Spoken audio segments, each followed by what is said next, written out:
All right. Welcome, everybody, to the New York State Parking and Transportation Fall Virtual Conference. I'm Kevin Wood, and I see that we have 55 and rising, over 60 people here today. Very excited. What a concerted look here with our board on behalf of our board. So, what a beautiful picture of fall, right? And a screenshot that. That is just really nice. I welcome all of you, and we look forward to your participation today. Let's have some fun for sure. Some may ask, virtual, why virtual? Well, why so well for so many years, or the 2 years during the pandemic, but this board decided we really wanted a focused approach, get our presenters in front of you, the excellent audience that we have today. We really have some top-notch audience participants today, people from all walks of the business, municipalities, we have universities, we have vendors, we have really a great selection of people. So I also want to make sure you got your Starbucks gift card today for attending. If you have it, hold it up uh, and send us some pictures of you enjoying that. If you haven't gotten that Starbucks gift card on your email, Matt, our treasurer, you see in the upper right, is going to be happy to make that happen for you. Matt, give us a thumbs up. Awesome. Thanks I got mine today and it helped a lot. Um, During this conference, guys, let's watch for the chat. We're going to be making some announcements. Watch for the polls during the presenters. I think our keynote speaker's on a plane now, so we're going to hope that timing works out. Watch for the surveys at the end. So if you do leave and come back, when you end your actual session, you will see a survey, and we appreciate your feedback. So you can take a look at our agenda at New York State Parking and Transportation, or NYSPTA.com. I'll be throwing it up here as well. I'm going to look at my webinar chat just to see what's happening now. Got mine. All right. A lot of people got their Starbucks. Need that.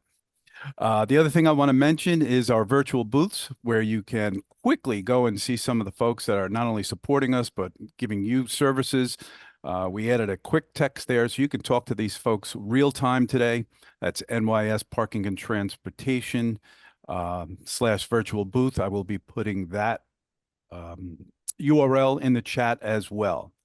So without further ado, I'd like to introduce the president of our New York State Parking and Transportation Association. We're very proud of the service that Krista has done this past year. Absolutely appreciated. And Krista, welcome. I know she's going to talk about some new memberships. Good morning, everyone. It's so wonderful to have so many of you join us today. On behalf of the Board of Directors of NYSPTA, we just want to thank you for joining us for today's conference. I guess I get to do all of the thank yous this morning. So as you saw in the opening videos from our two gold sponsors, THA Consulting and Park Mobile, huge thank you to you. We also had quite a number of friend sponsors: ONS Engineers and Architects, Premium Parking, Suffolk Transportation Services, Automotus, and Bernational Controls. As Kevin mentioned, we do have a number of virtual booths that include Honk Mobile, PF Parking, Zip By, Bernational, ONS Engineers and Architects, Honk Mobile, Ecamm Secure, THA, Park Mobile, Premium Parking, and Suffolk Transportation. You simply need to click on the logo and you can see their web pages. And as Kevin mentioned, we have the opportunity then to text in real time, even during the conference, to representatives for those companies. Should we go right on to some of our new members? Let's do that. Absolutely. Okay, good. I had asked actually a couple of our new members or new old members to join us today. And since I happen to have Chuck right here on the screen, Chuck, you are one of our sponsors. Your company is one of our sponsors today. Welcome this morning. Thank you. Thank you. Good to be back. I'm bringing Catherine in now. Okay. And let's get Brent in too. Stand by. If Brent wants to, there he is. Here we go. Fantastic. Can we get their faces too or not? Yes, everybody that comes on should remember to unmute and put your video on, as we see here. Great job. Good morning, Catherine. Morning. How are you this morning? Doing great. Glad to be here. We're excited. Catherine will be she has the unenviable position of being our last presenter at the end of today. But I can guarantee you from past experience that she is a dynamic speaker. She's always informative. And even though we might not understand some of the things that she's talking about, she's on the cutting edge of technology. So please, even if you have to cut out for a while today, join in at the end of the day, because we also will be honoring several past members, past participants, board members, and of NYSPTA with some awards. So you won't want to miss that. And Brent, I think, is also here.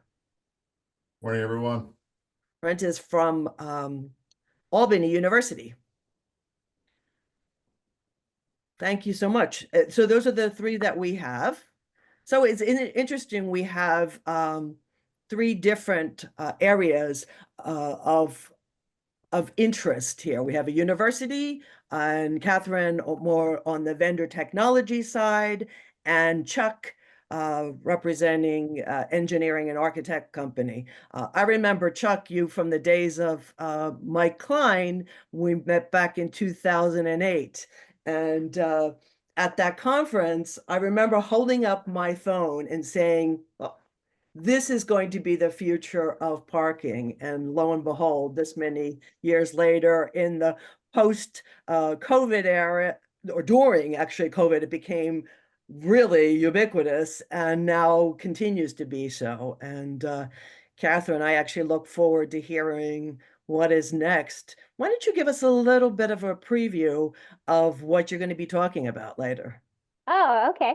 Well, I'll be talking about AI basically, not just generative AI, which is basically ChatGPT or Claude and things of that nature, and how you can use it in your day-to-day life, but some other AI technologies that are out there that we can use and utilize within our different operational roles within our industry, and then also things that you can use on a personal level as well. So we'll go into some really great insights onto AI. Great, terrific. And Brent, tell us what you do at Albany University. Well, good morning, everybody. Good to be here, or good to be back here, I should say. So I'm the Assistant Director of Mass Transit. I work with Jason Jones, as you know, our director here at UAlbany, former president of NYSPTA as well. So I basically oversee all of our transit, parking as well, although we have another assistant director who oversees that primarily. But my main function is overseeing the wonderful world of transit. So it's great to be here, and it's great to be here at the university. Good to see you, Kevin. And just to join you guys virtually, this is really nice. Appreciate it. Terrific, thank you.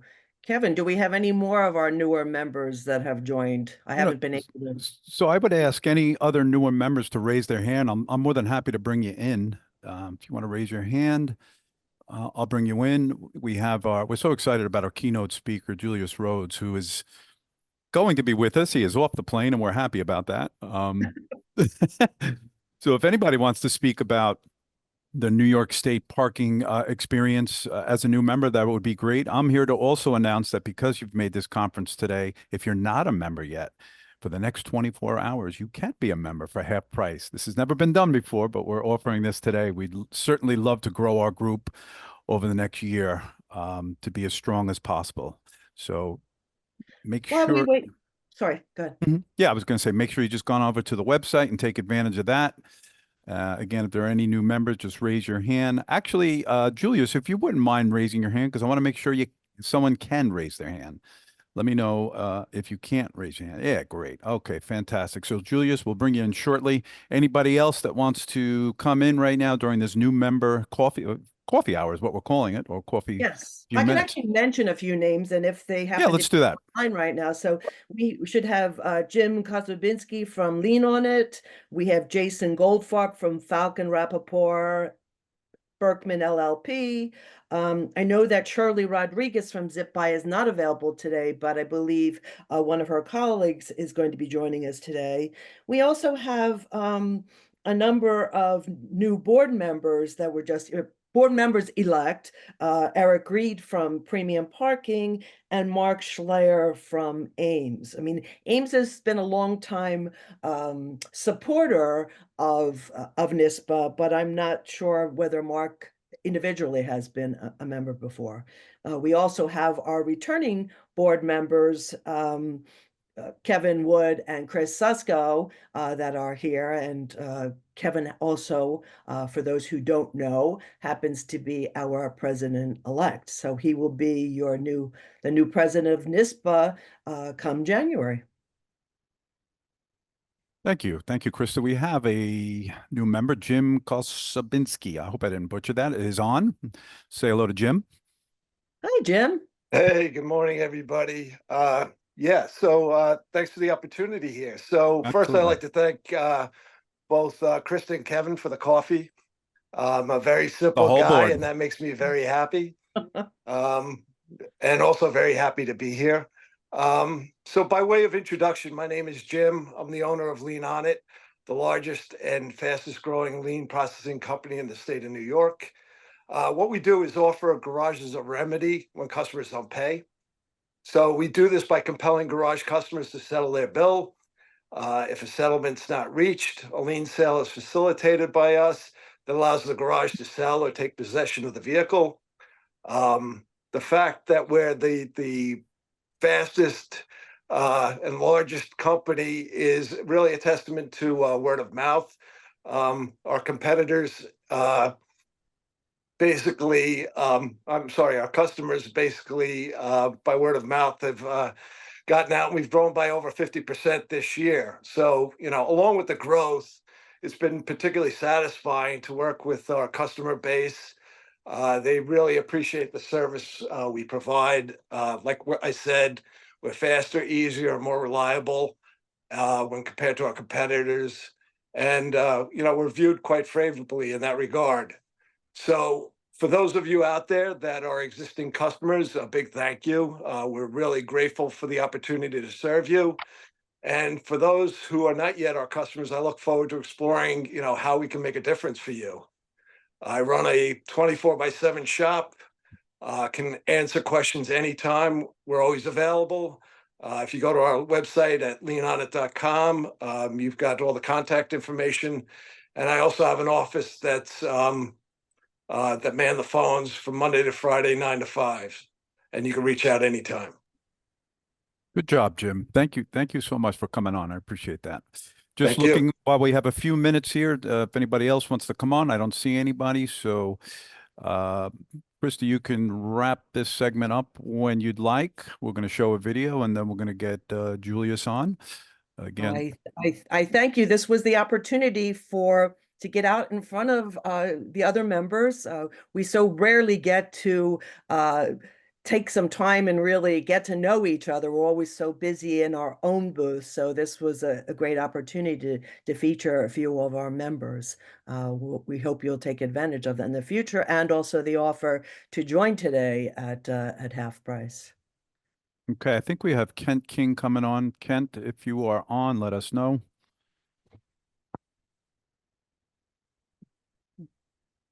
Okay, if not, we will absolutely move on. Any other announcements while I get the next segment queued up? Krista?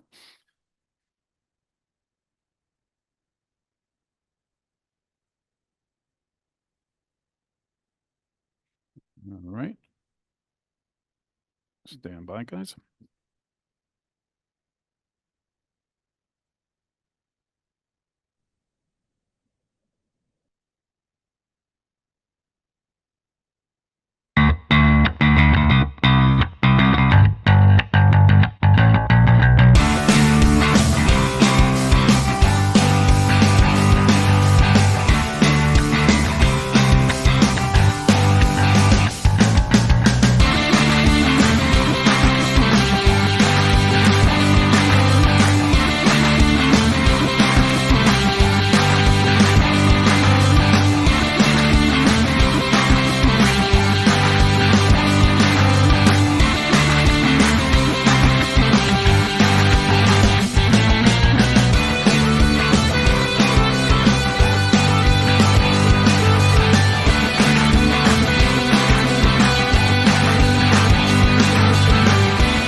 right, we're back and Julius is on. Continue, Krista.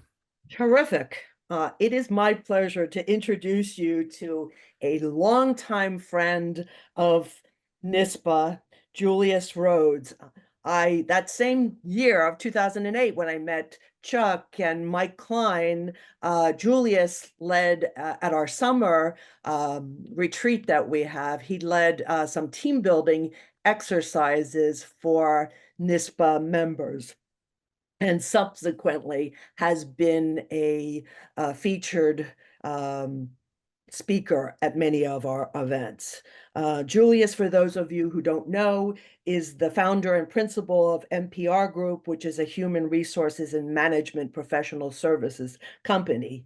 He is also an author of Brand You, Personal Branding for Success in Life and Business, and Brand You, the Workbook. It is my pleasure to welcome my friend, Julius Rhodes. Give a nice clap, both visually and through your reactions. Julius, you're going to just bring up your microphone and you're going to bring up your video, and away you go. Good morning. Good morning.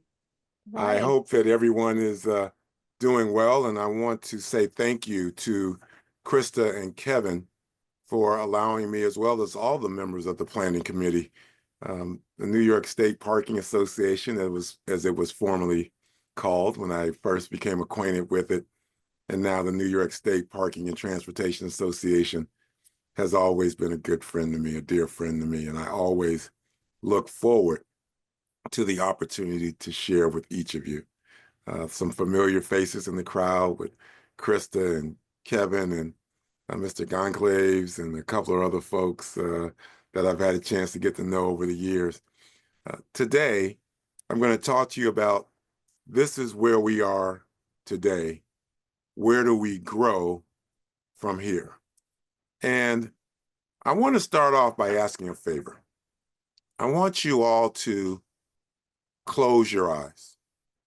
I want every eye closed, and if you can, use the full functionality of the platform. If you could cut your cameras on just for a moment so I know who's out there, I would appreciate it. And I want everybody to close your eyes. And I want you to bow your head. I want you to think back. I want you to think back to a time when you were in elementary school, grammar school, maybe even high school. And I want you to think about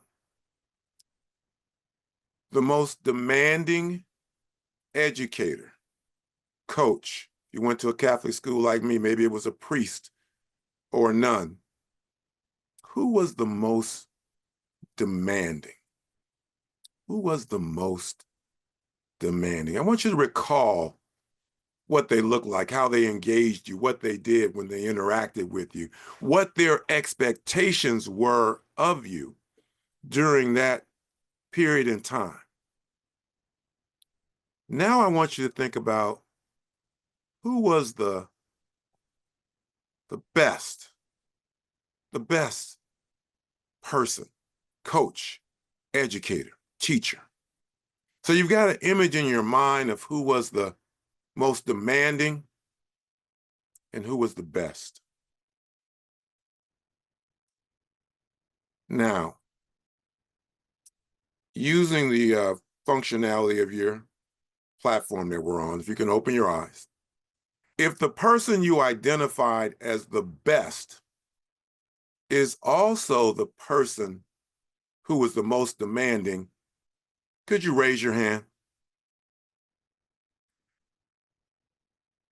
Great, thank you. For those of you who raised your hand, I contend that the reason why that person was the best, the reason why they were the most demanding is because they clearly communicated to you what their expectations were. And even to this day, and for some of you, that has been many years ago, and I think about the person who was the best, the most demanding for me, It's over 50 years ago. And what they do or what they did that still resonates with each of us is they established their brand within our mental framework. They established their brand within our mental framework. And in so doing, they have left an indelible mark on us and also impacted the way we engage with others. As we think about this topic, this is where we are today. Where do we grow from now? There are a few things that I want to talk about. I want to talk about and reflect on NYSPTA, the New York State Parking Association, the transition to the New York State Parking and Transportation Association. I want to talk about engaging others and building connections, the dynamics of change and opportunity, understanding the importance of a growth mindset and establishing balance between providing for and protection of the association and its members. And then finally, I want to talk a little bit about leading out and leading on. Back in 1993 or thereabouts, the New York State Parking Association came into the consciousness of the public, a public that perhaps was not ready, did not understand what was coming, didn't recognize the need. But there was and still exists a need for the services that we provide. That need is expressed in our mission statement, which says our mission is to improve service quality and increase knowledge among our members. Now, that improvement goal has both an internal and an external component as it relates to our members and the public. And it will be accomplished by doing a few certain things. First of all, we want to engage in professional development. That's why we're here today. Professional development, but it also has a personal growth opportunity to it as well. Networking, a forum for New Yorkers from around the state to connect, dialogue, and ultimately solve problems that impact what we want to do in this parking and transportation community. Education, trade shows, and legislative updates. In 2018, the New York State Parking Association undertook a strategic initiative that in 2019 would lay the groundwork for a more robust organization. And it rebranded itself as the New York State Parking and Transportation Association, and it set out on a 25-year journey. I talked about the ideal of that individual who was the best, the most demanding, creating a brand that occupies your mental landscape. But what's the difference between a brand and an image? An image is what someone who is not associated with our industry or any industry thinks of them. A brand is what is actually accomplished through consistent action. You've all got curious looks. When someone asks you, what do you do? And you say to them, I'm in parking. It looks like you're in parking. When we talk about a brand, it must display three things. It must display those values, those things which are closely held beliefs that are displayed consistently. It must also display your standards. And standards are things that denote excellence. And then finally, it must include your unique value proposition, which are those things that are clear, concise, unambiguous, that identify what you are able to provide to those individuals who are members of your team, and also those individuals who utilize your services as stakeholders. When you get back to that question of what do you do, and you say, I'm in parking, they give you that quizzitive look, and then you say to them something like this, you know, next to gambling, parking is the next largest cash business in the United States. It is the fastest appreciating real estate in any of the markets that you encounter. And everything that we do has an element of parking to it. Parking is, in fact, the window to everything that we want to do. So when we took this look at where we were in 2018, to undertake a strategic initiative that in 2019 would lay the groundwork for what is now the New York State Parking and Transportation Association, it now set us on a 25-year journey to understand how can we be better tomorrow than we are today. So where are we 6 years into that journey or thereabout? Well, the reality is the change that took place, it wasn't an option. It was a requirement. Change is not an option. It's a requirement.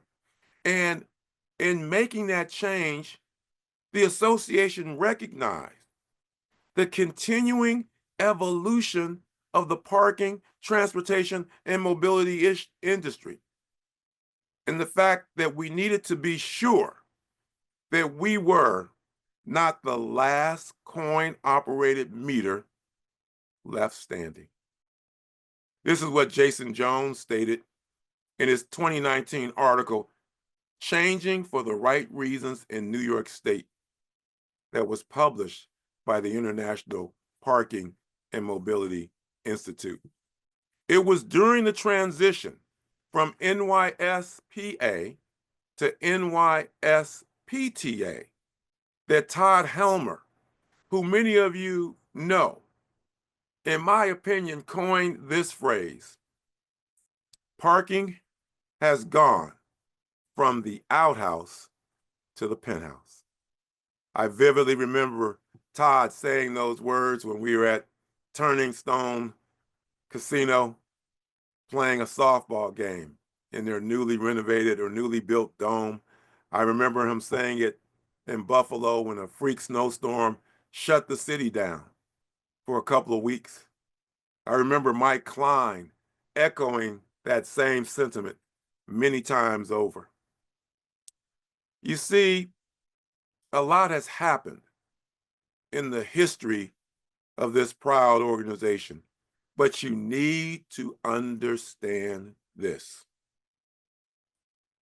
What we did in the past was good enough to get us where we are today, but it will not be good enough to get us where we need to be tomorrow.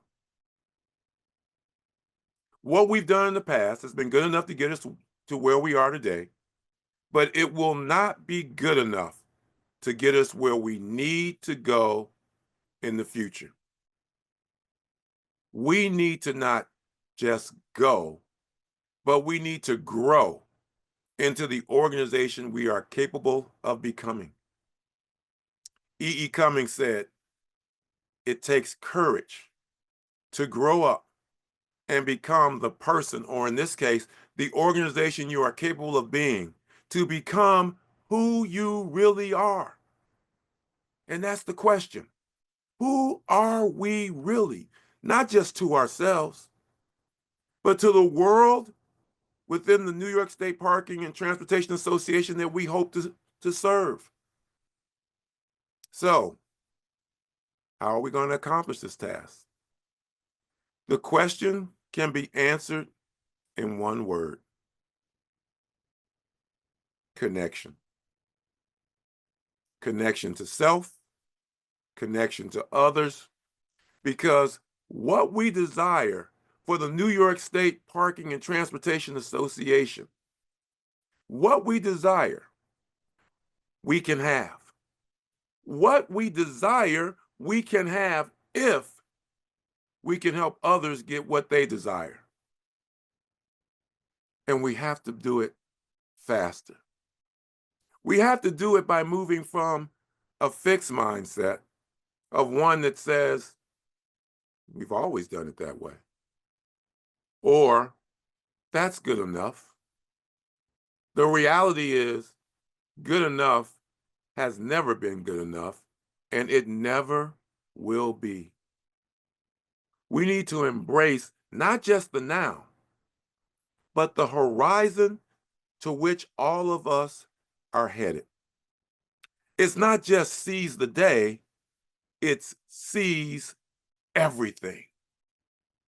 And we have to be faster. Now, that's the second or third time I've said we've got to be faster. But what does faster mean? It's actually faster squared, where each letter represents something that we have to do in order to move from where we are today to where we want to grow tomorrow. The F is flexible and fearless. Fearless. Many people in their lives have fear. And I always say fear is fantasy experienced as reality, or false evidence appearing real. In the article that Jason Jones was published by the International Parking Mobility Institute, he talked about connection. He talked about the fact that as we went out to the world to understand what we needed to do, we had to engage, we had to survey, we had to make phone calls, to reach out through emails and discussions in person with association members to determine the best path to take. We reached out, he said, we reached out to founding members, past presidents, and other associations that recently transitioned away from just having parking in their names and added either transportation or mobility. But this is the key point.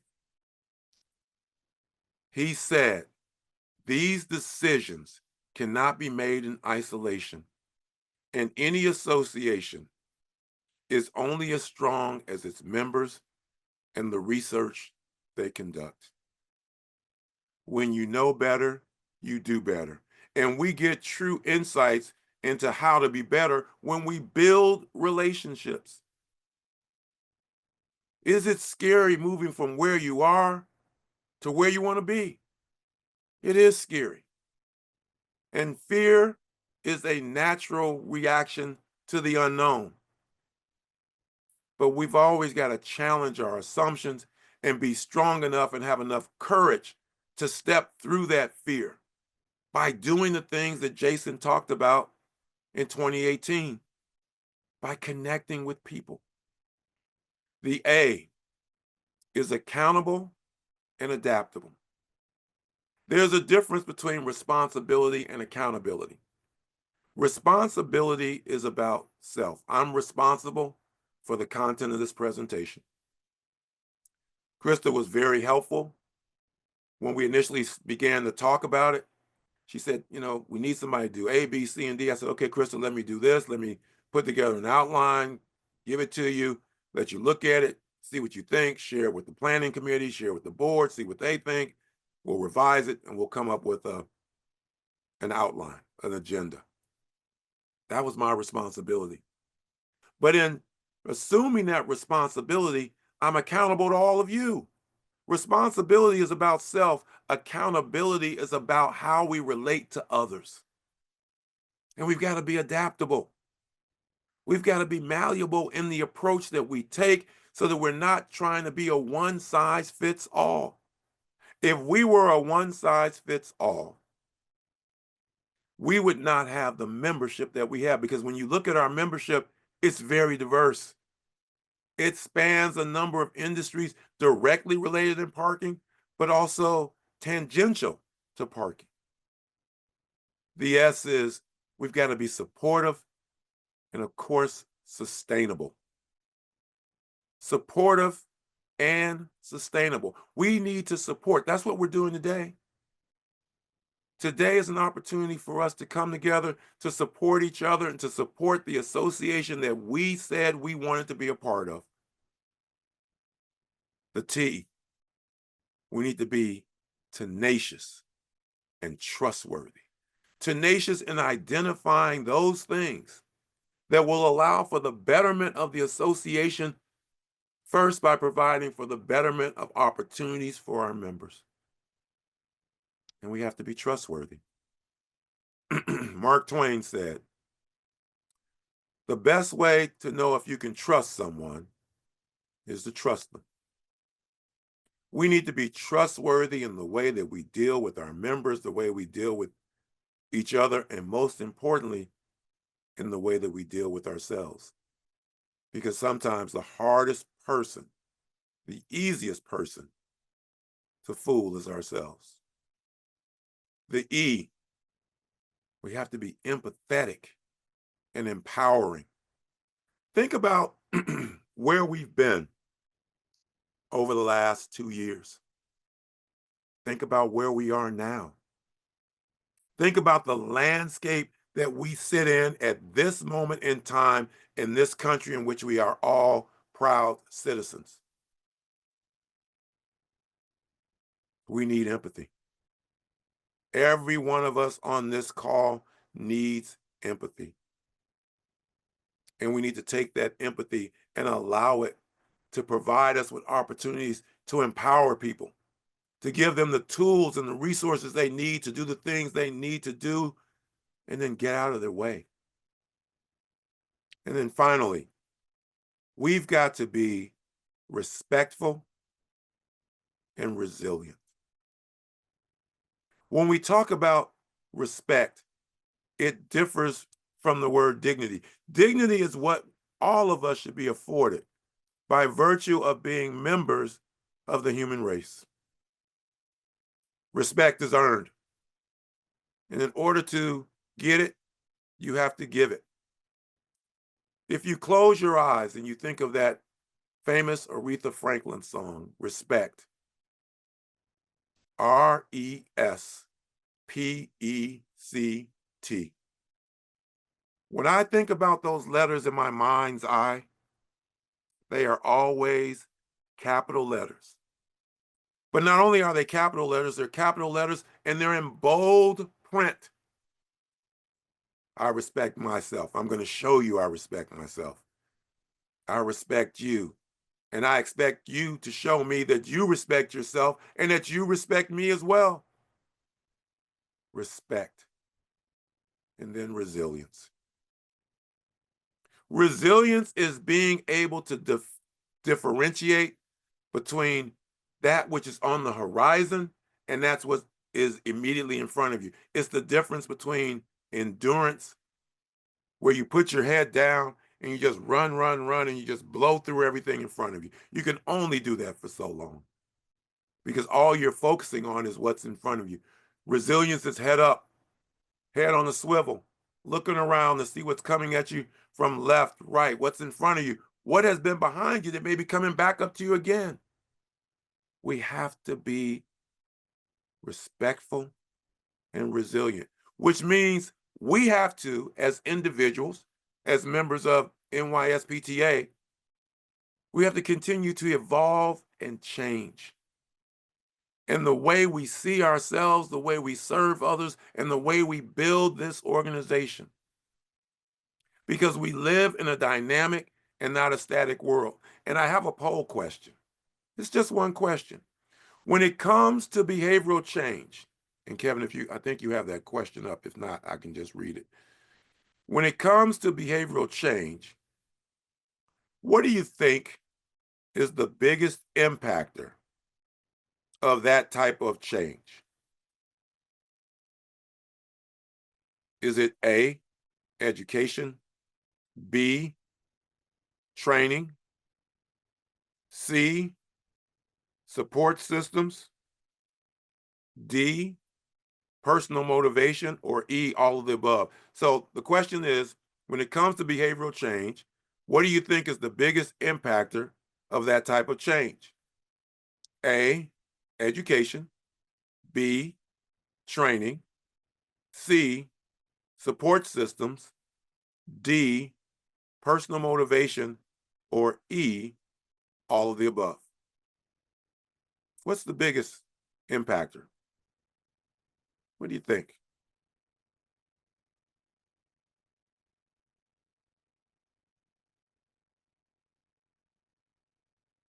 Chris Suko, I know you. I've seen you before. Chris, don't be hiding down there. How are you, sir? I know you All right, can't you hear can take me, it down, Julius. Kevin. You got 90% all above. Oh, it's gone down to 73%. I know you can't hear me, but I texted you that as well. This is where sign language comes in good. 73%. Okay, thank you, sir. You got it. The biggest impactor is support systems. C, if we put the right things in place, both within our organization and create the right external supports, we motivate people to engage in change that allows us to go from where we are today to grow to where we need to be tomorrow. And this has to be accomplished by protecting, okay, so all of the above. Support systems came in 17%. Training, education, and no one said personal motivation. So the correct answer, again, was support systems. All of them play a role, but the largest single impactor is support systems. Support systems actually accounts for 40% of behavioral change. Not motivation, that's 30%. 20% is training, and only 5 or so percent is education and tools. Support systems.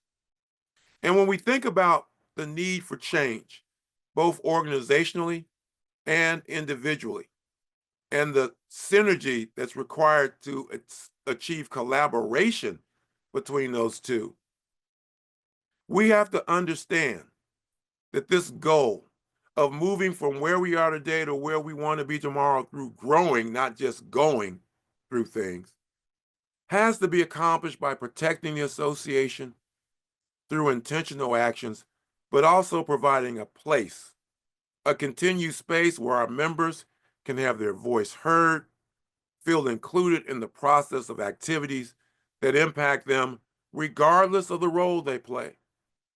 And the biggest currency that we can use is the currency of connection and relationships. Because we cannot be better tomorrow if we don't establish relationships one-on-one. The person with the best relationships wins. The organizations with the best relationships wins. And we have to understand what I call SO over OS, which is serving others over self. One is proactive, serving others. The other is reactive, serving self. And you can only be reactive for so long until you react your way out of existence. You don't become endangered, you become extinct, which means that you will cease to exist. And the fact is, the New York State Parking and Transportation Association has always understood its mission and its calling. It needs to be understood that change is not by chance, CHANCE, but by choice, CHOICE. And I am confident that this organization, which I am proud to be an honorary lifetime member, will continue to make the right choice to ensure its longevity and the opportunity to continue to serve New Yorkers around the state. I want to thank you for the time that you have provided me to share with you this morning. And I want you to know that I stand ready, willing, and able to support all the efforts and endeavors of the New York State Parking and Transportation Association for as long as you will allow, to help create the benefits that serve our members and those people who benefit from the things that we do. Thank you again for the opportunity. If there are any questions, please feel free to put them in chat, and I will be happy to answer them. Krista, Kevin, everyone, thank you for this opportunity. Continue to have a great rest of the conference. If you ever need me, please feel free to look me up, and anything I can do to support you, I'm more than happy to do it. I give you a round of applause as well. Thank you, thank you, thank you, and enjoy the rest of the conference. Thank you so much, Julius. As always, inspiring and thought-provoking. Members, we have a special offer through Julius's consulting company that we will send to you if you haven't already received it, so you can take advantage at a discounted rate of some of the services that his company offers. And take a look at his books that I mentioned earlier. Thank you so much again, Julius. And Okay, next, we're going to move right along. We're going to do a short interview video with our silver sponsor, and then we'll have our first presenter on. So thank you, everybody. Stand by.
Well, good morning, everybody.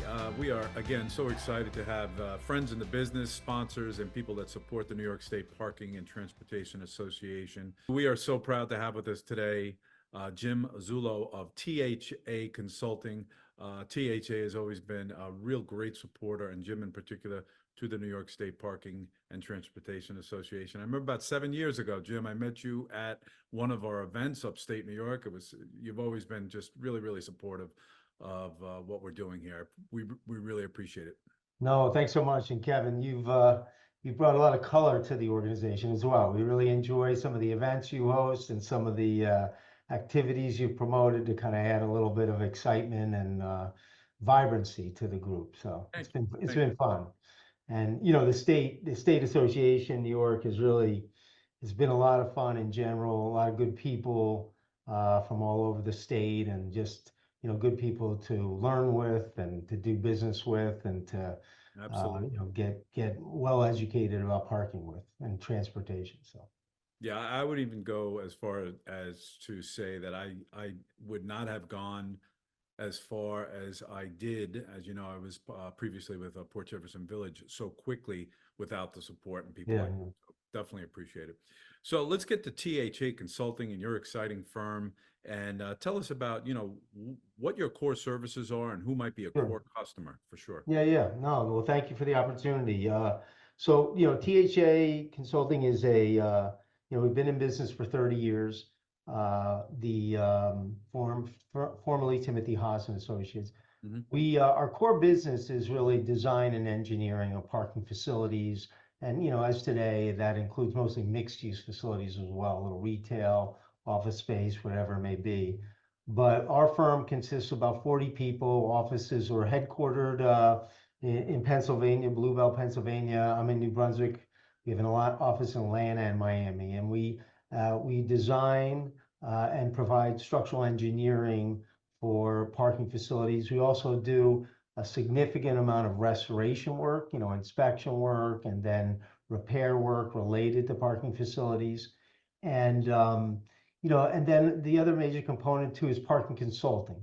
So we have a group of people that are, very versed in all types of parking operations, be it municipal, healthcare, university. So we're also, very involved with providing parking study and consulting to those entities, municipalities, healthcare, universities. And we provide a lot of, I personally do a lot of municipal consulting because I've come from that world. I was the director of a parking authority, the New Brunswick Parking Authority, more years than I like to remember. I also come from New Jersey Transit, where I ran their commuter parking facility. So, but that's our client base. I mean, our clients, very institutional, universities, healthcare, transit agencies, to municipalities, to corporate developers. We do a lot of developer work. We do a lot of transit-oriented development work,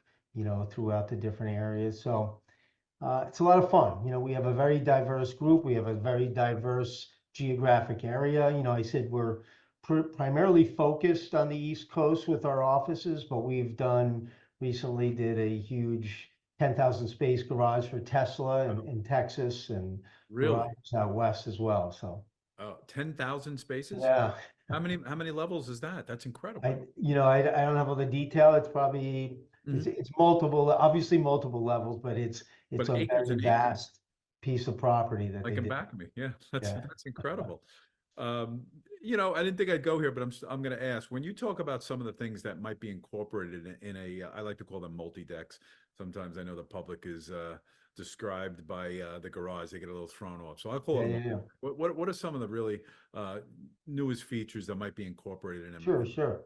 Well, I've come from a downtown environment where, I really look at parking garages or parking facilities or decks as a gateway to wherever they're serving, downtown, university, hospital. So to me, it's all about a really, really pleasant, aesthetically pleasing experience where people are comfortable, well lit, well adorned internally. So it's not just a concrete. And what we try to do is really think outside the four walls of the garage, just where people are going, what other components can be integrated with them, to really add to the vibrancy, help security, user comfort. So some of the things, that are pretty obvious, for years, people have been including, retail space, commercial space. We're regularly doing garages that have that component. They also have overbuilds on top of them. So other types of uses, and then, or just liner buildings, right, right up next to them that are integrated. So, that's kind of from a more major planning component. You see that more and more. And And then then, just the the other overall. things that we try to really focus on is an aesthetic, enhancement. We want these facilities to really fit into the fabric of the area that they're serving, and not just be, again, kind of a concrete structure. We also, as a lot of the technology is changing every day to make it, occupancy counting and communications and frictionless types of things that are making it, the intent is to really make it the best experience for the user. And, it's highly what we're focused on as well. Yeah, fantastic. We will be sure to put in this interview your website address so people can check out examples of Sure. some of the things that THA Consulting is doing and will do in the future. I know you guys are absolutely a leader. As we get on with today's conference, which will be busy, I also wanted to ask you, what were the benefits for you during the years you were, well, you still are with New York State Parking? and transportation. What were some of the key benefits that were brought to the table for you personally? Well, I think, a handful, first of all, just a great group of people that you're interacting with and are. That's always nice, right? Yeah, yeah. No, I mean, it's a good group of people that really care about the organization, that want to see it well, and that want to help mentor not only your colleagues, but also some of the other people coming up in the industry. Because as you know, not everybody just starts out in parking. They kind of, they get there, but so that type of mentorship is very, very important. I've also found that what I've learned personally is I always value the people that are actually doing things. Like, obviously when I came to visit you at Port Jeff, and seeing the type of, the methodology you are going to make, parking easier, more convenient, faster to pay, for your constituents and for your many visitors to Port Jeff. Those are the things that really help me as a consultant to see that firsthand, to understand some of the challenges you went through, some of the things. So you and others throughout the organization, the parking operators that are involved, they're managing parking on a day-to-day basis. And, it's just seeing, the great work they're doing, and then seeing, what your colleagues are doing, your competitors are doing, that type of thing to keep you, abreast and on top of our game the best we can. So. Yeah, well said. Well said. Just a little bit from everybody in every category, municipality, like you said, higher education. It's been wonderful. So definitely more than meets the eye in parking, and that's what keeps us going. As you said, once you get here, you probably don't leave. Yeah, you die with a big P on your cemetery. Fantastic. Well, we'll get on with today. We absolutely appreciate THA's support and your personal support. And thanks for being with us today, Jim. Well, Kevin, thanks for the time, and I look forward to seeing everybody in person soon. So, thank you.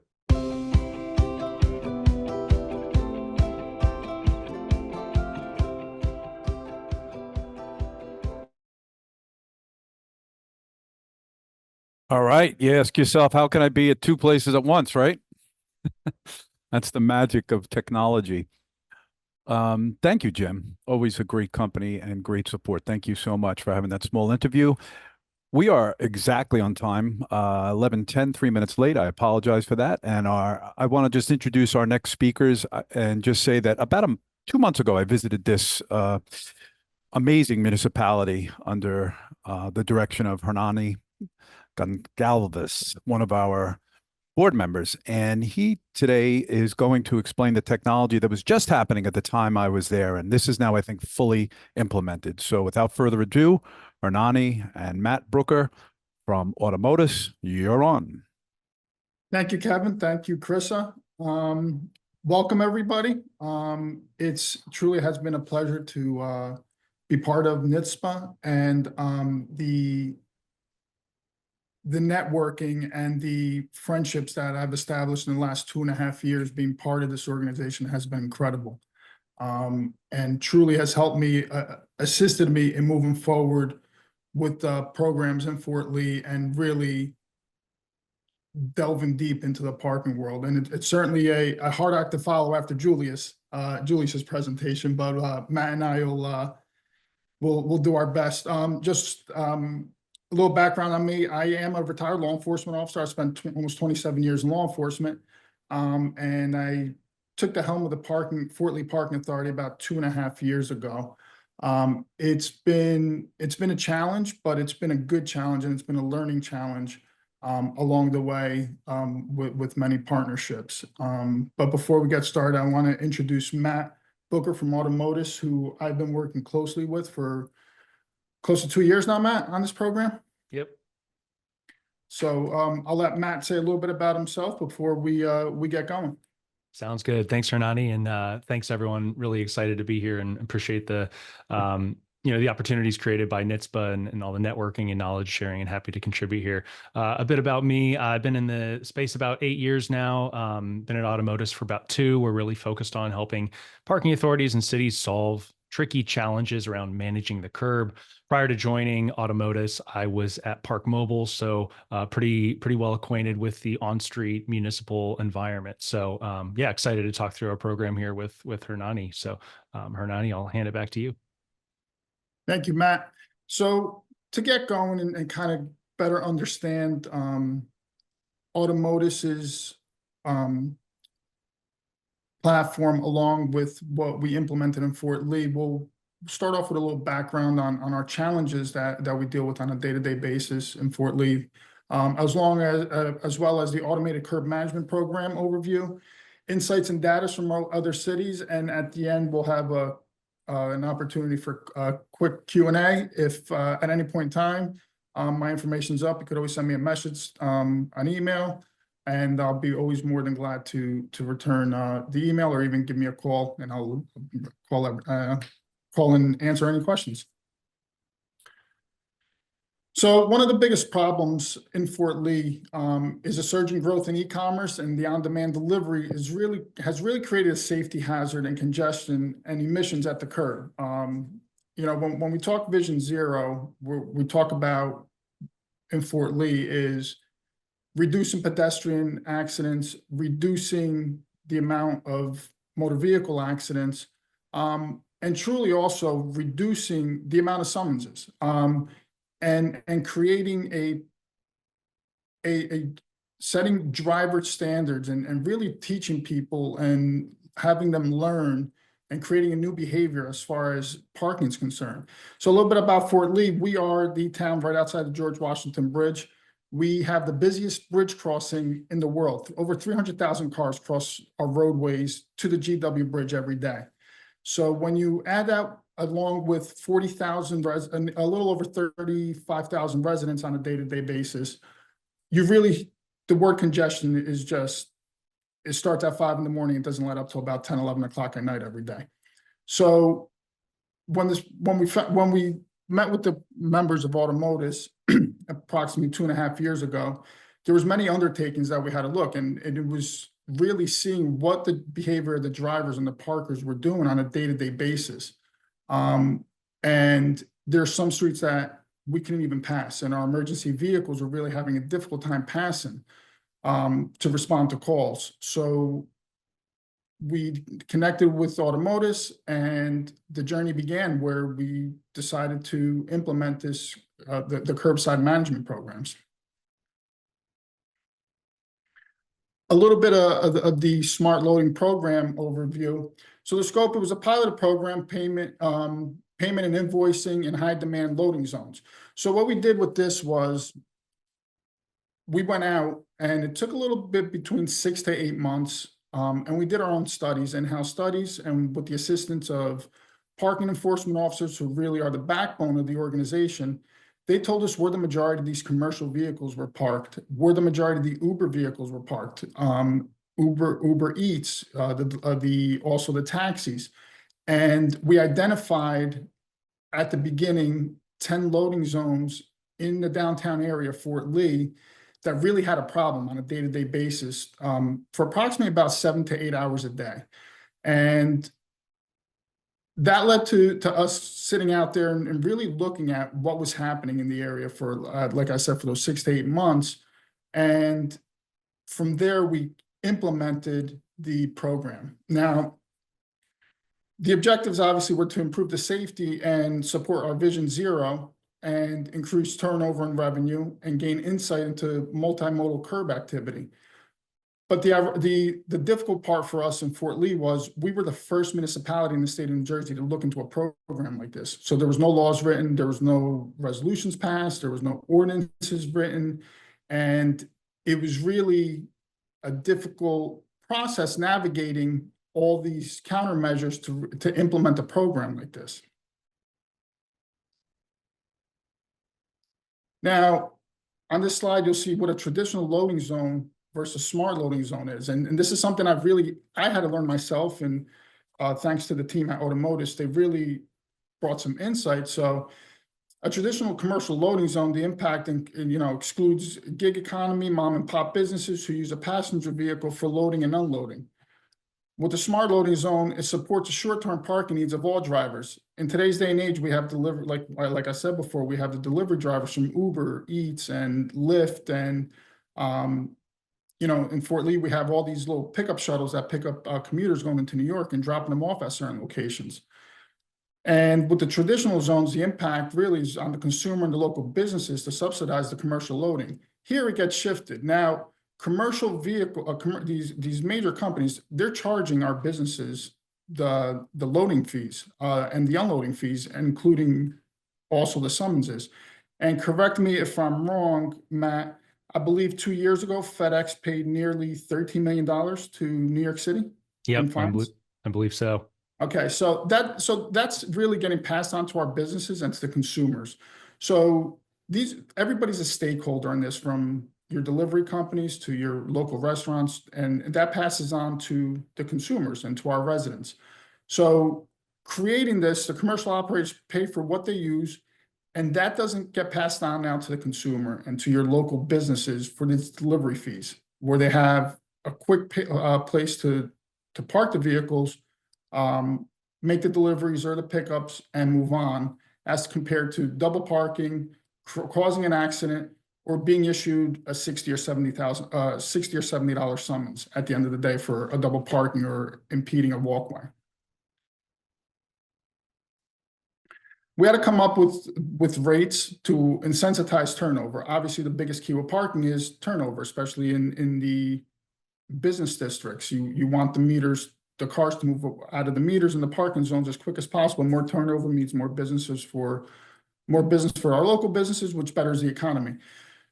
So we kind of came up with this chart, and it kind of gives you an idea of what ultimately our goal is: to try and get vehicles out of our parking spaces within the first 15 minutes. It shouldn't take much longer than that in the downtown areas for a delivery to be made. Sometimes they can extend to 30 minutes, but even if you look at it, the maximum cost for 30 minutes is $4.90, which is a lot better than a vehicle paying, per se, a $60 summons for double parking, or your local Uber Eats driver who's picking up food from a restaurant within 5 minutes. It costs them 35 cents as compared to having to feed that meter for the half hour, which is $1. So all in all, it's an incentive to use the zones, save money on all parties' end, and it really creates a safer passage for anybody driving on the roadways in Fort Lee. The revenue collection flow work, as you can see, our sign is up. So there's multiple ways to pay. It starts off, you could text, or you could use the QR code, register your vehicle, and it automatically does an automated billing.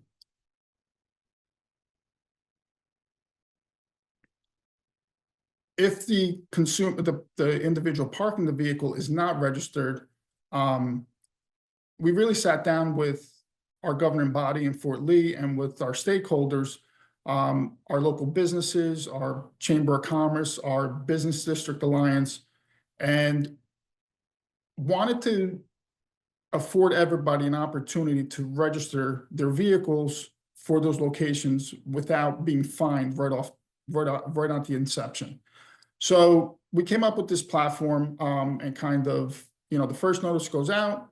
It sends the amount for use for the curb usage. Automotus and a third-party provider sends this out directly, along with a $10 administration fee for sending out the invoice.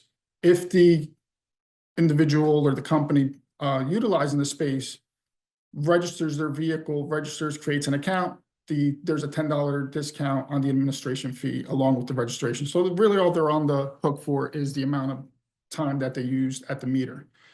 After 30 days, a second notice goes out. As you can see, it increases to a $15 administration fee. If they register at that point, $10 are reduced. So now their time of the parking fee, along with the with a $5 administration fee. And after the third notice at 60 days, it's the amount of curb use and a $50 fine, which we are currently using we are sending invoices, which is indicated on the signs posted for the smart loading zones. The reason being is New Jersey contested summonses by mail, approximately, certain individuals did, approximately 10 or 15 years ago with the red light cameras. Nothing has really been discussed as far as issuing summonses by mail. So rather than be the test case where some municipalities are doing again, or are in New Jersey are sending violations by mail, we decided to do the voucher program, where we attempt to collect a fine that way. And eventually, I'm sure it'll roll out to being a summons by mail automatically. So, as I said earlier, one of the biggest things is including all our stakeholders. Now, this is a picture of Hudson Street, which is really the core of our downtown. There's approximately 20 restaurants. There's an iPic cinema in that location. It is a booming area. And for all these restaurants, there's approximately only 35 parking spaces in that area. And the restaurants were really hurting because of parking, because people didn't want to come into town. Now they're dealing with traffic, and now they have to drive around another 10 minutes to find parking. So in the mix of all this, really sat down and sat there at nighttime looking at these zones and saying, how can we make this better? How can we bring our stakeholders and our businesses together to accept what we're doing looking to change during the daytime hours, and how can it improve their business at night? So off to the drawing board we went and sat down in the office and looking at resolutions, and there was an ordinances, and we actually had a valet ordinance in Fort Lee. So off we went, and we came back to Automotive and said, hey, can we use these zones as valet zones at nighttime? And they said, absolutely. So it really is beneficial during the daytime, where we're using the loading zones for deliveries and pickups. And at nighttime, and this location specifically is 5 p.m., other location will be 6 p.m. These businesses actually all hired their own one valet company. So we stayed out of it. And as you can see here, a comment from Noelle on a restaurant in Lenoma, very high scale Italian restaurant in town. She said, converting the parking space into loading and valet zones has been a significant advantage to her business. She said within the first week, it was almost a 40 to 50% increase in customer base entering the restaurant, using these loading zones for dual purpose rather than just they die down at 6 p.m. or 7 p.m. and then they're not used. So as far as community outreach, we have a very diverse community in Fort Lee, and this was a very big concern of ours from the onset with Automotus. So what we did was we came up and spent nearly a month creating flyers with them to hand out to the public, and all the flyers are in 5 different languages. So we implemented the flyers. They're in English, Spanish, Korean, Chinese, and Russian. Those are the predominant languages spoken in Fort Lee, and that has really given us an edge to go out, and our parking enforcement officers, along with management at the parking authority, went out door to door in these locations at these businesses, and we're handing out the flyers to everybody so they could kind of understand what it is. Sometimes we give people just a flyer in English, they don't know what it is, they throw it down in the garbage. This really enabled us to outreach with perform that outreach with the community that was needed for them to better understand what the spaces were and how it was going to be used. I just want to give a shout out to Hernani and his team and the city of Fort Lee. They really did an outstanding job on the communication side. And here next, we've got, they made a really outstanding video with Hernani and the mayor of Fort Lee to help the community understand the benefits of the program and the benefits that the parking authority brings to the community and in general. So I've got this set up to show about a 30-second clip of the total 3-minute video, but we're happy to circulate the link afterwards. It's definitely worth checking out the full video to see a good example of doing this right.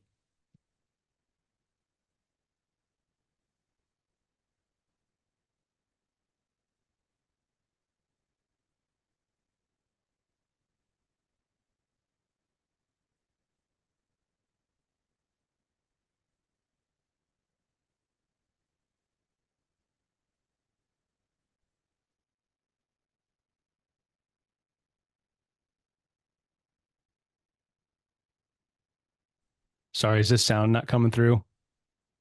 No, it's not, Matt. Okay, sorry about that, guys. I am not sure exactly how to do it. So maybe, yeah, I don't want to get hung up on that while I play with Zoom settings. Well, the summary is that Hernani and the mayor did an outstanding job on creating a video that really communicates the benefits to the community, and happy to circulate the link for anyone who's interested afterwards. I'll move on. Hand it back to you, Hernani. Sure. So the signage and demarcation, when we looked at the cities, other cities that have implemented this, the safe loading zones, the curb was just painted in purple. And we took it one step further to paint the entire section of the road in purple, which really, as soon as our maintenance division was out there painting the roadway, we started getting phone calls from local consumers, from our residents. Hey, what are these purple zones? And it afforded us the opportunity to interact with them and explain to them exactly what was being done. And we really received positive feedback. And the zones are so bright. I mean, even as you refer back to the valet picture, you could even see them clearly at nighttime, that it's a distinguished zone for a reason, which as an individual parking, you're going to look and try to figure out, okay, what's this for? What's this purple box here for? And the signs are clearly posted before, in the front and rear of the loading zones. Awesome. Thanks, Matt, turn Hernani. it over to you. Yeah, thank you. Appreciate the overview. And again, hats off to you and your team for all the work that you all did on this program. Now I'll just talk through a few other use cases that we're supporting in other cities, talk about some of the results we've seen from similar loading zone programs in other cities. And, we look forward to, by this time next year, having some really cool data to share with you all on the impact of the program in Fort Lee. So ultimately, our technology is a computer vision based set of AI camera sensors we mount on public infrastructure and can monitor the entire right of way. And there's a lot of cool things you can do with that. One of which is mobility data collection. So some cities or parking authorities who may be early on in their process, they don't know exactly what their plan is going to be to manage the curbside. They will use our system as a way to supplement a parking and curbside study to understand at a really deep level, what are things like occupancy and turnover, but also what's a full breakdown by vehicle type. So how many of these vehicles are passenger versus delivery vans versus freight trucks, really putting some hard data around what type of violations are happening and when and where, and what types of vehicles are committing these violations. We also will often work on smart loading projects like what Hernani has described, and we're seeing an increasing emphasis in a lot of cities on vision zero and pedestrian and cyclist safety. So we also support those types of use cases, one, just by reducing the double parking through loading zone programs, but also by helping to monitor and enforce bus stops, transit lanes, bike lanes, red curbs and daylighting areas, all those kind of things that are challenging to enforce with the same means that you would use to enforce your parking meters, for example. And then for cities who are really focused on reducing carbon emissions, we can support programs like zero emission zones or zero emissions delivery zones. We're able to differentiate between an electric and a combustion engine vehicle with our AI. So we can notify or apply different billing or enforcement rules, for example, for cities that might want to set up loading zones specifically for micro freight or electric delivery vehicles. We've got some cool projects going on related to those in Miami, Portland, Los Angeles, and other cities. And then for cities that might have invested in EV charging infrastructure, especially on street where you really need to ensure that turnover is there, we're able to help automate enforcement rules for that to make sure that you don't have non-electric vehicles parking in those electric charging stations. At a high level, this can impact and bring benefits to a lot of different areas of the city. Safety is a huge one. We've seen a really huge reduction in double parking and other safety hazards like blocked bike lanes, et cetera, through these types of programs. These also really move the needle on congestion by making sure that, by reducing that double parking and other unwanted behaviors, that really frees things up so your whole transportation ecosystem can move more smoothly in the right of way. And, in addition, just helping cities and authorities get more use out of the curb and making sure you're using that curb for the highest and best use. I think it was a perfect example, as Hernani described, how they repurposed some metered spaces to be loading zones during daytime hours and then a valet zone in the evening. And, that's a really great way to make sure that you're using the curb to its fullest potential, serving the local businesses who rely on it for a diverse set of purposes, and really just running your operation efficiently. And then emissions as well. We've had some interesting academic studies done on some of our programs, like in Pittsburgh, and this really does, the cumulative effect of reducing circling and idling, and especially as it relates to loading zones and making those operate more efficiently, that really does move the needle in a pretty significant way toward reducing carbon emissions. So it's really cool to see all these different sets of priorities. And then from a broad perspective, these types of benefits and programs, these tie in directly to a lot of different initiatives that are top of mind in cities. Every city wants to be supportive of small businesses, and that includes the storefronts as well as small businesses who may be using these loading zones for their deliveries. So that really can be impactful. Gig economy workers are a huge portion of folks who use these loading zones, and primarily their earnings are from tips. They make much more from tips than they do through actual wages through DoorDash or Uber Eats, for example. And for them, there's a huge ROI in being able to pull right up to a restaurant where they're, going in to pick up a food order and paying 35 cents compared to, parking a block away or trying to make up the time and, walking down the street or something like that, or risking getting a ticket, receiving a summons for double parking or blocking in other restricted areas. So it really helps them earn more and operate more efficiently. I mentioned some of the benefits around climate action and reducing emissions and Vision Zero as well. And, a lot of cities are looking at ways to be more fiscally solvent, and budget resiliency is definitely top of mind. So these type of programs, while revenue is not a goal, that's not a primary goal for why you would implement something like this, using your curb space more efficiently does have a strong ROI that can create self-sustaining programs and generate revenue to support other initiatives that are also important but may not be revenue generating. And from the social equity standpoint, Hernani touched on the fact that they were having challenges with their emergency response vehicles being able to get to different areas because the congestion was so significant. That's a huge issue. And to be able to clear up your streets so that emergency response vehicles can get to where they need to be is huge. It's also directly tied to the efficiency of public transportation, and folks who rely on taking the bus are much better off when they can rely on a timely and predictable way to get to work on the bus versus, public vehicles being held up due to double parking and congestion and delivery vehicles in the right of way. So just a quick kind of look at how the technology works. What it is doing is categorizing all the different vehicles and even pedestrians and cyclists, micromobility, and really painting a full picture of what's happening in the right of way. We're also capturing license plates so that we can use those for the automated billing that Hernani mentioned. Essentially, once you register, it works just like Easy Pass for the curb. And we're also able to use that to send a summons or a invoice by mail.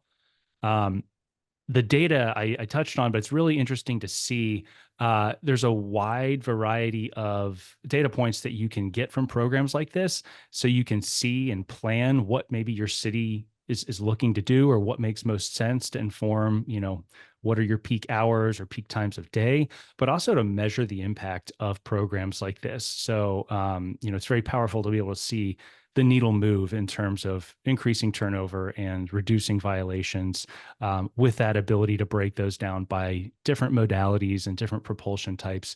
It's a much deeper level of insights than you might get from, say, transaction-based data or other data sources. Another cool component of these projects is the ability to share availability and occupancy data with city staff or with other stakeholders. So, city staff are able to see in real time in a dashboard what's happening in monitored spaces in a given time. If you get a call or anything like that, you're able to look and kind of see on a granular level, like what's happening right there before you go sending someone out there. You can kind of get an idea of what's happening. We also share availability data with drivers and with the public. So this is super, super valuable data for companies like FedEx, UPS, Amazon. A big challenge that a lot of cities face with managing loading zones and implementing some kind of a change in these programs is bringing the delivery companies to the table and helping to really create a win-win partnership that's going to work for them and work for the city. And there's definitely opportunity to create win-wins there. Hernani touched on a few of those by, reducing summonses and their costs associated with those. There's a very strong ROI for delivery companies to pay a small amount for curb access to operate more efficiently. These companies lose a ton of money, not only through paying tickets each year, but failed deliveries and inability to access the curb. You think about an Amazon same-day delivery kind of scenario. If that delivery van can't access the curb at those 150 to 200 stops a day, they're not going to be able to make those deliveries on time. And Amazon will often send out another van to come take take packages off that truck and kind of divide and conquer, or even go back to the warehouse and reload the truck the next day. So there's a lot of operational costs that get streamlined with these types of programs. But there's also a lot of value to these fleets in being able to see data on loading zone availability and in general just understand where the busiest zones are, what the times of day are, so they can operate in a way that's more efficient and just helps really create alignment with reducing congestion during peak hours. So I'll talk through a couple examples from other cities. City of Pittsburgh and the Pittsburgh Parking Authority were one of the early adopters of smart loading programs. We started working with them in 2021. And, something Hernani mentioned that it's definitely a journey. These are new, innovative programs, and it's not as straightforward as something like, upgrading parking meters or other things that have been around for a while and have a lot of cities that have done it. And there's a pretty well-proven playbook. This is something that it takes some innovation and some figuring out as you go to launch these programs. So similar to what Hernani described, there was a legislative process. There was kind of a deep dive process that we worked on with Pittsburgh to understand how zones are being used, where are priority areas. In Fort Lee, Hernani and his team did a lot of really deep dive work on studying and understanding the best locations to implement these kind of things. That data is very powerful for when you go to city council or any other kind of legislative body to say, hey, we want to introduce this new innovative program. We want to start automating things. We want to start charging commercial fleets. It's very powerful when you can go there with data in hand so that you're not just kind of going up against the status quo or anecdotal hunches or, people's knee-jerk reaction to, I don't think that would work. You'd really show, well, here's how it's working today, and it's really not working. So we need to do something, and to be able to show, here's been the impact of these programs and these minor changes. So from Pittsburgh, they started out with collecting data. Eventually, they used that to approve the introduction of automated payments. And at that first point, they were not doing anything on the enforcement side. It was simply adding signs, collecting payment, but there wasn't, there wasn't really any teeth or any added enforcement behind it. And they saw that to an extent, it did move the needle. It did get people on board. There was some compliance starting to happen, a little bit of a reduction in double parking, but by using that data, they were then able to get enforcement for automated enforcement approval for automated enforcement by mail. And that's when the needle really started to move dramatically. double parking plummeted. They have since expanded the program to not only include more loading zones, but also start to automate other use cases like bike lane infractions, no stopping zones, and that kind of thing. Feedback from the parking authority, it's been a very successful program, but really interesting too, very positive feedback from commercial fleets like Amazon and others. When they see the results of these, the first things they're asking to us and parking authorities is, this is great. How can we request more zones throughout the city? Because it really does improve their bottom line and operations. Hernani had a great example of the restaurant nearby, but just some quotes and feedback from other restaurant owners and local businesses. These are a very business friendly tool for those quick stops and quick in and out kind of loading and stops in front of their businesses. And then some interesting data on the impact we've seen. So Hernani mentioned that the time limit is up to 1 hour, and that is consistent with what Pittsburgh is doing in their loading zones. But it's really interesting to see a very, very, very small percentage of users of these zones actually stay up to an hour. Over half of the parking sessions we see are 7 minutes or less, and over 75% are 15 minutes or less. So that graduated rate structure really is a powerful tool for driving turnover in a way that's cost effective for the drivers. But what it really does is it's the people who don't need to be in those loading zones that these programs really work to address. It's people who are looking to avoid paying the meter, or they're waiting to pick someone up and they could go pull in somewhere else, but they're just going to sit wherever it's convenient, and they know they can get away with it in the past. Once they start receiving things by mail, even if it's just an invoice for a few dollars for the time they spent, they start to realize that compliance is going to change here. You can't just roll the dice and think you're not going to get caught, and they start to really observe the guidelines much more closely.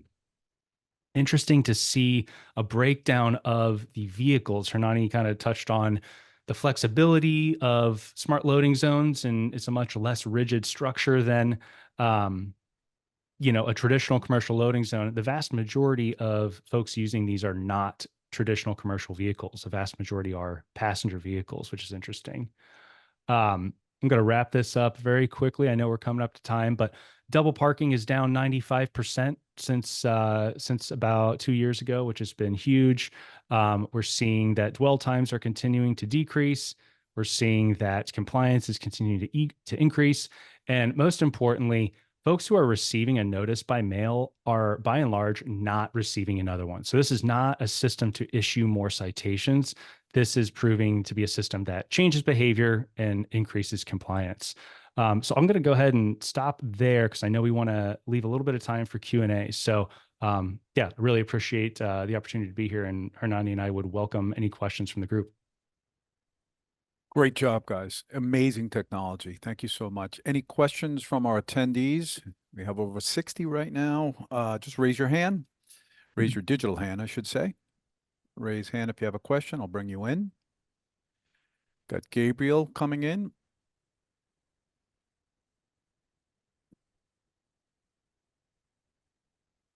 Okay, you should see Gabriel on the screen soon for asking a question. I'll just actually, I'll bring the audio in. Great. Gabriel, welcome. Your question is? What kind of cameras do you guys use for measuring the the boxes on the road? The green, the red. We have a proprietary camera that we use, which does all the processing within the camera unit itself.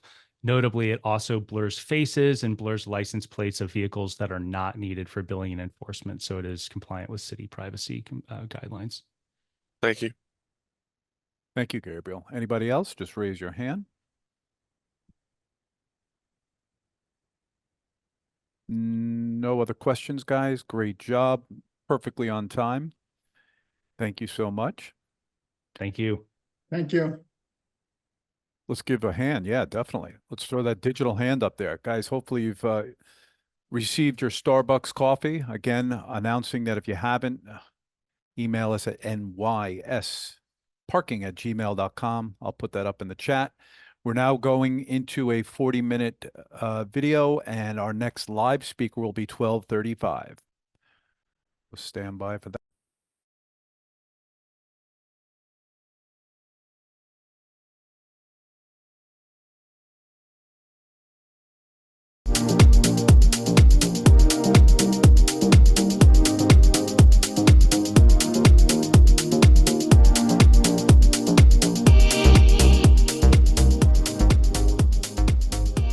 Hi, everyone. Kevin Wood here. I'm on the northeastern part of Long Island now. And by the way, welcome to our conference. You know, we just got off a committee meeting for the New York State Parking and Transportation Association. And, you know, we started talking about, you know, for all these years, we've been talking about not only parking, but mobility. And just wanted to show you, I'm sort of like living proof of living what we've been talking about. I'll kind of change the camera around here. And so this is the trek on the North Shore from Shoreham to Port Jefferson, 8 miles with the electric bike. Stromer, Swiss made. My grandson lives right over there. How cool is that? And who would have ever thought that mobility would be so cool? And it's only going to get better, right? So we're definitely heading towards automation, automated mobility. And when you have dedicated roads like this, hello sir, how are you? When you have dedicated trails and roads like this, you can see how that's easily going to happen, because it will be very controlled and very possible, whatever it may be, magnetic vehicles or electric vehicles. But we thought we'd share this with you. Beautiful fall here on Long Island. And I know we're going to be hearing from a few other of our board members on what they're doing differently in mobility. But it's all about like sort of living what you preach in your professional life, in your association life. And that's what we're doing. So I look forward to a great conference today, hearing back from our presenters, thanking our sponsors, thanking our board members, thanking our membership. And I look forward to continue success for all of us.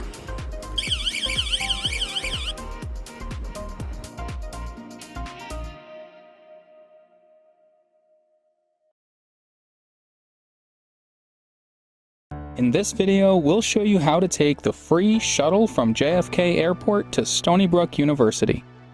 The shuttle runs on specific dates and times, and you must register in advance with confirmation to board.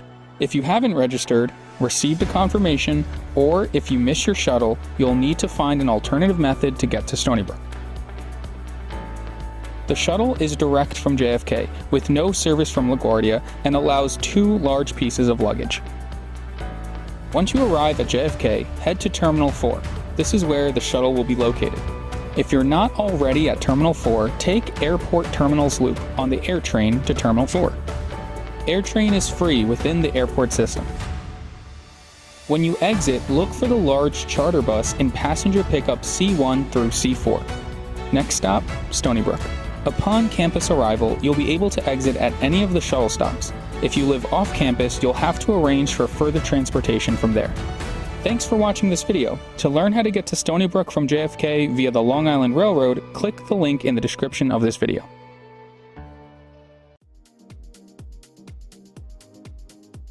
Hello everyone, my name is Matthew Reitmeyer. I'm the Assistant Director of Parking Services at the University of Buffalo and the Treasurer of NYSPTA. You can see in the images on the screen here, me on my scooter that I've been operating for about 3 weeks now in an effort to be a little bit more sustainable with my commute. I often commute on dry days in both cold and warm weather. I can honestly say this has been a great experience for me personally over the past 3 weeks. mostly because I have a very well-planned route that includes a bike path that connects directly to the campus. So it's pretty easy for me to get this done. I've learned quite a bit about how vehicles and drivers respond to micromobility on the roads. That's probably the most rewarding element of this whole experience. And the other is knowing that my commute is now sustainable using a piece of electric equipment. I hope you all enjoy the conference. Thanks for listening to my story.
So we are so excited to have one of our board members as one of our sponsors of this great virtual conference, and one of our first. I think it is our first full virtual conference.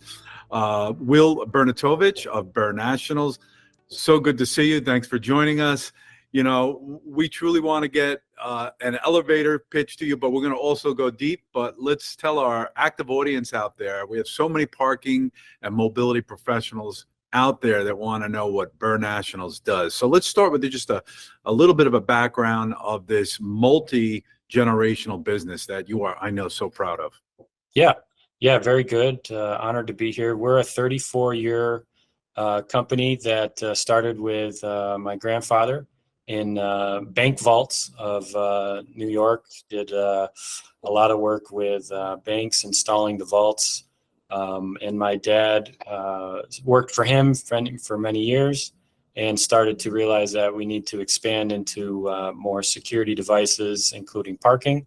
where we kind of bled into parking, access control, CCTV cameras, intercom, burglary systems, fire alarms, and we've spread from there. And since 1990, my dad has owned the company, and we've been booming for quite some time in regard to the tech boom and everything that comes with that. With our access control systems, they kind of morphed from the beginning stages in the 90s of, cipher locks where you punch in a number and it opens a door, to now we have fully hosted access control solutions with Bluetooth and wireless and cellular. And from that time, with my dad starting in the 90s and going through it, we have gone through each and every different generational technology that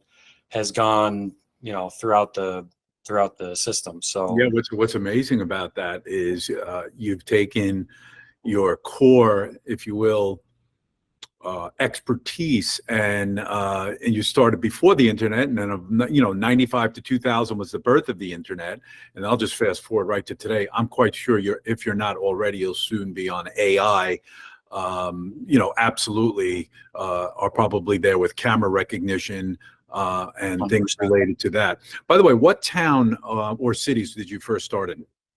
Yeah, so we went from Syracuse to Binghamton, and then we had a Albany office with Grandpa from years ago, and he's done work in New York City and out west as well, in Buffalo. So we've covered the whole state, but now we've come to stay out of New York City just for licensing purposes and stuff like that. But we go as far south as Poughkeepsie and throughout the entire upstate New York from head to toe. So access control and these parts and all this intense stuff that you put together to make solutions. That's what you're really in the solution business. Yeah.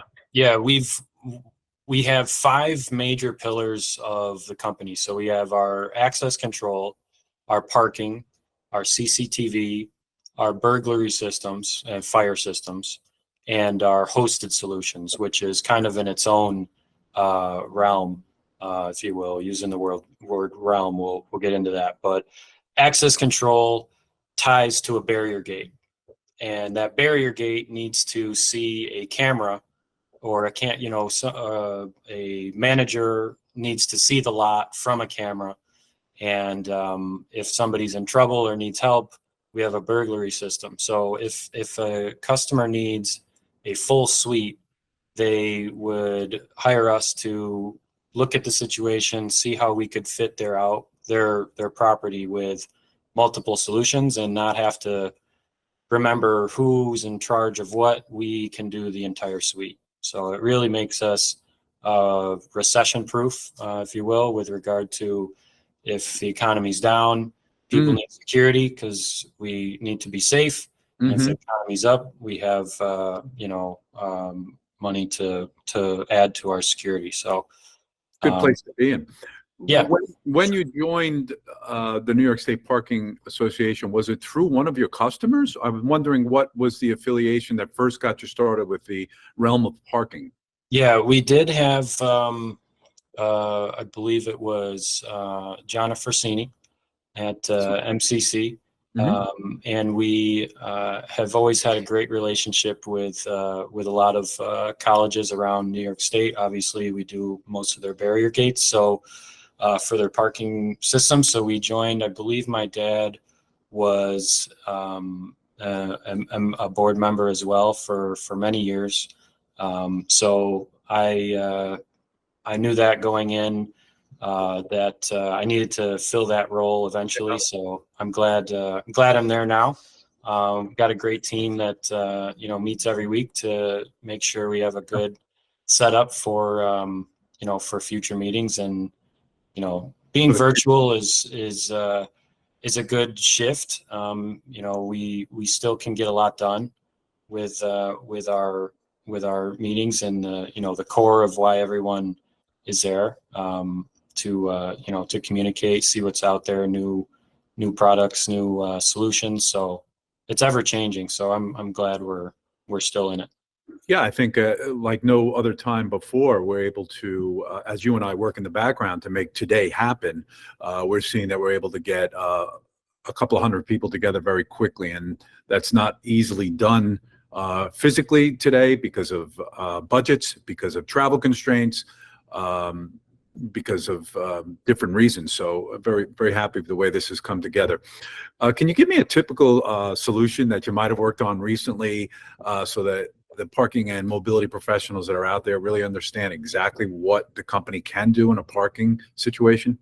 Yeah, so we have been working with one of our sites that has a very high profile building on the property. So it's a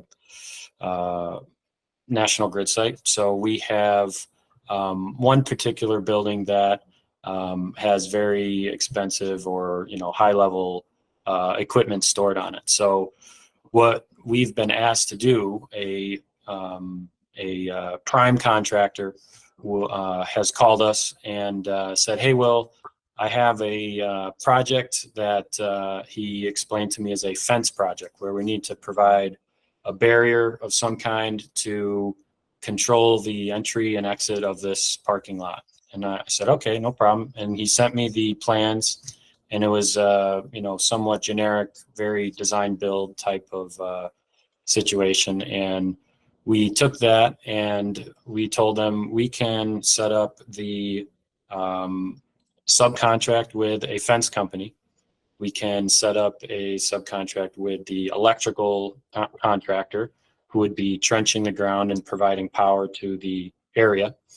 And then he would be responsible for like the concrete and the forms of the pads and everything like that. So with that, work from others, we can provide that trade management.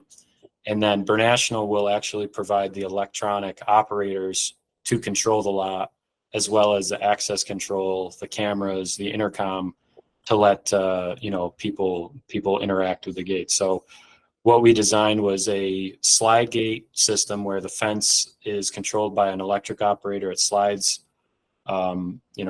back and forth for a full perimeter control situation. We have a card access system that all the monthly parkers would use in the lot, and also an intercom system that any guests that could have authorized entry would use for, that would communicate with the in-building staff. And then, of course, the cameras, which are mounted to the fence, pointing at the areas of interest to make sure, it's all recorded and people are telling the truth and all that kind of stuff. But cameras don't lie. So it's really, so they are there for, to catch people if ever need be. But we've also worked kind of in tandem with this prime contractor to say, hey, even though this is a parking situation for vehicles, we also would recommend a couple of man gates or pedestrian gates that are controlled by access as well. So if somebody needed to leave, on foot, they could. They don't have to walk through the parking lane. So that's all provided in one package, and it's going to be installed this fall. So that's a very basic level. We also do, in terms of revenue systems, we have a system that a particular developer called us on. It was a one in, one out, very small system, but it had to be completely remote. So we said, okay, is there any way you can get internet to the site? And they said, we really don't want to trench from, city light poles and have to pay for that in high costs. And I said, all right, well, we could turn this lot into a cellular modem where our revenue machines tie to a modem, and there's a small, cell phone bill fee essentially, that they were okay with. And we put this system in within 2 days, and it was a a slam dunk. And we have had 12 more lanes in other parts of New York that are also remote that tie to that same system, which gets into our hosting solution, where we have a data center that we've invested a lot of time and money in. Our cybersecurity advancements have shown that it's a really good system for our customers and us to have, so we can manage the environments and have a good understanding of what's going on the lot, because it's great to have fast installs, but we really want to have fast service. That's where we need to make sure customers understand a fast install is great. We all want that, but if we can get to a problem before the customer even knows, or within 15 minutes something's fixed, that saves so much time and money. Where in our industry, if you get a backup of cars, it's stressful for everyone, and it's just a matter of time before you just have to raise the gates or do something drastic. So with our remote sites, we host the server in our data center, and we are able to provide virtual sites for our customers, where they sign into our data center or their account, and they can see everything in regard to their system as if the server was on site. But we have no worries of maintaining that either. You guys maintain it, you provide the security for it, and they just have a seamless, worry-free monthly service with you. That's fantastic. I love it. Yeah. So that's a great description of how you got into the parking world and what a typical parking install would be. For those that are watching and want to see a glimpse of the future, what does the future look like in terms of technology and/or solutions that you're providing that you're most excited about? Yeah, so we've done a lot of work with Bluetooth technology, where your cell phone is the credential instead of a card or a fob. Lately, fobs and cards have just become really strenuous. When you look in the drawer and there's 4 cards left, and you have 100 people wanting to get in the garage, and then there's a 3-week lead time for fobs. So moving into a cell phone credential. Isn't that incredible when you have a society where 99% of people have a cell phone? So now I would imagine you'd be assigning rights by pushing to the cell phone in one shape, way, or form, right? Yeah. That's incredible. Yep. Certificates and whatnot. And there's it's app based, right? So there's no tap. There's the amount of, you're not returning anything. You're just, as an administrator, can turn off the credential or tell somebody else, here, download this app, and you'll fill in the blanks and tie a credit card to it so it can reoccur, just like any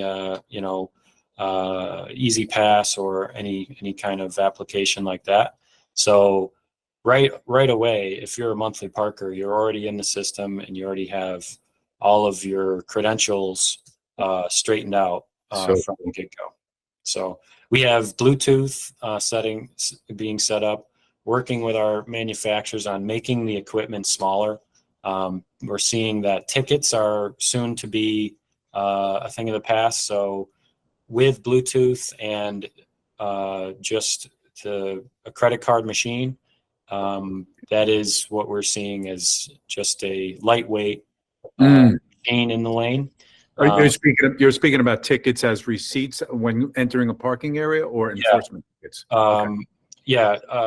As pulling into the lane. So every lot. That one that I lose every time I take a trip. That one that I don't know whether to put in my windshield or my wallet, but ultimately always lose. Yep. And that lost ticket fee, everyone remembers it's either $20 or higher. So so it it's That's being, a great solution. yeah, it's being developed, and it's ever changing. Not one lot is identical to the next, but that is where we're going with, parking technology, where the ticket is, either lost or forgotten, or, the cell phone's going to Amazing. take that responsibility. Do you going get involved with directly or indirectly the enforcement aspect of parking? Enforcement, not Bur National. We recommend our trusted partners. Your partners, right? But Ames, certainly your information, since people start with you on entry, your information is critical to feed to an enforcement operation. Yeah, we with our solutions being kind of custom fit, we can push alerts to that enforcement desk. If there's somebody who's parked there too long, or if, depending on the setup, we can email that department and say, so and so has expired, or if we have a flat rate lot, it depends on the situation, but Sure. we can alert the enforcement, and then how they enforce, we haven't really gotten into yet, but that's an interesting topic that we Sure. might, but it's definitely able to notify. Good. So you get up every day. You have obvious a passion for the business that you're now on a third generation. What makes you most excited about getting up and getting the day started? What type of project? What do you look forward to? What's your day-to-day look like? Yeah, we always like to see, that either it's a cold call, or some development that we've had in the past that we want to re-engage on, or keeping up with bids coming out on projects that we know need to happen because we're familiar with the area, or familiar with the people that are developing the area. We love seeing projects go from an idea, or dirt in the from just seeing a site at dirt, to being a full-blown multi-level garage, or building that, to go from the initial idea, because the security is always a part of the initial piece, because we want to make sure the asset can be secured at the end of it all. We're always in at the beginning. All the trades go in and install their stuff, and we're usually the cherry on top system that secures all those assets. So it's really reassuring to see, start to finish. We're in there. We kind of see it develop, and then at the end we install our stuff and bring the project home. So that's safe to say you're very project oriented, goal oriented, and solutions in place. So the last thing I'll ask you is, in your own words, today we have over 100 parking and mobility professionals online in our first virtual fall conference. Say a few words as to how you may service them in the future, or what you could offer in terms of information to even maybe they don't even know what they want yet. Yeah, very good. We're really excited. I know our team has been around a long time. I know a lot of our board members, our friends, are members of the park group, know who we are. And we, my IT director always says the best networking is the people. It's not the computer to computer. That's a great resource, but it really is the communication from person to person. And with that, I just want to say, let's talk. You guys have ideas. We have ideas. We have experience. We want to make sure we're part of the conversation with your future developments, and give us a shot. We have plenty of team members on this call that know who we are. We've done great work for 30 years and then more. So we really want to be a part of the conversation and show you what we got. Awesome, Will. I'm very proud of your company, as I'm sure you are. And we are lucky to have you as a board member. So thanks for joining us today, and we'll get back to the virtual conference. Thanks, Kevin.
All right, guys, welcome back. It's around 12. Absolutely. Hope you enjoyed that conversation I had with Will Bernatovich of Burr Nationals. I thought I'd ask our attendees if there are any questions for Will. Will, come on screen if you would. Panelists, come on screen. We have in standby Kevin from Park Trans, who will start right on time. If there are any questions for Will and Burr Nationals, please raise your digital Zoom hand and I'll bring you on. I can bring you on by audio only if you'd like as well. Stand by for questions, Will. Will is one of our board members, so he is on our website. If you had questions or need to talk to Will, he is available. Thank you, Will. Thank you for that. No problem. Thank you. Krista, are you in tow? What kind of feedback are you getting, Krista? Are you eating lunch? Yes, I'm eating lunch. I knew it. I knew it. You know me, All I right. have to eat, otherwise I'm hangry. You get hangry. I know. Okay. Any Now, board our members? board member-elect, who I forgot to mention earlier today, Matthew Gata, called to say everything looks great. Oh, good. Good. So kudos to everyone. Good, good. Anybody have any general questions? Throw your hand up as we get Kevin ready. Stand by, Kevin. We got you at 12:35, but we'll answer any questions anybody has at this point as well. After Kevin, we have a really, really cool, what I'm looking for is Modi and the University of Buffalo with one of our, not our board member, our treasurer, guy that takes care of the money. Looking forward to that, Matthew. Okay, scanning for questions, scanning for hands, stand by. Looking good. Hopefully everybody had a little bit of lunch and had us on in the background and that cool music. So Yeah, Kev, some maybe nice feature. we'll bring you on a little early, Kev. What's that, Krista? Nice feature pieces from some of you guys. Yeah, very nice. Your mobility, like that. Yeah, we appreciate that. So Will Bernatovich, why don't you introduce Kevin Woznicki of Park Trans?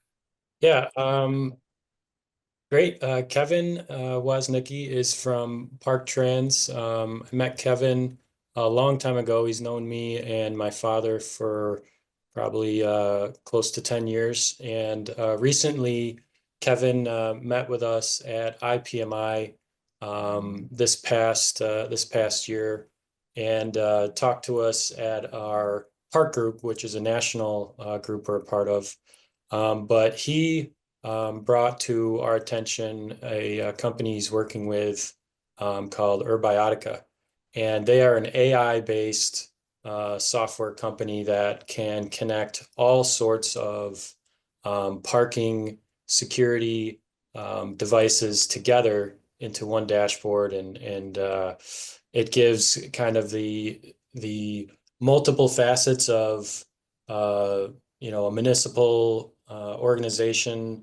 You know, some departments look at cameras, some are looking at maybe in-ground street pucks, the sensors in the ground, and you know, some are on foot enforcement. So Kevin has a very nice presentation set up for us that I thought would be great for the group to listen to where parking is going for the future, because AI is definitely you know, making a big wave here in all facets. So hand it over to Kevin, and excited to see you again. Thanks, Will. I appreciate that. That was a very nice lead in, and you know, we're real excited about presenting. So thanks to you, Kevin, Krista, the rest of the board for allowing us to do this. I mean, it's been a learning experience, to say the least, in going through AI in general. Right now, AI used to be, and I'm sure, let's see if this going to the screen here. Hang on 1 minute. There we go. It used to be a dirty word, very much like, you know, big data was. AI is used really to make decisions. It's something that, and as you saw from Hernani's presentation before, the key to AI is really to use it as a tool, but you have to start with really where you are and what you want to do. So I think that's really good advice for anything that you hear about AI or data or anything else, and they are tools. A funny story before we get going. Back in 2016, we had presented to a major Southwest city for a company that we were working with at that time, and we were going through the pros and cons of in-ground sensors and what it could pick up and what it couldn't pick up. And one of the questions that was asked was, well, can it pick up a robot? And I'm thinking, oh my God, I mean, what kind of question is that? Well, guess what? The robots are here. So it's really one of those things where you look and think, anytime you think you just have heard it all, you haven't. So let's talk a little bit about the challenges, that was outlined in the first presentation, and you'll hear an awful lot about AI going through every presentation. But when you look at really what the challenges are in the city, fewer parking spots, increased congestion, just making sure that the parker and the retailer and whoever might be your constituents downtown, and well, the authority, really need to be in tune with one another. And AI will help with that. So as cities look to reduce congestion and subsequent pollution, of course, as well as really more space for pedestrians and micromobility needs, including robots, AI is the most logical option to address these challenges. Then you throw on the ride share, the loading and unloading zones, the on-street EV charging, and other curb needs as they increase. It's imperative that you give the operator or administrator the tools to devise a plan to handle the many needs of the curb while maintaining clean, safe streets and happy pedestrians and parkers. Not an easy task, but one that AI can help focus and solve. So what we're going to dig into today is really, the topic is so broad that we're going to focus on a couple of areas that are going to really we'll hone in on, and that is the parking prediction availability and detection and automation for automated enforcement. As we know, the AI will play a critical role in reducing the traffic congestion associated with the surging for parking. As we all know, it's estimated that up to 30% of urban traffic is caused by drivers circling, looking for parking. So by integrating with GPS and traffic management systems, AI can direct cars away from high traffic areas and towards less congested streets or parking facilities. Not only saves drivers time, frustration, but also reduces the risk of environmental impact or vehicles emitting unnecessary pollutants while looking for the parking. AI also enhances the user experience by offering seamless automated parking solutions. Through AI-powered mobile apps, drivers can reserve spots ahead of time, pay digitally, even extend their parking remotely. Some systems can even automatically recognize license plates, allowing for ticketless and hassle-free parking process. This level of convenience is particularly valuable in large cities or in small cities where space is at a premium. You don't have to worry anymore about finding a spot upon arrival and dealing with a traditional meter because you can prepay it. Just another powerful application of AI is to predictive analysis, which helps both the city and the partners drivers anticipate future parking demand. By analyzing a lot of historical data on parking patterns, weather conditions, events, or schedules, AI systems can predict when and where parking spaces will be in high demand. For drivers, this obviously means real-time notifications with the best places to park based on their destination and time of day. For the city planners and parking operators, predictive analytics can inform decisions about where to build new parking facilities or how to allocate resources more efficiently. Moreover, AI can contribute to sustainable urban development by supporting the transition to greener modes of transportation. Smart parking systems can be integrated with EV charging stations, guiding EV drivers to parking spaces that also provide charging. Those are just a few of the things that AI can do or help with in actually getting back to the same thing, and that is, what is it we're trying to do and what is the best way to do it? So again, I can't reiterate how important the steps that Hernani mentioned that he walked through to really define what is needed and what he's trying to accomplish. So looking at the two cases we're focusing on in real-time data collection and analysis, the AI-powered systems use a network of either sensors, cameras, or both, or other IoT devices to collect real-time data on parking occupancy. This data is then continuously fed into machine learning algorithms that analyze current parking conditions across the city or specific area. By detecting trends like peak usage or seasonal variations, changes due to local events, the system can predict parking availability more accurately and in real time, enabling dynamic and responsive predictions. The other thing is historical and data pattern recognition. AI leverages historical parking data to identify long-term patterns and correlations. By analyzing the data, the system can predict future availability based on past trends. For instance, the system can forecast high demand periods, such as during holidays, concerts, rush hours, sporting events, and notify users in advance about expected parking shortages. This pattern recognition helps refine predictions over time, making them more reliable as the system learns from the data. There's also user-centric predictive applications. These provide drivers with proactive guidance, so that's obviously very important.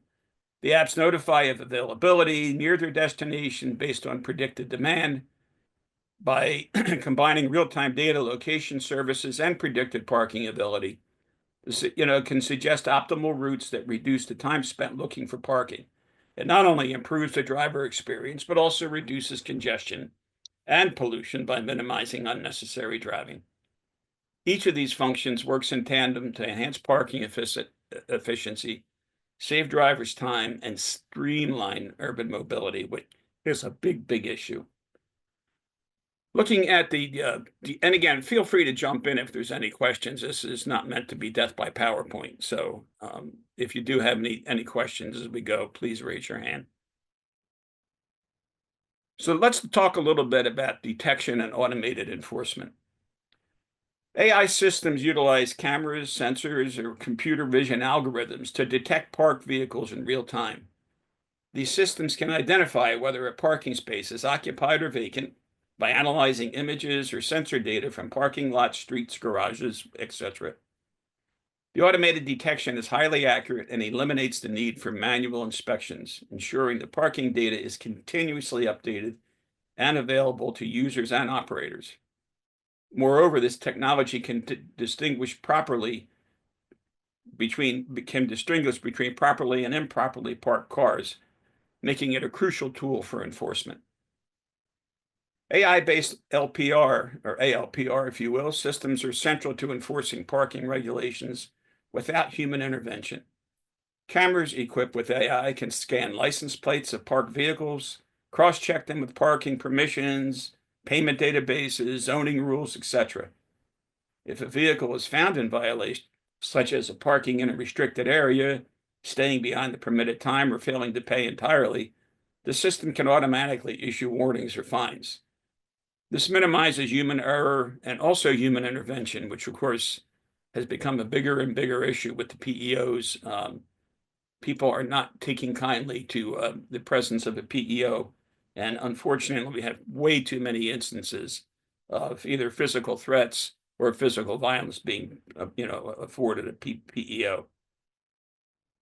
So that will be one other side benefit of having this. The other real-time alerts and dynamic response, AI enforcement systems can trigger real-time alerts to parking authorities or operators when a violation is detected. Whether the car is parked illegally in a handicap spot, overstayed, not paid at all, blocking emergency access like you saw in the last presentation. Fines can be automatically issued or notifications can be sent directly to the vehicle owner via mobile app or email. These dynamic responses ensure violations are addressed swiftly, helping maintain orderly parking conditions and improve compliance with parking regulations. These systems streamline both detection and enforcement, reducing the burden on manual monitoring, improving compliance, and ensuring smoother traffic and parking flow in an urban environment. In looking at parking availability prediction, it just lags behind traffic due to lack of user parking data. To capture the reliable parking data, it requires advanced detection systems when segmented by type of usage, commercial loading, which we've done, handicap accessible, EV, etc. Both sensors and AI cameras can provide accurate parking data, and the data fusion user parking data and detection system is essential for accurate parking availability and prediction. AI revolutionizes parking spot detection with cameras and sensors. Machine learning improves detection in ground IoT sensors using AI for self-calibration and efficient energy use. AI-based cloud platforms through camera image processing offer real-time data detection with 99% reliability, allowing for automated enforcement. And parking detection systems optimizes parking operations thanks to AI. So really, the whole purpose was to just say that AI is a tool. It is not something that we need to fear. It's not something that is going to take over. It's not something that can't be controlled. I think the biggest thing is first you take what it is you're trying to solve. And then when you look at it, then it's when AI can really help. Parking availability prediction will be coming in the coming years for both parkers and parking managers to improve mobility. You'll be able to get accurate parking availability prediction data, including the detection system, which is essential. AI is everywhere. You know, it's on the detection system booth to the camera base to IoT ground sensors. And AI will help optimize parking operations to improve the urban mobility, which is really, what this is all about. It's meant to stop the pollution, the congestion, the frustration, and also to really have the ultimate parking operator run a more efficient operation for both, whether it's a city, a university, its constituents, and also to add safety and user guidance to the actual parker themselves. So with that, my little spiel is done. If there are any questions, I'd be glad to handle them. As I said, I try not to ever do death by PowerPoint, and hopefully nobody is either dead or asleep. Very good, Kevin. Thank you so much. My pleasure. You got some claps, that's for sure. Kudos to you. Thank you. Will, if you want to field some questions, go ahead. I'll throw some folks in. Any questions, raise your hand out in the attendee audience. Stand by. Come on, Jason Jones, you might have a question.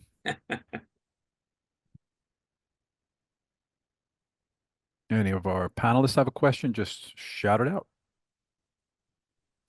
Here's a question I'll read. How would AI help with alerting individuals to a potential parking violation?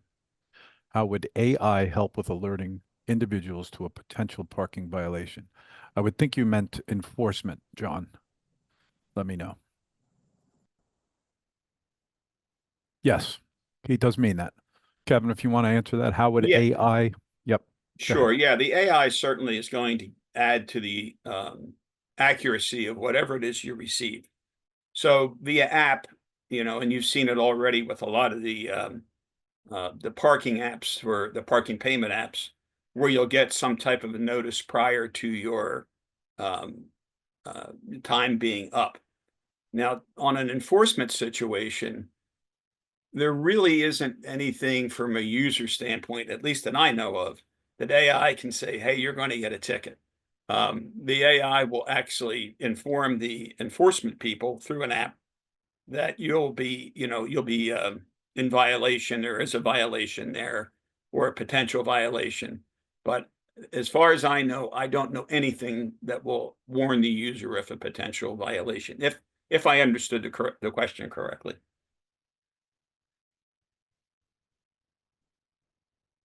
If not, I'll ask John to restate anything. In the meantime, George, please ask your question.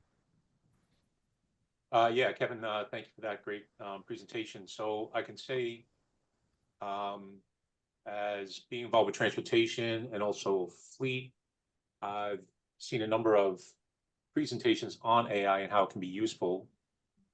Most recently, CPTA, University of Texas, Austin, provided a good presentation of that as well. So for those of us that have not yet dipped our toe in the AI waters, and hearing about all the wonderful things that it can help disseminate through data, what types of data are needed, or where can you, what systems do you need, or should you have, or can you ascertain that data so you can put AI to work for you? It's a great question, George. I think the answer to it is not so simple. I think it becomes a matter of what it is you're trying to solve. And that's really a function of having a conversation with somebody like you that would say, you know, what is it you're trying to do? AI can play roles, as you'll see from the very next presentation, about even doing the identification of actual, you know, furniture, hardware on the street, making smart decisions based upon the location of that. I've seen it, you know, used in situations where it will be able to identify if it's an LPR is not or LPR is not possible due to whether a license plate's covered, not visible, etc. AI then can actually you can feed the machine as many images of a certain make, model, and car as you want, and it will tell you that I can't see that blue Honda, but I can see it's got a dent in the back and it's got a baby on board bumper sticker on it. So if I only can get a partial read of a plate, by stitching the two together, there'll be a high degree of reliability that you're gonna not issue senseless tickets. So there's just, you know, again, I know I keep hammering on it, but I think what Hernani described, I think, is the question: what is it you're trying to solve? And there is AI in everything. It's ubiquitous. It's everywhere, as we all know. You know, I you know, was writing something the other day, and one of my programs actually started to, do you want me to write it for you? It's like, I should, but I'm not going to, you know. But so it's that ubiquitous that really, it's meant to help you solve whatever it is you're trying to solve.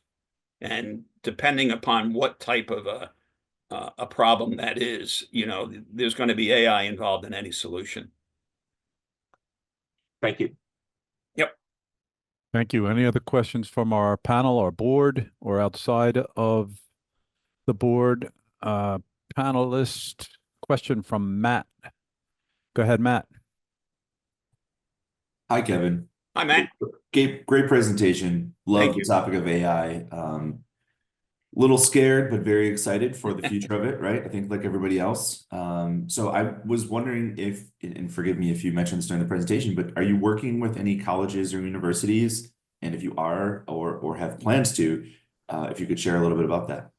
Yeah, and again,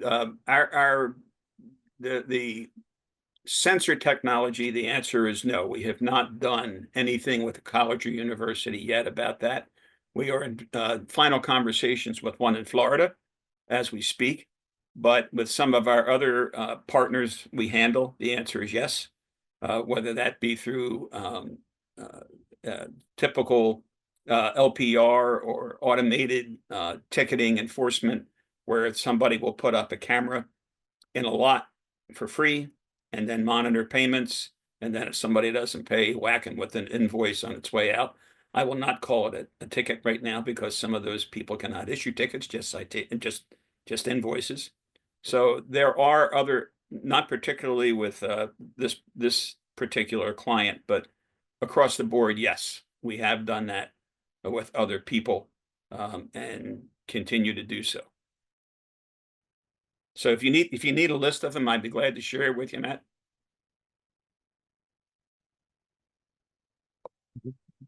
Kevin, this is Will. I'd like to just let the group know the relationship between Kevin and Bernnational. We've done a few bids with Kevin and the Urbiotica product. As Bernational is the installer, there's a particular site that we bid on. It's still in the evaluation process, but essentially we sent the RFP to Kevin and his team, and we put together the pieces for the physical hardware that communicates, makes a parking, makes this city smart. This particular RFP was a city where they wanted to know how many spaces are available and how to make that active, or how to populate it to the general public on the city's website, or a particular app that allows that. So we worked with Kevin, and we've prepared a package to this customer where we provide the wireless bridge technology, where a particular street has 70 pucks in the ground, the sensors, in each space, and each one talks to a bridge in that side of the street, and then it jumps to a internet source nearby that the city owns, and that area is covered in terms of the active space is allowed. And when a car pulls up to the space, obviously that space turns red, and it does the math for the city, and then Urbiotica can take that and convert it into the city's website as well. We have the sensors in the ground. We can do the CCTV cameras on a traffic light, where it's not only taking the traffic in the lane, but it's also the parked cars along the street, and it can do the counts for that as well. So it's with autonomous and other systems like that, there's so much potential that us as humans aren't even aware of yet, that AI is able to do in a snap. And it's just being able to pull it up on an app and look at your phone and say, oh yeah, there's space 92 is available on Franklin Street. I'll just turn right, and there I am. And being able to tie it to all these different factors that we already use is where that kind of webs into why it's so effective. So, Thanks, Will. Let's go back to George. yeah. Yeah, thank you. So, Will, I'm glad you brought that up, because RFPs, because it ignited a fire in my brain from the 3 RFPs that I personally wrote and executed this year. I know our parking group also had a major RFP for a new parking system, which is currently being deployed. So with respect to that, and for those in New York that have to go through the cumbersome RFP process and New York State rules and regulations, and other universities that have joined us here today, when writing an RFP, whether it's for a new parking technology, software as a service, or transportation, we're talking CAD AVL systems, on-demand rideshare systems, is there, or should there be, a component when you write your RFP to include AI? And if so, what kind of language would that be, or what should a group that really has no experience with AI but will look to leverage that technology, how should that be included in an RFP process? Is that for George or for Will? I'm not sure who that. I'm gonna. Well, you can both weigh in, because obviously Will's had some experience, but Kevin, if you want to lead it off with whatever you might. And I'll also, that's quite deep for some of the folks that are attendees. Raise your hand if you want to address George's question related to RFPs. It was a good one. Yeah, that's a great question, George. Yeah, the RFP did encompass AI. It was this particular one that we worked with Kevin on was it was a smart city for cell phone usage, and how hardware, software, AI can all funnel back to a cell phone, application. And there were parts in the RFP that had hardware, the sensors, different cameras, and and then it had a section for AI. I can find that and get you more information, and kind of give you the scenario that we were up against for that bid, and see where that can help you out for future. Okay, I have a question I'd like to thank you, Will. Question comes in. How would LPR AI work with vehicles covered with snow? I actually wondered that myself, but I don't have an answer for that. So anybody on that answer, how would the LPR AI work with vehicles covered with snow? I don't think it would. With a lot of difficulty. That's I for can, sure. I know Matt, Chris, myself, we're all upstate New York. David, we've always been told the rule with LPR and AI, if the human eye can't see it, most likely the camera cannot as well. But the camera, if the vehicle returns, they do have database storage that it takes a Lincoln Navigator with a bike rack or a roof rack, and it takes that image, and it almost takes like a silhouette, and then it remembers that what it can see of the license plate, and it stores it as a misread, or a 20% read or something like that. And usually a parking garage has some other form of access to the lot, and that would be a more traditional transaction. But if that car were ever to come back, AI would fill in the gaps where, if, for instance, there's a partial read on a plate and it only sees 3 letters of the 6 that are on the plate, it will, if that vehicle had ever returned or come back, it could match up the rest of the plate. So Yeah, that's true. I mean, I had a client that used a lot of LPR, and we used to do demos at shows where we covered with our thumb, and it remembered 1 or 2 letters, and as long as it had been in the system, like you said, it would recognize that car. Yeah, I think, Krista, Will, I think that's a real important part, that nothing's going to be 100% accurate, but certainly when you have a situation like you're going to have in upstate New York, for example, the learning algorithms of car shape, car color, tied with those remembrances of however many digits you can find, if and a lot of cases of people we work with, not just with Urbiotica, but with some of the LPR companies, they will not issue a ticket on something like that because of, obviously, you don't want to have a mistake made. So most of the people we work with will go through, before any type of an invoice or citation is issued, they'll go through a manual review before they send it out. But a lot of cases, there's just not a whole lot you can do with, with a snow covered or a trailer covered car, whatever it might be, especially not in New York when you have front and back plates, but other states where you just have a rear plate and you have a trailer.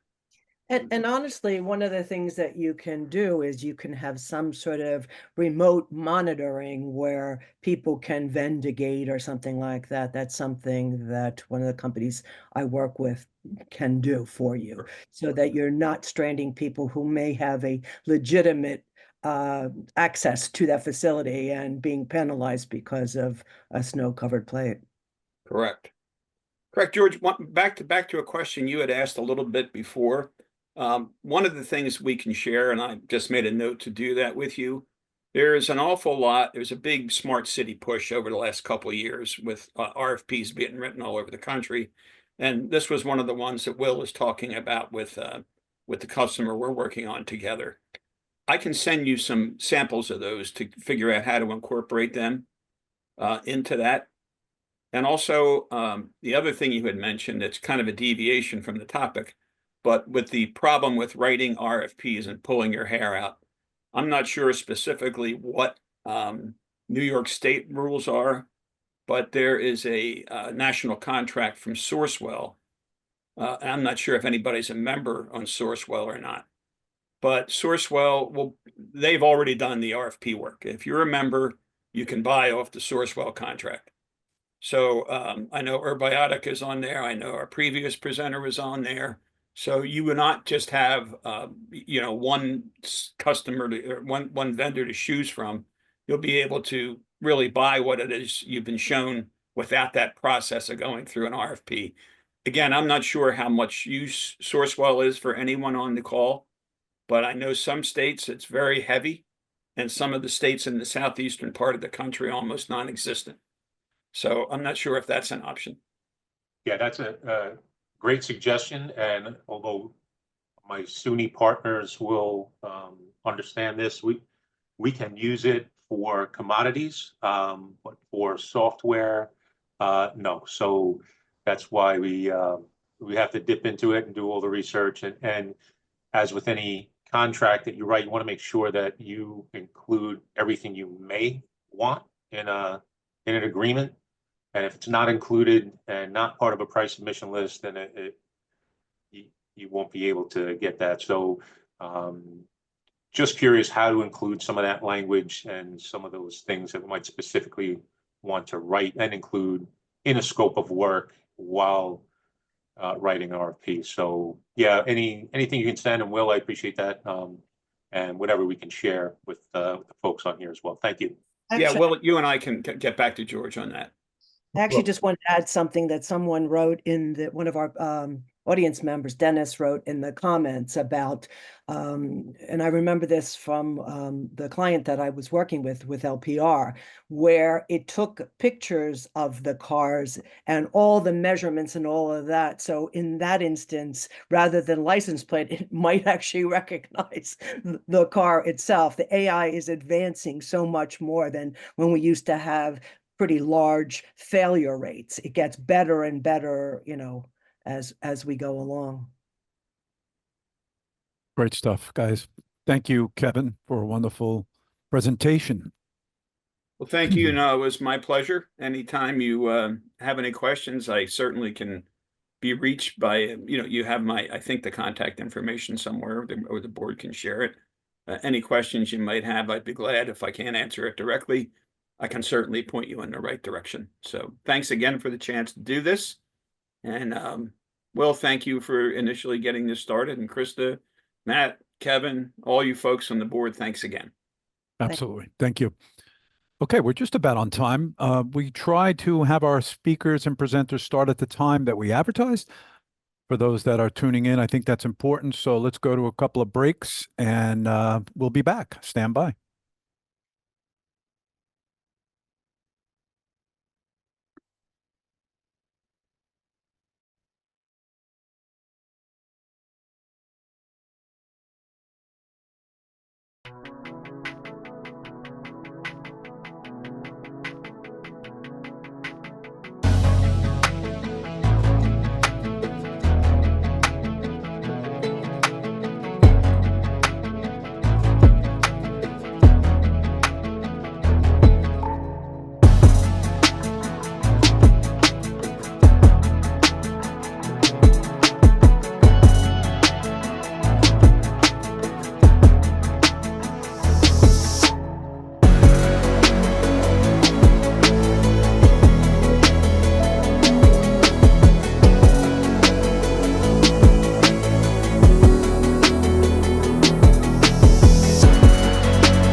All right, everyone, we are back live. Sometimes you can't tell, right?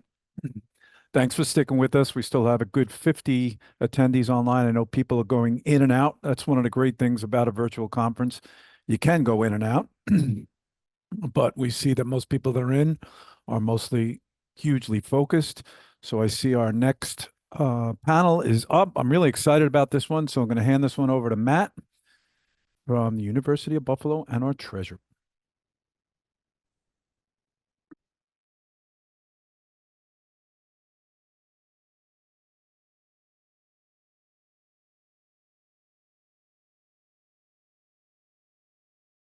Hello, everyone. Happy to be with you all today. Give me 1 second while I get the presentation up and running here. Can we all see our screen? How about a thumbs up? Looks good. Fantastic. Thank you so much. Welcome again to New York State Parking and Transportation's virtual fall conference. Happy to be with you all. While I missed our time in October, I'm happy that we are kind of pivoting to this experience and sharing this time with one another. Good educational content so far. Happy to see most of your faces, connect with you one way or the other. For those of you that don't know me, my name is Matthew Reitmeyer. I am the Assistant Director of Parking Services with University of Buffalo. I've been with the university about 15 years now, served in a few different capacities, now mostly focusing on parking and technology for our department. I also have the pleasure of serving as the treasurer for NYSPTA, and I've been connected with the association since the beginning of my career, but with the board of directors now since about 2017. I'd also like to pass the torch to my colleagues that I've come to know very well over the past year plus, James and Sean. James, you want to take it next?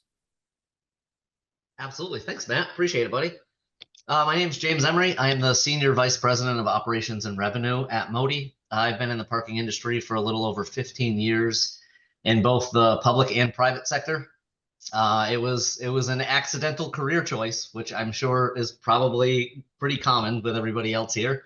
I started as a part-time coin collector when I first moved to Connecticut, just looking for a simple job to pay the bills while I got my feet underneath me. And I always say I dipped my toe in the parking pond, and the monster reached out, grabbed me, pulled me in, and I've been in parking ever since. So here I am. Go ahead, Sean. How's it going, y'all? I'm Sean Hyder. I'm sure I've met a few of you before at previous New York conferences. Yeah, may have been wearing a different shirt a little while back with Cardinal, but yeah. So I'm the vice president of business development here at Modi, and wanted to start us off with a little poll just to see where the audience is at and see how easy this is going to be for James. So if you start, if you look at you should have a poll that popped up on your screen here. And you should see the first question is Yankees or Red Sox? Yeah, I mean, that's going to sway the entire presentation, let's be honest. We got to know. I'm kind of bummed I can't vote to help skew these numbers in my direction here. We're in New York, folks. While I also cannot vote, I want you to know that I'm wearing a Yankees polo shirt today, and I wore it on purpose because I knew that question was coming up. So there's my vote, James. We're still friends. I knew this was going to be a problem. That image that you have in the back right there on my windowsill is the image of Jason Varitek jacking up A-Rod in 2004. It's the greatest moment of my life.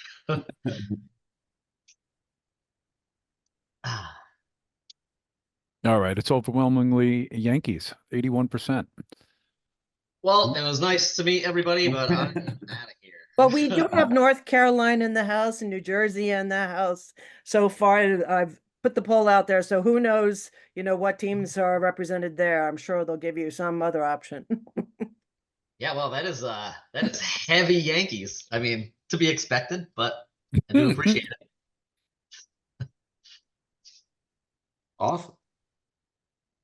All right, James, I will turn it over to you on the next slide here to get us going. All right, so what we're looking to do is how do we set up the end user to be successful in parking, right? I say it all the time, but parking is an anxiety-driven experience for most people, right? 1,000 questions go through the mind of a person before they even leave their house to go and park, whether that's going to a college campus or it's going downtown. It's where can I park? How much is it going to cost me? Am I allowed to park there with my permit? Or is it even something as simple as, is it parallel parking? Like, I don't ever want to parallel park. It's terrifying to me. Like, those are the things that go through people's heads before they even leave the house. And to me, those are roadblocks to get people to go down and go to the university or go and patronize the businesses downtown. And what can we do to help ease that anxiety and limit those roadblocks before they even leave? And that's, to me, that's the important part of what we're trying to do as an industry. And in order to do that, you need to have as an administrator, you can't help the end user and put the end user in a position of success if the administrator doesn't sit there and have the ability to be successful in their job. Sean, you want to jump to the next slide? Or Matt? Sorry. So what we do at Modi is we are a digital infrastructure company and a data aggregator. And those are big words that a lot of people are using in the industry, but what does that even mean? So the first step is, let's help the administrators understand exactly what's going on. My previous position before I started in Modi, I was the director of parking and transportation for a large municipality here in Connecticut. And when I first started, I was asking questions with everybody in the department, and there were no answers. How many ADA spaces do we have? No clue. Where's our signage located? No idea. Is there any rhyme or reason to our signage? What is the path to the messaging to the end user? And there was nothing. I had to go out with printouts of a Google Street View on a clipboard and walk the streets and mark where signs were and mark down and write on the back on how many spaces we had in each area, just so I could get an understanding of what was going on in the street. Because if me as an administrator, if I don't even know that information, how in the world can I set up the visitors and the customers and the consumers who want to come downtown for success? And I couldn't do it without actually going out and boots on the ground gathering this information. So I was lucky enough to get a sales pitch from the company I'm with now, Modi, and they walked out of my office, and I sat in my office for about 15 minutes after they left, and I went, holy cow, this is a game changer. This is what everybody's looking for, even if they don't know it yet. So what we do is, to empower these administrators, we come and we build an entire digital set of all of your parking, no matter how detailed, all the way down to the bay level. Where is the space? What are the policies for that specific space? Is it ADA? What permits are allowed? What times are those permits allowed? When is it switched to paid? Is it a loading zone? Whatever it is, we build that, and we give the administrator now the ability to sit there and understand their entire platform and their ecosystem without leaving their desk. Do you want to know how many ADA spaces there are? Just take a quick look. Do you want to know where they're located? What these policies are? You have that all at your fingertips now. And to me, that was an absolute game changer. It would have saved me hours and hours of frustration if I had known that there was a product like this at the time. But to me, the biggest benefit now is you have the ability to see everything. So not only do we collect all of and build out digitally where all your parking is, whether that's something as simple as a loading zone or the complexities of a single bay in a campus, because we know there are a lot of rights that go into one single bay in a campus. The complexity there is massive. And then if you throw events on top of that and how that space changes over time and what's happening during that event or after the event, the system needs to be able to reflect that in real time. Otherwise, you're not really doing a good enough job of understanding what's going on. So we'll collect all of your we collect all of the street signs, anything that affects the curb, fire hydrants, curb cuts, where your physical parking meters are, gate systems, multi-level garages, surface lots, and we build that out into a digital system. And we put that into our admin dashboard to give them the tools to understand exactly what's going on. Go ahead, Sean.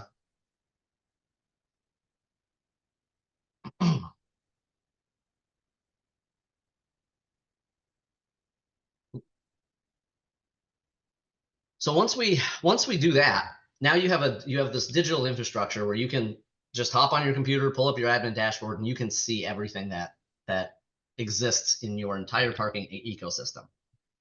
The next step is everyone here probably has 5 to 10 vendors that they have to deal with all the time, which is a whole bunch of systems that you have to log into. There's a lot of manual labor that goes into it. When it comes to pulling reports at the end of the month to put your financials together, you've got to jump into a bunch of different systems and compile that and build your own spreadsheet. It's a bear, right? We all do it. It was part of life, but it doesn't need to be. So the other portion of what we do is we can connect to all of these different vendors. So whether you've got a gated system here, you've got a loop counter over here, you've got fixed LPR over here, or you've just got a transient lot that just deals with transactions from multiple locations, whether it's a parking meter and 4 different pay-by-sell companies, we can connect to all of that and build yourself now an intelligence dashboard as well to let you understand exactly what's going on in real time. And to me, that's huge, right? Because as an administrator, I can pull up that intelligence dashboard and I can get all of my occupancy from all of these vendors in real time and see exactly what's going on without even having to leave my desk. And that's nice because you don't have to log into multiple systems, but it's also nice to have that in one space, because what that allows you to do now as an administrator is it allows you to purchase the right hardware for your specific situation. You don't actually have to go like, all right, I'm already using this gate vendor. Maybe I'm just going to put these in the new locations that just opened up because it's just easier. Then I only have to deal with one vendor. It's the same, but not all locations are built the same. That new location might not be ideal for a gate. You might want to use a loop counter there, or you might want to use fixed LPR or some sort of camera monitoring system. But you feel like it's easier to just kind of go with what you know. But now you don't have to worry about that. You can pick the specific hardware, the specific vendor that is right for you and right for that specific situation, and be able to pull that into the same ecosystem. So it makes your life easier knowing you can make the right decision for you, knowing that the foundation of what you do isn't going to change because it's all comes in.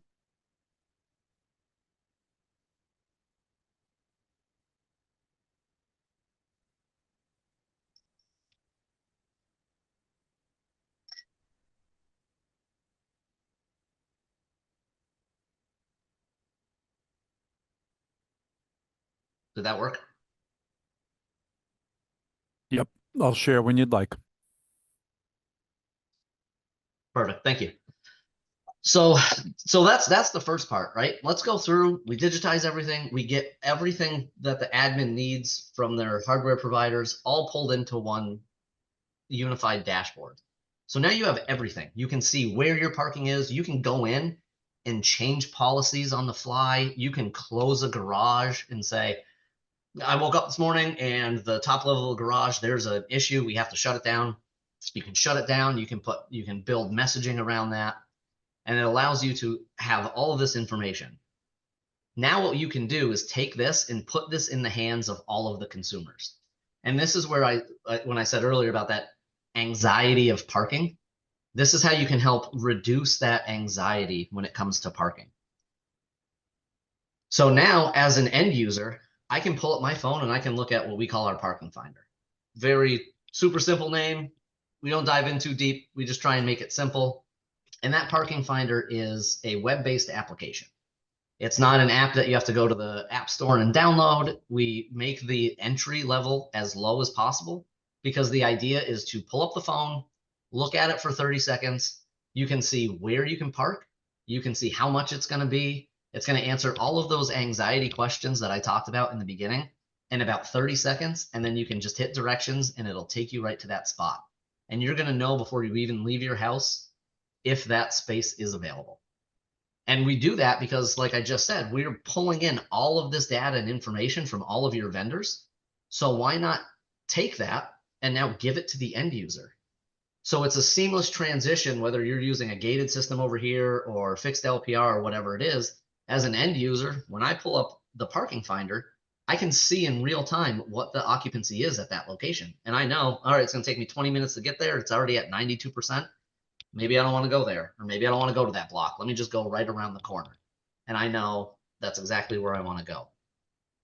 But it also allows you to filter out your anxieties. If you don't want parallel parking, uncheck the box, filter it out. It's going to disappear from the map and you're not going to see parallel parking anymore. So you don't have to worry about it. Are you looking for paid parking? Do you have a permit? And this is, to me, this is where the huge benefit is for campuses. Is you don't have to have 7,000 PDFs anymore for every single one of your permits, or because there's day permits, there's night permits, that like it's a massive plethora of permits that most campuses are selling, and getting that information to the person who has that permit is not exactly smooth usually. And this is where I think we did some awesome things with the University at Buffalo and Matt, is now as a student or a visitor, whoever I am coming to campus, I can pull up the parking finder and say, I have permit A, I'm going to be there at 2 p.m., show me where I can park. And it's going to filter out all of the other noise. And it's going to get rid of everything that doesn't matter to you because you've told the system, this is specifically what I'm looking for. And now it's going to filter that out. You can see it. You can click take me there, and it's going to pull up your default mapping application and drive you right to that location. And to me, I just think that's a game changer. And we've actually, and you'll see at the end of this slide, you're going to see some statistics where we've actually had a couple of universities procure us through some research grants to understand the effect that the parking finder is having on both the students, the faculty, and the visitors. And it's nice to have that because now we can actually see the tangible data of how we are changing life on campus when it comes to traveling to campus, getting there, going to class. And on the customer service side of things, because everything you do in the parking finder, because it's not an app, it's a web-based application, every click, every filter, everything you set generates a unique URL. So from a customer service standpoint, if I call up and I say, hey, Matt, I've got permit A and I need to go to this building on Tuesdays at 2 p.m. and I have no idea where I can park. Matt can say, great, I got you, no problem. He can pull up the parking finder on his end, go to that building, go to the closest location, select that permit, filter everything out. So now he can see exactly where that customer needs to park, and he can just copy that link and text it to him or send it to me in an email. And all I do is click on that link and it's automatically going to open up the parking finder and it's going to show me exactly what I was looking for. And then I can just hit directions and it's going to take me right to that location. And again, that's elevating the customer experience, because imagine, I'm sure most of you understand and have done this before, trying to have that conversation over the phone with no actual visual context of telling them where to park. It's impossible. It's extremely difficult. It's easy to get frustrated. You probably feel you're being super clear, especially because you're familiar with the area. You understand what's going on. The person you're talking to probably doesn't feel the same way. There's a bit of a disconnect there. And instead, it allows you as the administrator and me as the visitor to be looking at the exact same thing and have that visual context and understand where I can go at this time because I need to get there for class or whatever it is. And I just think that's a massive, massive benefit to not just campuses, but cities as well, right? How many times they still say it, like, we know we're still not fully out of COVID, but the old habits are still ingrained in everybody where they say, I'm not going downtown. There's never anywhere to park. And businesses are begging people to come back downtown and park and patronize these businesses. And again, with this parking finder, it removes that excuse because I can pull up the parking finder and see, I've got a 30% chance of finding parking on that block. But if I go 1 block around the corner, I have an 80% chance of finding parking there right now. I've removed that level of anxiety already. I know exactly where I can find a space and what type of space I'm looking for. If I have a disability placard and I know I'm specifically looking for one of those spaces, I can filter out just for those spaces. And I can see exactly where those spaces are on a digital map overlaid near the restaurant I'm trying to go to. And it allows you to breathe and have that level of anxiety removed. Matt, do you want to jump in and start talking about kind of the project that we were working on together at UB? Sure. Yeah. I think that's at a later slide. You want me to just kind of like skip ahead and we can go back? Yeah, I think that'll work. Sure. So this is my slide, and I'm happy to chime in here and share our experience with Modi. So what James was talking about in the very beginning of the digital inventory of our 16,000 parking spaces at the university was very much annotated by saying boots on the ground. So the work that our team did, and some of them are on the call here today, to go out and just list every single space in every single lot, in every single service area, every single nook and cranny of the university. And those of you from municipalities and universities know what I'm talking about with those deep, dark corners. We literally, down to every single bay, listed who was able to park there for the duration, if it costs money, if it has to have a special permit. And that was pretty painstaking. James, correct me if I'm wrong, but that was probably a couple months worth of meetings every Wednesday at 10 a.m. Yeah, it certainly was. There's Yeah, just so much nuance in the campus that it's important to make sure that you get it right. Because at the end of the day, you're putting it in the hands of the consumers. And if it's wrong, then you're going to hear about it. Correct. Yeah. And we drilled down as far as we possibly could into all of our spaces, into all of our bays, even the ones that really no one ever uses, in the far periphery. We still detailed out exactly who could park there, which was great, because it was a great opportunity for all of our team to get out there and become familiar with all of those spaces. Once again, even the places that they don't normally patrol or enforce. And it was great for us and it was great for the program.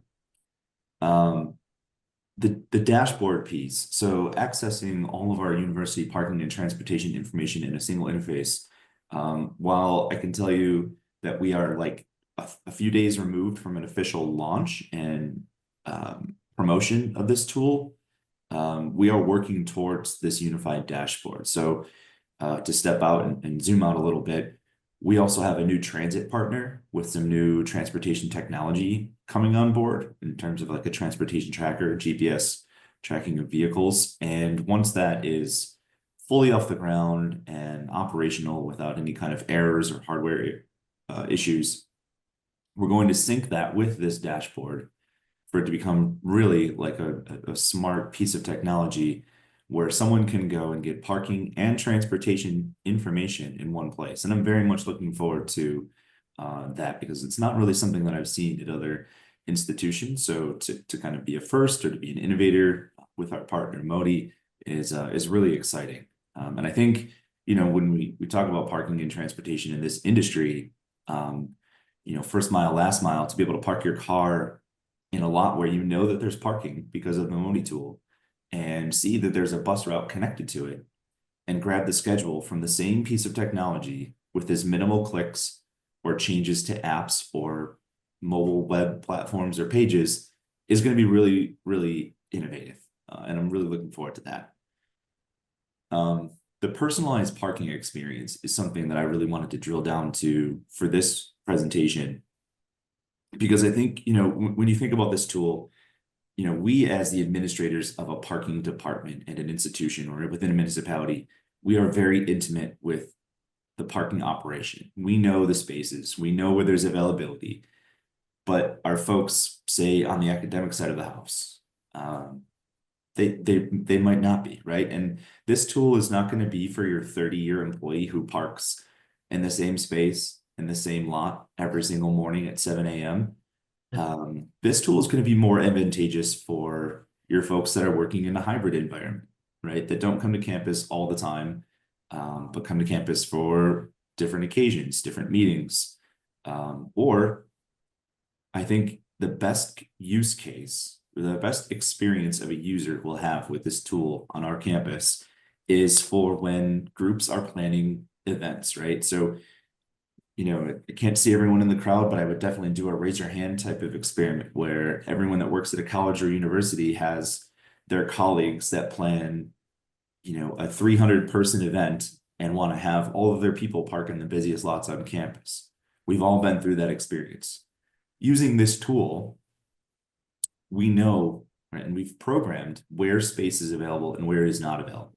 And being able to share the link to this with predictive parking technology throughout different points of the day is going to help us all plan for a better experience for the parking user, right? So when they're planning, you know, during the time of day that their event starts, when they can expect people to show up, they can tell them exactly where there's going to be space. They don't even have to consult with us. There's a tool that they can save to their browser that's going to show that. And this is going to work for, you know, the event side of the thing, the event side of the operation, but it's also going to work when people have guests and visitors coming as well. Because when they share the link to where they think available parking is, there's a pass-through for an option to get directions, which will go right to your native directions app, like your Maps app or Waze or what have you. And it's going to provide for a seamless experience for that person. You know, our university it's expansive. It's like a small city.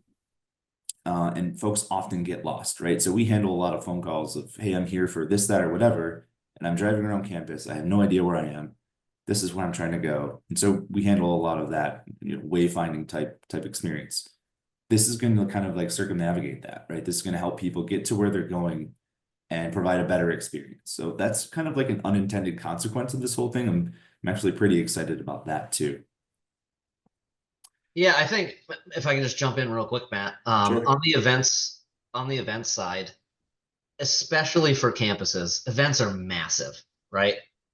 And there's the level of complexity that goes into planning for an event is astounding. It's something that I've learned since I've been at Modi. It's kind of mind-blowing.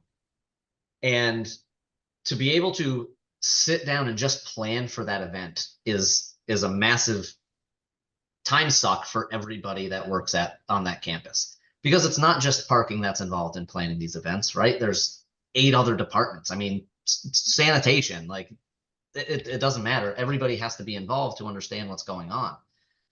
So now you have a platform where you can all get into the same conference room, pull up your admin dashboard, look at those specific lots or areas that are going to be affected by this event, and now plan and make those changes down to the individual bay level. I mean, we have at campus, you can go and say, okay, this bay, we got a football game, and in this lot, this entire row is going to be blocked off for media. You can change that and build that immediately, and it's going to reflect in the parking finder during that event. You can go down now, you can go to the individual bay level and say, okay, this bay is for parking, the bay right next to it's for tailgating, and then parking and tailgating and parking and tailgating. So you can actually tell everybody before they even leave their house where you can park, what it's going to look like, and how that event is going to be planned and how it's going to act once you get there. And I just think it's such a simplified process. Sorry, Matt, go ahead. No, it's great. It's great insight. And feel free to jump in whenever you'd like. So another thing that I wanted to say about the personalized experience too, and I'm glad that James says this earlier in his talk, was that because it is not an app and it is a mobile, or it's a web platform that can be used in a mobile device, and there is no barrier to entry.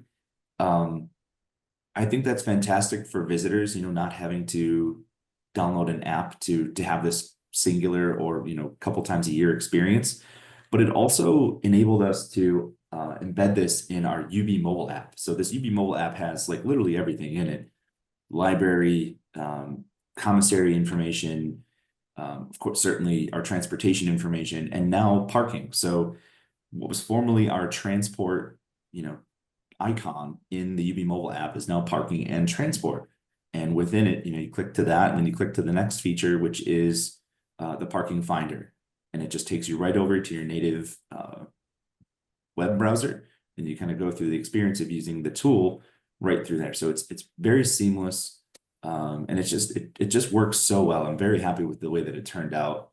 And again, just having launched this product, we're getting some pretty good feedback based on the initial use. So again, a great personalized parking experience.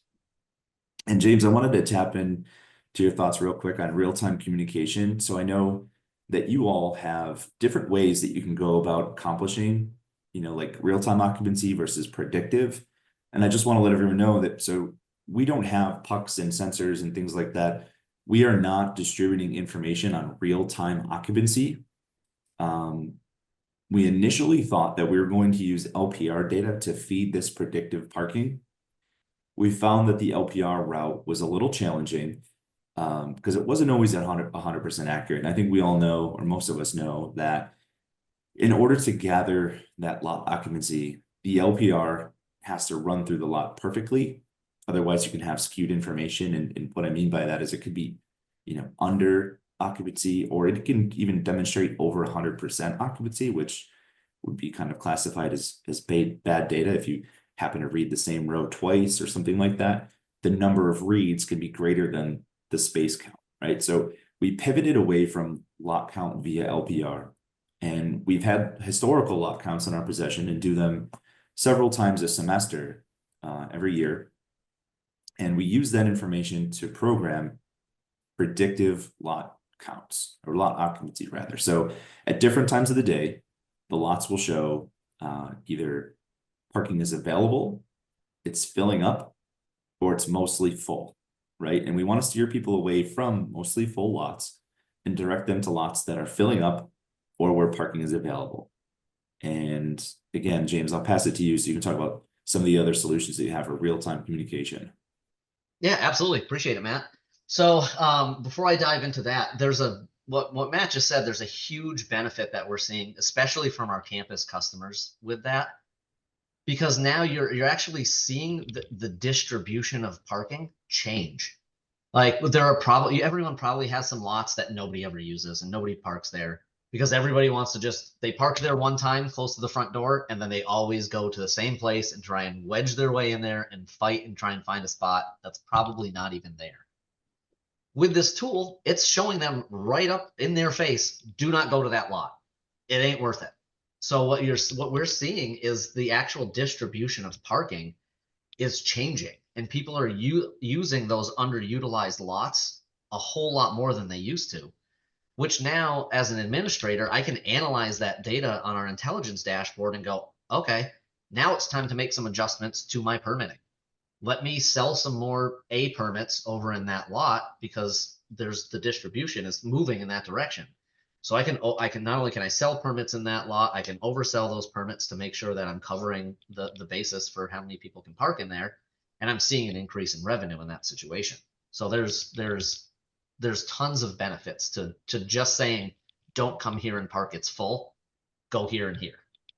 And it really is that simple, but there's never been a tool to allow someone to understand that information in the palm of their hand. So when it comes to providing that type of information on occupancy and availability to the end user, there are tons and tons of ways you can do that. And we'll do that by pulling, the easiest way is pulling the information and the data directly from the hardware if you have hardware in that location. So whether that's, again, loop counters, gates, LPR cameras, camera mounted up on the pole to see what's going on, it doesn't matter. We can ingest it, put it on that dashboard, and the end user doesn't know the difference. It doesn't matter where the data is coming from. They don't care about that. They just care about what the data is telling them. So it doesn't matter the hardware. It's a seamless transition. That's the easiest way. The not easiest way is what we did with Matt and UV. So it was manual counts, but it was very, very detailed and in-depth manual counts. But shout out to Matt's team, because without their deep dive into that, we would have never been able to do this. But the information that Matt gave us, we were able to go through and be like, okay, here's manual counts for this hour of this day of the week, for this hour of the week. And we were able to take that and put that into our AI machine learning and let it process and understand what that looks like, and then put that into the parking finder. So now, while it's not technically real-time information, it is a level of availability based on historical data. And that is, excuse me, I think a huge game changer, because Matt has 7,000 parking lots on his campus. It's ridiculous. And for him to have to go through and put hardware in every single one of those lots is a non-starter. Nobody has the funding for that. It's crazy. So you can get most of the benefits of the hardware to the end user without actually getting that hardware, not having to pay for that hardware. And that's huge. The other route that we have attempted to go down, and this is, I'll spend 2 hours talking on mobile LPR data if you guys want. I've said, Matt shaking his head. So for one of our customers that we're currently onboarding, they are begging us to use mobile LPR data, historical mobile LPR data, to then do what Matt's doing and embed that statically to show the chances of finding availability based on that day and time. And I was like, look, I'll try, but there's no guarantees, because mobile LPR data is just not good for this situation. And here's the example. For this customer, I took one lot. I took 365 days worth of their mobile LPR data for this one lot. And I broke it out over 7 days and then every single hour of the day of the week. Their enforcement starts at 8 a.m. I did, in 365 days worth of mobile LPR data, I did not have one single data ping in this lot before 11 a.m. In 365 days, the mobile enforcement vehicle did not go through that lot one time before 11 a.m. So how can we accurately give a prediction based on that data if there is no data? And that's where it gets a slippery slope when you're trying to use mobile LPR data. It's fun. I like digging into that puzzle and diving in and analyzing the data to understand what's going on, but you can't put that, if you are going to offer that level of interaction and tell them where the chances are of finding parking, you got to be accurate, because the second you're not, you're making everybody furious. And now everyone hates us anyway, because we hide in the bushes and we write citations 30 seconds after your meter expires, and most people don't enjoy what we do anyway. So the second you're providing them with a piece of information that ends up being incorrect, they're picking up the phone, and that is defeating the purpose of what we're trying to do here. So making sure that you're using the data properly and understanding what the data is showing you is the first step to making sure that you're providing that accurate information to the end user. And that, to me, that's the difference between trying to use mobile LPR data or doing what Matt did and actually going through and doing the manual counts and doing that hard work over a course of time, which then allows us to do a predictive analysis and build that into the parking finder. Yeah, and that's a really great point, James. And I think, a caveat to this whole thing is that it's going to need some tweaks over time, right? So we know we've got historical lot counts from years, right? So we probably use like 5 years worth of data, compiled it into some averages, and fed that to this platform. And while we know it's good because it's an average, it's not always perfect. There's going to be some differences. There might be some kind of event that's not on our radar that's filling a lot, or their traffic just might be light that day for whatever reason. So there's going to be some variances, right? And that's just kind of the reality of things. It's always not going to be the same, and that's fine. And we know that over time we're going to need to tweak this.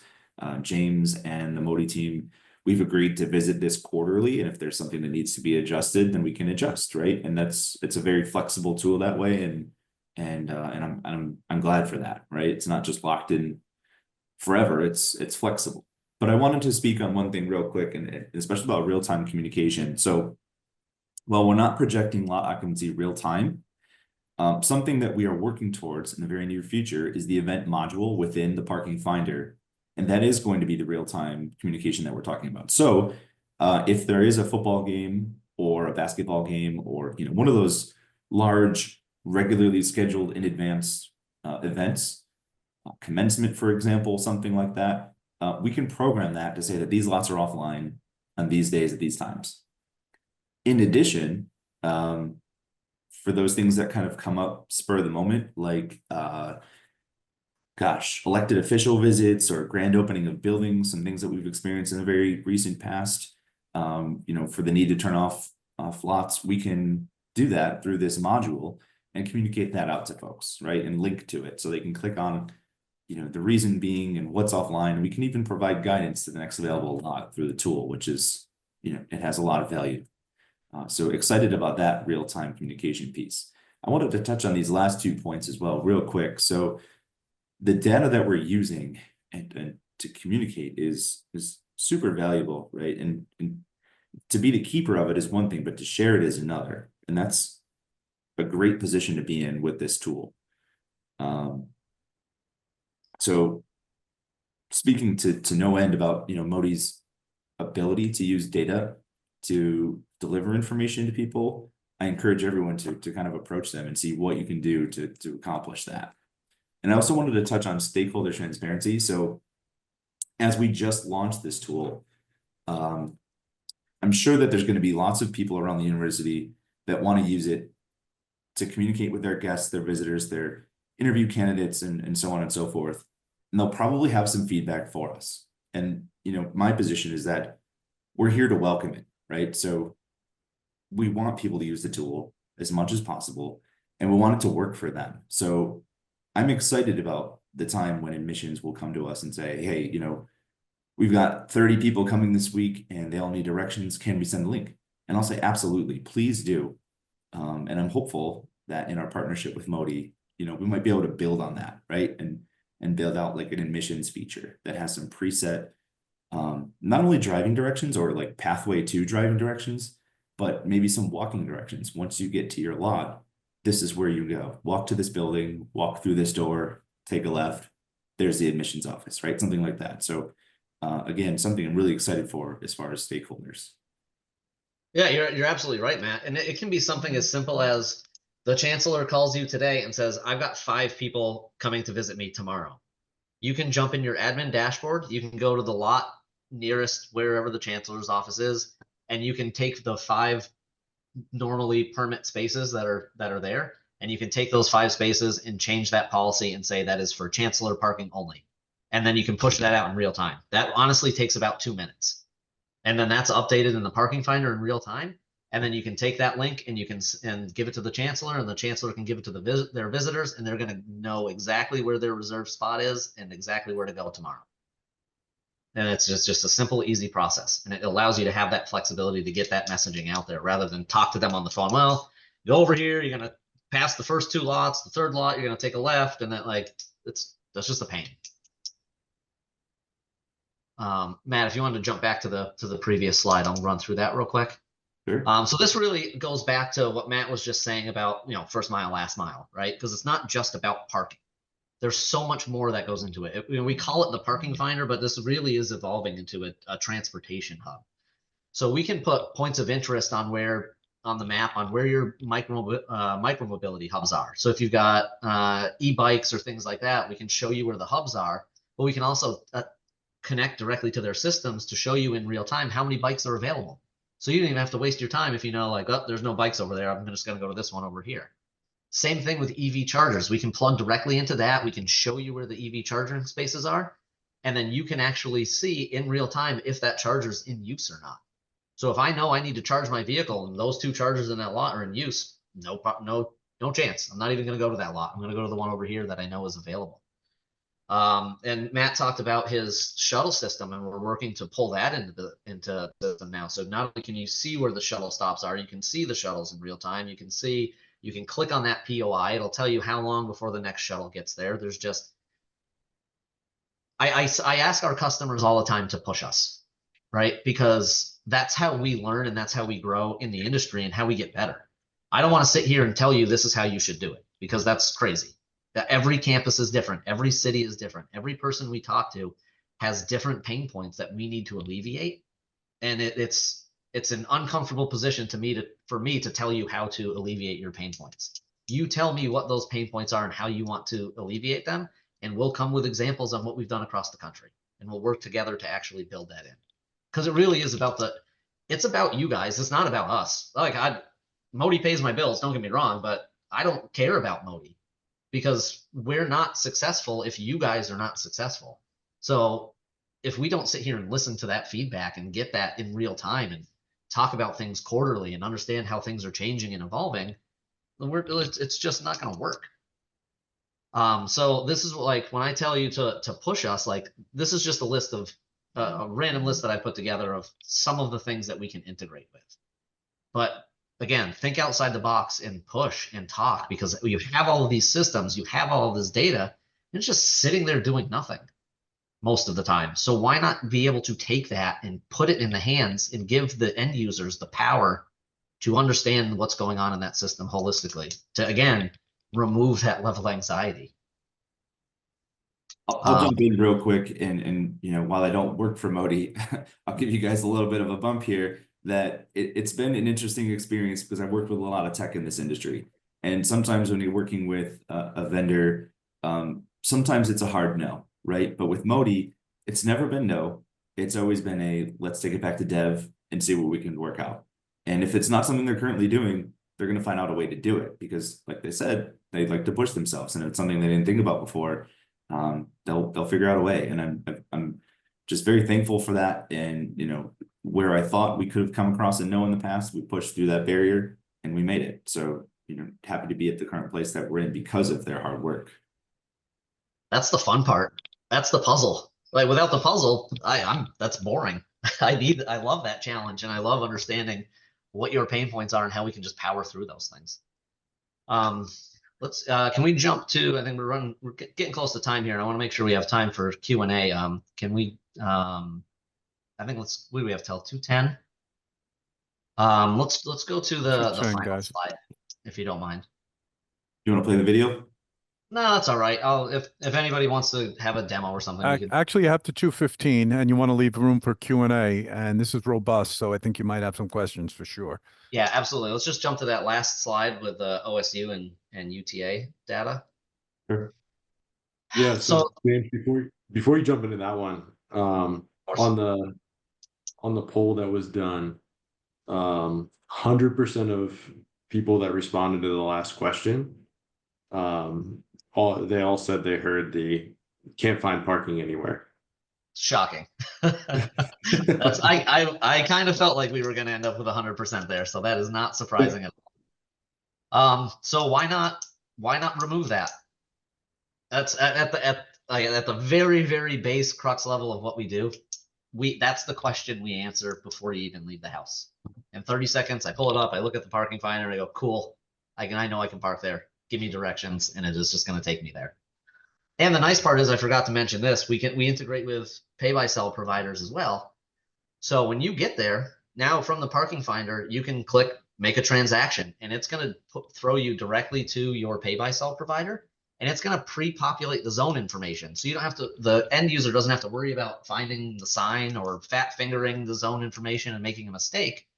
It's going to make that seamless transition. And before you guys ask, we take absolutely positively no cuts of transactions whatsoever. All we do is we either enhance the products we're attached to, or we drive traffic to those other products. And that's, again, it's not about us, it's about the end user. So I did mention earlier that we've had a customer procure us with a research grant, and that's the University of Texas at Arlington. And they have found that after using our products for over a year, so the white pages are they're still working on them to be released, and I can't wait because the nerd in me is going to really like going through and reading all of that. But they're seeing a 60% reduction in parking citations issued for mistakes, which is I have a permit and I've parked in the wrong lot, or I didn't realize this was a pay lot, I didn't make a transaction. So you're seeing a reduction in those citations, which is good news, right? You're not punishing people for making those mistakes anymore because it's clear on where they're allowed to park and where they're supposed to park. But what they're also seeing that I found interesting is a 40% increase in transient revenue, because people, one, now they know that there is paid parking, and two, they know they're supposed to pay. And so because those mistakes are being filtered out, they understand the rules, they understand what they're supposed to do, and they can just jump to making that transaction right from the parking finder that they're already in. So they're seeing an increase in that. And the last thing that they're seeing an increase in, we don't have the numbers on it yet. They put sensors all around to analyze emissions. And while we don't have the number that we can speak to yet, because they have not finalized it, they're seeing a massive reduction in emissions on campus. And that's strictly from people not circling. They just know where to go. They know where parking is available. So they're not just going around trying to fight and find a spot. They're just going to that spot. And or they're using micromobility, because they've got tons of micromobility on campus at UTA, and they're able to use that directly from the parking finder when they may not have known that there was a bike share on the corner of that lot, but now they know it's there. And then we talked about it earlier about, so OSU uses our system on swivel screens in their customer service room. So when you come in, they can show you the parking finder. You say, I got this permit, I'm looking where to park. They just set the filter, they change it. They can see exactly where to park. They can give them that unique URL to see exactly where to park. And it's reduced. I mean, they've got a 38% reduction in call time. That right there is huge. 38%. That's a massive number especially for a campus that has, what was it, 35,000 parking spaces. That's a city. That's ridiculous. So like, it just, to me, this is just proves that I'm happy to know that we are providing value to these people. And that's just what gets me up in the morning at the end of the day. So again, look, all right, I can sit here and talk for 45 more minutes if we need to, but let's open it up to Q&A. I'm curious to hear some questions or some feedback or what you guys have.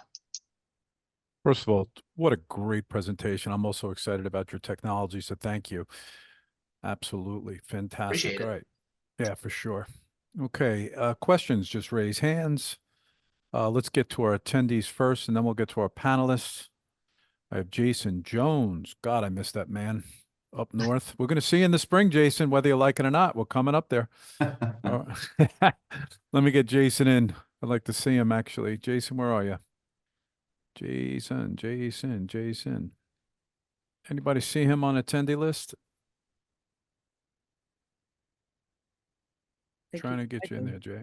He was there earlier, but I think he's hiding right now. While we're waiting for Jason, I'll just say that, while we just officially launched this product at the university, I'm very much looking forward to sharing some data and statistics like this at a follow-up opportunity with Modi, potentially spring 2025, which, if I understand correctly, we're looking to visit Albany. Yes, we are. We are visiting Albany. Here comes Jason. Yeah, you guys that are on, we're going to be to the Albany Parking Authority, possibly. So there's a little sneak preview, working out the details. So we'll be there for sure. In person. Here comes Jason, if he's not on already, guys.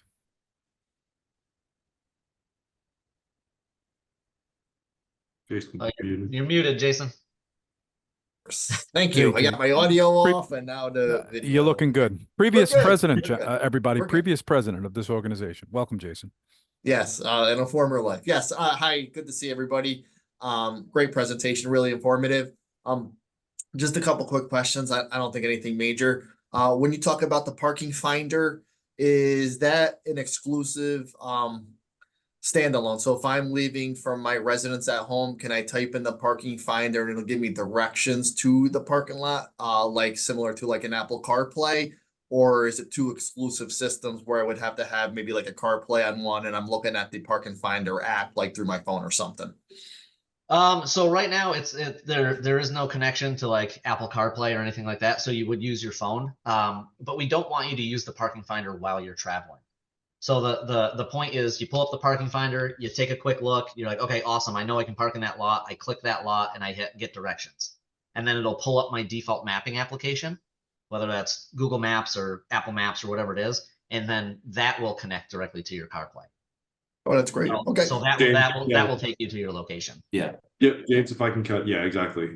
So whenever you pull up that map will automatically go into your CarPlay, and then it'll do go through from there. So. My second question was quickly, you talked about combining everything. So when we talk about the dashboard, would that be something where we would see T2, Barnacle, Flowbird? Is that what I'm getting at? Like all those apps can be, or all those programs can be under one umbrella? You're absolutely right, Jason. So we can pull in, again, if we're touching it and they allow us to pull in that data, we'll pull it in. And we'll also pull in as much historical data as we can grab too. So now you can go on your intelligence dashboard and you can, if you've got Flowbird and 3 pay-by-sell companies in that lot, you can compare all of that in one dashboard and see them overlaid on top of each other and go, okay, well, if 98% of everyone is using pay-by-sell in that lot, maybe the monthly costs to run that meter in that lot isn't worth it. So now you actually have that data to make those decisions. Like the upkeep and the maintenance of those meters, maybe it's not worth it for you in that area. Maybe you can take that meter and put it somewhere else where it's going to be more useful. But yes, you're absolutely right. And we have I talked earlier about the reporting because we're pulling everything in. And I talked about how, everyone has to go into the 18 different systems and compile their own spreadsheet to use monthly. If we're attached to that system and we're pulling in the data, give me a copy of that spreadsheet and I will build it into our system. So now all you have to do is come in and say, I want my monthly report, click the export button, and it gives you that monthly report with all of the financials from your gates, from your pay-by-sell, from your meters, whatever it is. If we're connected to it, we can process that information and give it to you in the exact way you need it. Okay, we have a Jason? question on the Q&A. Do you all see that, or I can read it? It's very short from Malik.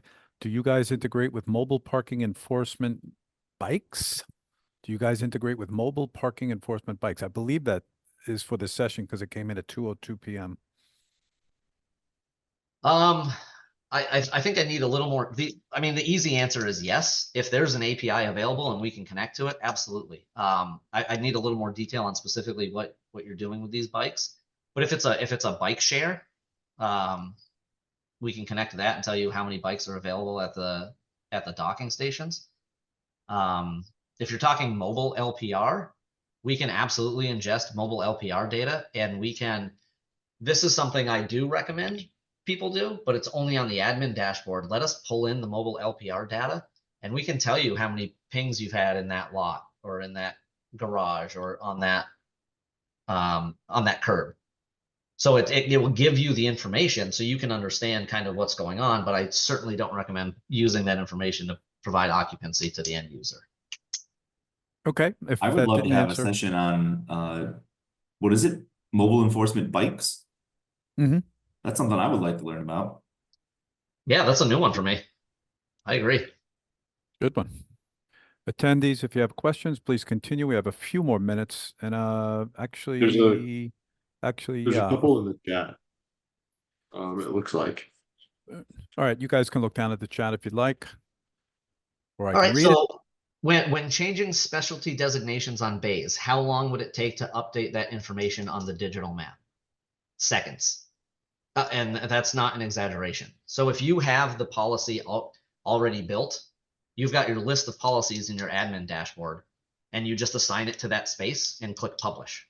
And then once that's done publishing in the 5 seconds, 10 seconds it takes to process, it's automatically pushed into the parking finder in real time. It's the same thing with messaging. If you get a call from DOT and they're like, a water main broke and nobody can ever go into that area, you can immediately put a message out on the parking finder that says, hey, if you're going in this area, water main's broken, don't go in there. If you need to park, here are the 2 or 3 closest locations to send you to. And that's, if I pull up the parking finder, that message is going to be right in my face and I can see it in real time. And you can schedule those messages. You can put them up and take them down at will. You have full flexibility there. Great stuff, James. You have one more question in chat. You have 3 minutes to answer it. All right. If you preload the data to have the predictive parking data, how would it potentially get updated in the future? For example, if a lot was coming offline and the cars would need to go to other lots and those lots fill sooner and we see different trends. So our system, and this kind of goes back to what Kevin and Will were talking about in the previous demonstration about AI. So on our intelligence dashboard, we have our AI built in directly to that intelligence dashboard. So you can you can click the button and ask to analyze with AI, and our system is going to spit out a whole list of peaks and valleys and trends that it's noticed and give you recommendations. And we're actually trying to get to the point where you can ask it a question. And this kind of goes to this, where you can say, I need to enhance or raise the amount of parking in this lot because it's underutilized. What do you recommend? And our system is going to understand not just the question about the lot you're asking, but there's a direct connection to what happens around it in those other lots. So it's going to understand that entire ecosystem and say, all right, these 3 or 4 lots are always full. This one's empty. Here's what I recommend for you to be able to increase occupancy in this lot, or decrease occupancy, or increase revenue. Like, you can ask it those questions, and it's going to be able to help guide you and give you those answers and develop those reports and responses for you. And that happens in your own vacuum. With our customers, with AI, it's your data, it's your warehouse, and you own it. So it's not like it's not connected to other systems, so you don't have to worry about cross-contamination or anybody else seeing your data. It's just yours. Excellent. Thank you. Matt, I'll let you ride this out. We have 1 minute. Yeah, just thanks again to everyone for letting us, have a moment of your time here today. This is such a great project to be a part of. Getting to know these guys over the past year or so and working with them. It's been a great experience for me. Learned a lot.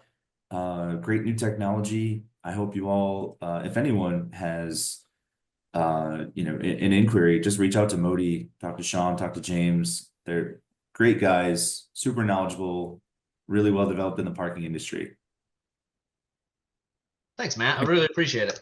Honestly, it's been a delight working with you as well, and you've helped us shape our product in so many different ways already that these are how these partnerships pay off. This is how cool things happen. So I couldn't appreciate it more.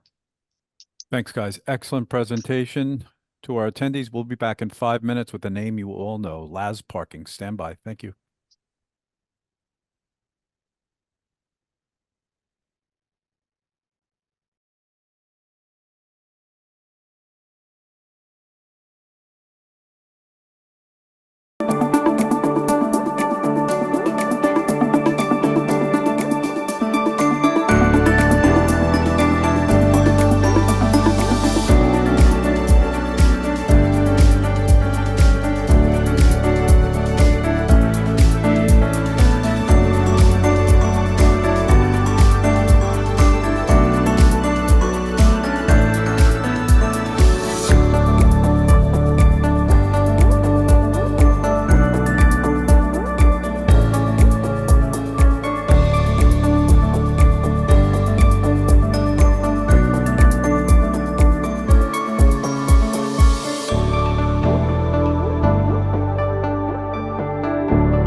All right, close enough, guys. Close enough. We're back just before 2:20.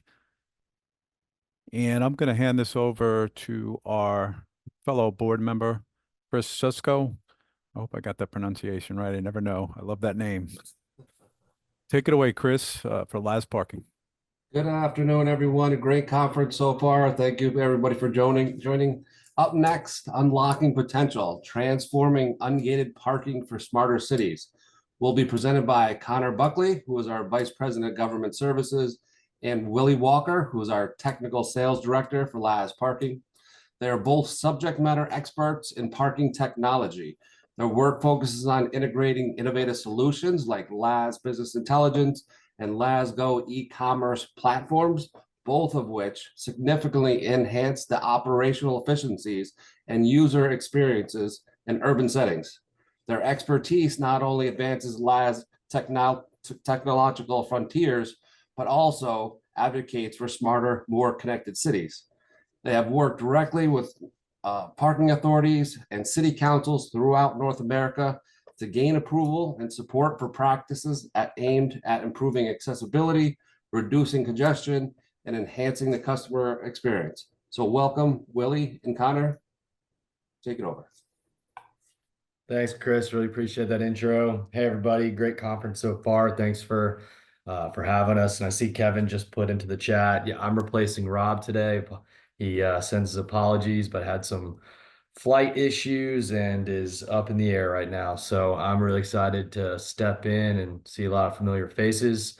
What we want to talk about today is pretty in line with what some of the previous presentations were on, which is, you know, how cities continue to get smarter, and we're seeing a pretty big moment of change, in my opinion, in the industry, where there's a lot of new technology out there. A lot of our partners are all working very closely together, and we're going to talk about the trends we have seen. I've been in the industry now for about 11 and a half years, and just in my time alone, what I'm seeing throughout our current clients, with our partners, and things of that nature. So Connor Buckley, Vice President of Government Services, and I'll turn it over to my colleague Willie for his introduction.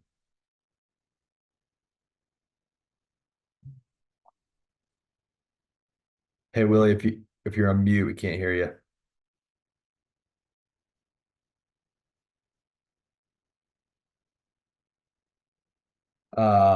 Maybe just pop the headphones off. I'm not sure, but I'll just kind of continue to go, Willie, until you get that figured out. But what we want to talk about today, if you go to the next slide, Willie. So these are going to be our talking points, and you know, please feel free to hop in within the chat if you have questions about some specific subject matter, or we can take questions at the end. But we're going to talk about why cities need smarter parking, how they're going to do that through upgrading tech, and then in practice, how they meet those deliverables, implement those solutions. And then finally, we'll wrap this up with giving you some examples on some case studies with our current clients. Can you hear me now, Connor? We got you, Willie. Sweet. I'll tell you guys who I am. My name's Willie. I'm coming all the way from California digitally here. I've been in parking for about 12 years. And as Chris mentioned, I am our subject matter expert on technology and everything we do in-house, but I also partner a lot with third-party vendors that make hardware, software, everything like that. I have an extensive background in parking operations, which includes municipal operations. I ran the City of Long Beach parking. Is actually how I met Connor a couple of years back. So a lot of experience in operations and technology, and I'm happy to talk with you guys about all this today. Sorry about those other headphones not working. All good. Great. You want to pop to the next slide there, Willie? I can absolutely do that.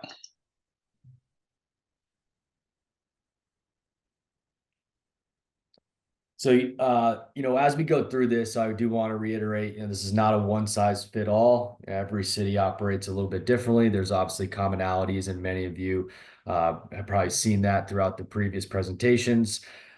But as we look at cities getting smarter and what that actually means, there's some core tenets into why we feel cities need to make those steps if they're not already. One of those is just a positive experience for your end users.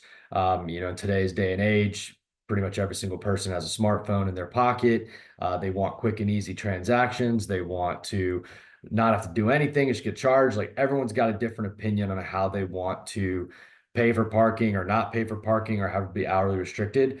The ultimate goal is for us to work together as vendors in collaboration with our clients, universities, cities, to provide a positive overall customer experience. That will in turn hopefully lead to improved employee experience by not only giving them more efficient ways to do their jobs, from enforcement officers to booth attendants to ambassadors, whatever it may be. We want to arm them with those tools that will allow them to go out and do their job efficiently and not get berated by the public because they're unhappy as well. And then arguably one of the most important pieces of this is reducing operating cost. What we see, and we'll show you some case studies here in a little bit, is by leveraging the right technology, and that may require some upfront capital investment from an implementation standpoint, you're going to reduce your overall operating costs and just make your operations more efficient. Yeah, and when this last bullet point here about informed decisions, KPIs and everything like this, every presenter here is going to talk about data and everything like that. I think just the importance of aggregating all of the data that you're getting from every parking stream, every transportation stream. I mean, maybe it's employee access to the building, but just the importance of getting all of that data and that data being accurate. So making sure what the data coming in is clean and the data that's being produced from that is also clean. So trash data gets trash results and good data gets good results. So it's really important. And we will talk about upgrading actual specific tech here.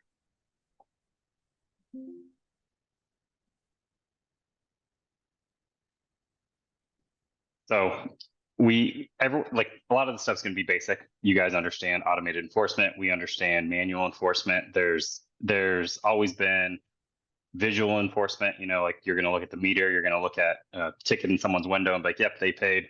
It's all good. So first thing we're going to suggest is obviously don't do the manual enforcement.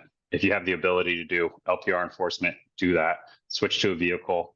It's going to be easier for your employees. It's going to be easier for citizens to make sure they're not getting like inaccurate citations or anything like that. And then this next one here is license plate as a credential. And I think a lot of us understand that from an on-street perspective and everything like that. But I see municipalities, I see states, I see universities all the time still use visual parking permits. So like if you're still using a sticker, if you're using a hang tag or something like that, I think it's going to be better for everyone if we switch over to your license plate as your credential. So not only for transient parking, but for permit parking. And if you have preferential parking districts in your city, all of that being done through license plate is awesome. So once we establish that and we get into digital payment options, right? So of course we think digital payment options on street, whether you're using a QR code, whether you're using an app, whether you're using a text message, however it is, if you can pay from your phone, that's going to be the most efficient way for an end user anyway, from a customer experience standpoint, to make a payment. And now that we've already established that you should switch that to a license plate as a credential, that means if you are doing permits and everything like that, you don't have to mail something out. You don't have to go visit a permit office. You have the ability to do everything right there online. If you have to prove residency, you should be able to upload that online. So making everything as I don't like using the word frictionless, but reducing the amount of touch points that a customer has to go through to complete a transaction. Because frictionless doesn't honestly, I believe it's a misnomer in our industry. I'll probably get a lot of blowback from that because so many people, such a buzzword and everything, but it's just reducing touch points. Like that's really what it's about. And I think that's where digital payment options really, really shine. Another thing that often gets overlooked in the data and how it's being managed is EV charging. So a lot of times EV charging is you'll have someone like a charge point or something. They'll come in, they'll put in the machines, and your parking company has nothing to do with it. City staff really has nothing to do with it. I encourage people to be a little more proactive, even if you are using something like a charge point. Make sure that you're involved in that. Make sure that you're getting the data from that, and that all of it's actually being managed in a proper program and not just thrown out there in like, oh, yep, we checked the box. We have EV chargers now. Like if you really want them to be an amenity, or if you really want them to generate revenue, that takes active management, just like a parking space does. And then lastly, integrations. All of this stuff being integrated is super important. I have a visual here on this next slide that I'm going to show you guys. It's just a specific example for a citation provider. So let's say we have our transient parking here at the top. We have our permit parking at the bottom. In the middle, we have our license plate recognition. So my permit system doesn't necessarily have to be communicating with my daily parking, and they don't have to be from the same provider, which is something that I've heard a lot of cities say is like, oh, we want to go with the same person for every single thing. And Connor touched on it a little bit earlier, that every situation is unique, and you need to have a solution that is tailored fit to you. And that doesn't always mean it's the same technology company providing you the solutions that you need to have a successful parking ecosystem. So I guess my advice on this is really just look at what fits best, and all of us are going to play well together. Everyone's going to integrate with everyone else because everyone's eager to do business, right? So it's super important. And then as long as this citation provider, whatever software you're using, takes in those integrations, it's going to know that that's an active permit. It's going to know that that's an active daily session. And then it's easy for the end user to make a payment. It is easy for the enforcement officers to process that. Connor, do you have anything you want to say about that? Or you good? Yeah, no, I mean, I think I've heard it touched on earlier on today that these integrations are intended to be truly in real time. So it's not to use your buzzword of frictionless, but we're trying to make it as frictionless as possible so that real-time integrations are in the hands of the enforcement officers or whatever staff it may be. And then something I want to just go back to when we talk about upgrading tech and the approach that our team takes and many of our colleagues would take, depending on what we're transitioning a city from to, is it doesn't have to be an immediate change of your entire operations, right? Like if you are using a physical hang tag or some sort of sticker, there can be a period of time where you introduce license plate based permits, for example, that are fed into the LPR system while still providing hang tags or whatever it may be. Like I know in some cities in the state of New York, that may still be required, right? And like part of our efforts when we look at the whole holistic program is, okay, how do we achieve what your bylaws, your guidelines require you to do while trying to streamline your system? And maybe it's a second check, right? Like if the license plate doesn't show up, you're then doing a secondary check on the actual permit. And then over time, maybe with code changes, whatever that may be, we can phase that out. We've worked with cities all over the place to do that. I mean, and then back to your question about integrations, I think from the vendor perspective and LAS managing parking environments for cities, this is probably the most crucial piece of any implementation, is making sure the integrations are set up correctly and working. So we make sure that this process is tried and tested before ever going live. So yeah. And a real world example, we work with California Beaches and Harbor, and like they just cannot get license plate recognition across the finish line. Right? They've tried. It gets stuck with approvals. I mean, there's a lot of bureaucracy sometimes with things like that. So they're going to, for the foreseeable future, have stickers for their annual permit holders. Even if they use license plate for everything else, those annual permit holders, it just cannot change. And we wouldn't even of course we're going to tell them like, yes, it's going to be more efficient if you change. But everyone understands the roadblocks when it comes to stuff like this. So, just to echo what Connor's saying, like really, it does not have to be take it or leave it with technology. Like it's piece by piece, and I think it goes a long way. What we're gonna talk about here is this. We're gonna show a short video, and some of it kind of sounds salesy. So I want to get that out of the way. We're not here to sell anything. Like some of the things we talk about are a digital payment platform, and it is. It's our digital payment platform, but there are plenty of other ones that do, relatively the same thing. So we're going to go into that. Before we get into that video, Connor, you want to say anything about Nashville? We're good to go. No, I mean, I think just to your point, right? Like that's an environment that we're very proud of, that we've been operating with for many years, and it just shows what when we're putting a focused effort on addressing change by getting data and knowing where change needs to happen, you can really streamline a city's operations. And again, what works in Nashville is going to be different from what works with some of our clients up in New York and out in the West Coast. Like every city's different, everyone knows that, but there are commonalities. And I think this is just a good example to get people thinking about where they can make changes. All right, so here we go. Don't forget to share sound when you share that video. Okay, I think I did already. Okay, good. Let's find out. Let me know. Let's Connor, find give me out. a thumbs up if you can hear some sound. You got it. All good. Hi there, I'm Tina from the Laz Tech team. Today I'm going to show you how Laz Go is the most convenient way to pay for on-street parking with no strings attached. Thousands of locations and millions of customers use Laz mobile payments. It's fast and easy for cities to roll out, and customers don't need to download an app. So I'm here in the beautiful city of Nashville to show you how it works. Setup is as simple and cost-effective as installing signs. So there's almost no capital expense or street clutter. That was easy. To pay, I just snap the sign, choose my stay, and confirm the time and price. And that's it. No app or account required, and no pay station.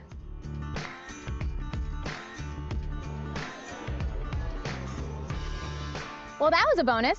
The restaurant even gave me a validation for my parking. I tapped the link in the validation text I received when I paid. I enter the validation code, authorize, and the discount is applied to my original transaction. Done. All right, time to get some work done. Oh, I just got a text saying my parking's almost up.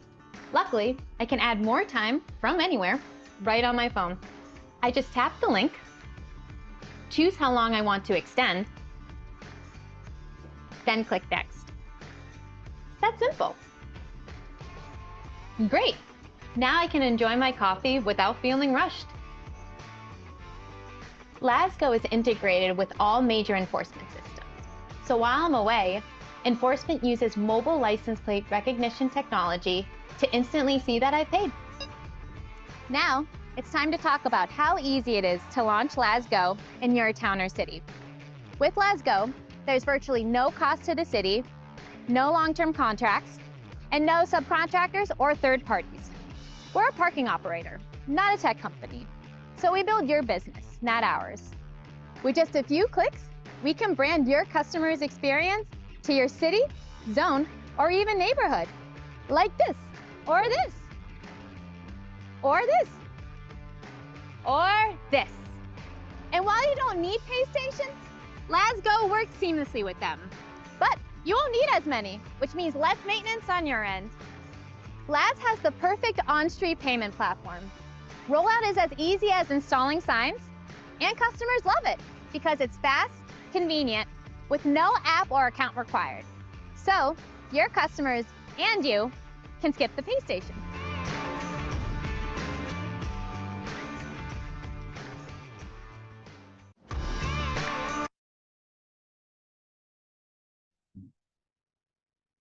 So what you're seeing on your screen now is what we were able to achieve in Nashville.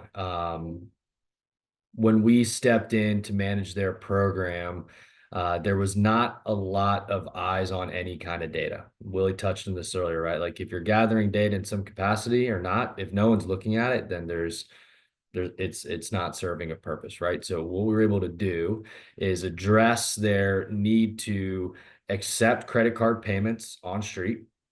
And after implementation of Laz Go, you can see here on the middle figure, almost 100% of transactions are going through credit card or Laz Go,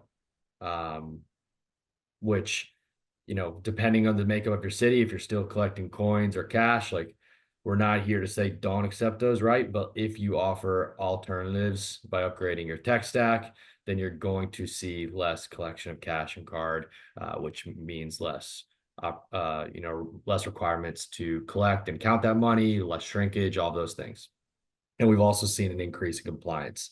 So by combining that upgrade in their payment tech with a better enforcement system with LPR, we're able to capture 85% on-street compliance, and that number just continues to rise as we collect the data on the enforcement officers' beats and make them more efficient in the right places. As many of you know, Nashville is a very touristy city, so you have people coming from all over, as well as employees, residents, and things of that nature. That creates a pretty difficult and complex parking enforcement environment. But with the right data, it's really been a pretty streamlined system. And as you can see in the first slide, 4.5 million in annual revenue. I mean, that's over 4 times what they were doing previously, and it just continues to grow. So we're really happy and proud of our success in Nashville, which is why I wanted to use it as a case study, and happy to answer any questions or discuss a little bit further after the end of the presentation. Yeah, absolutely. And a couple of things Tina touched on in that video too is like when you are evaluating different platforms and things like that, don't ignore white labeling, don't ignore who owns the customer, right? Like a lot of times it's important for a city to own that customer, especially when we talk about data privacy and things like that. That's an important one. The ability to extend your parking transactions, that's super important to a end user also, right? Because if you go to a meter or a pay station, you can extend your parking sessions. Another thing that gets brought up a lot, and I don't know if it happens as much on the East Coast. I know it happens in California. I don't know, probably see 5 or 6 cases of it a year where people are using like fraudulent QR codes and things like that. So what we've done for some of the cities, and I recommend everyone do this if you don't have something, put an actual policy in place for the way QR codes have to, like whatever security measures need to be in place for them, the minimum size for a QR code if you're going to use one, just anything that makes them easy to audit and harder to replicate and rip off. So I think that's just a small thing to touch on when you are talking about the digital payment solution. And I've actually ran into some cities that won't do a digital payment solution because they think, oh, that's a terrible way to have fraud or something like that. But I think every payment method has some sort of inherent risk, whether that is a credit card skimmer, whether that's a cashier actually taking money, whether it's a QR code that is going to a fraudulent site. Like there is no risk-proof way to pay for parking or pay for anything for that matter. We have creative criminals, and that is kind of how it happens. So it's just about minimizing the amount of risk that you're exposed to. So just something to keep in mind there. Yeah, I was curious to ask the group at the end of this what we've seen in your markets with QR code issues, and excuse me, it is a problem we're all combating as an industry. But like you said, putting some safety guards in place, having your enforcement officers check those during their beats and things of that nature, having a way for people to submit those if they see that out in the field, submit that to the management team. Like those are all very important aspects of if you do like QR codes. So I'd be curious to hear the group's thoughts. Yeah, absolutely. And the last thing we're going to go talk about here is the whole picture. So yeah, any of us that have worked with municipalities, universities, any big organization, we know that it can be fractured. It can be difficult too. And not only that, I think it can be inefficient for, like, again, for the customers. Like I'm customer obsessed, so you're going to hear me keep coming back to customers. I'm going to talk about customer experience over and over again. So like on the right side of this slide here, I have listed, on-street parking, maybe that's handled by Public Works. Off-street is maybe it's a parking company like Laz. Enforcement's going to be done by the police department. Transportation is going to handle transit. Revenue and everything's going to be handled by the finance department. And all of these people have different goals, and all of those goals are going to be, they're not always going to be aligned with the same thing at the end of the day. And a lot of these departments might not even talk to each other more than 4 or 5 times a year. Like every time they make a decision on something, they might not ask the other department, or the other department might put a roadblock up for them. But I really think that if everyone works together, we can have a little bit better of an outcome here for everyone involved in this. And this is what I've been getting into the entire, like everything we've talked about with data and everything like that. Every city, every university should have a business intelligence platform. You should have something that is aggregating all of your data from all of your transactions, whether it is specifically your department, but if it's something that even touches your department. So parking is a great example because I know the most about parking.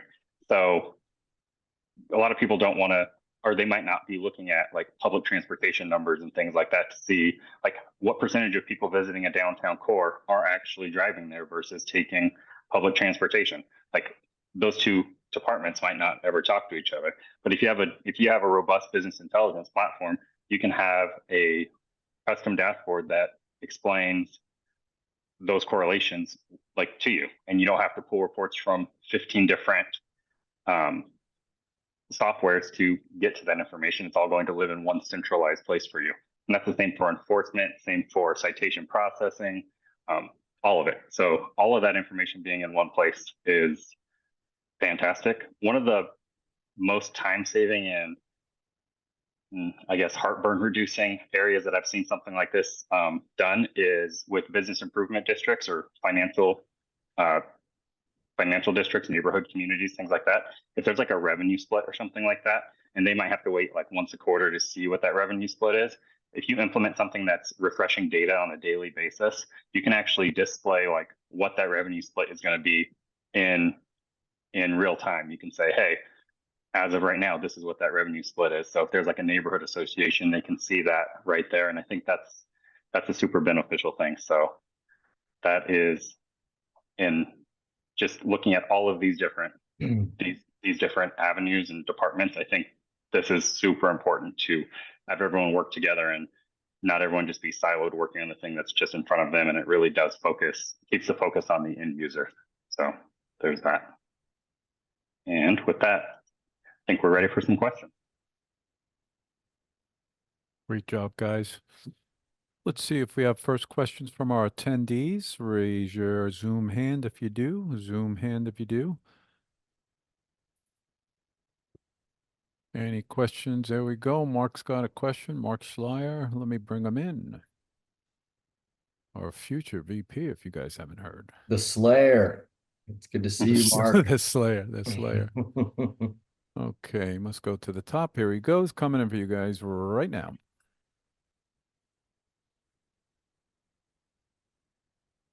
You guys want to take down that you can keep it up. That's fine. Actually, hey everybody. take down that slide. First of all, just a great presentation. I really enjoyed that. Just that was more, I don't really have a question necessarily. I just had a comment that I've worked with Laz in the past and also been to a management retreat in the past, and just anyone that hasn't worked with Laz, it's just an amazing experience to go to one of their retreats. The people that they hire are so positive, and there's just standing O's. There's a lot of hugging. It's really a special group. So I just wanted to give a shout out to a company that I think that does things a little bit differently in our industry, takes a different approach, really cares, family run type of business. So just a shout out to you all. Mark, that's really nice. Thanks. I've only been in the company for about 5 months, so I can't take too much credit for that culture, but you are spot on. They're a great team to work with. And, there's so many of you on this call that are the same way. So that means a lot. Your family, Connor. You too, Chris. Feel the love in the room. All right, let's keep it going. Anybody else on the attendee list first? Question, just raise your Zoom hand. Thank you for that question. Again, if you guys haven't heard, on January 1st, Mark Schleier will be our vice president here at New York State Parking. So that's great. Any words about that, Mark? Looking forward to it.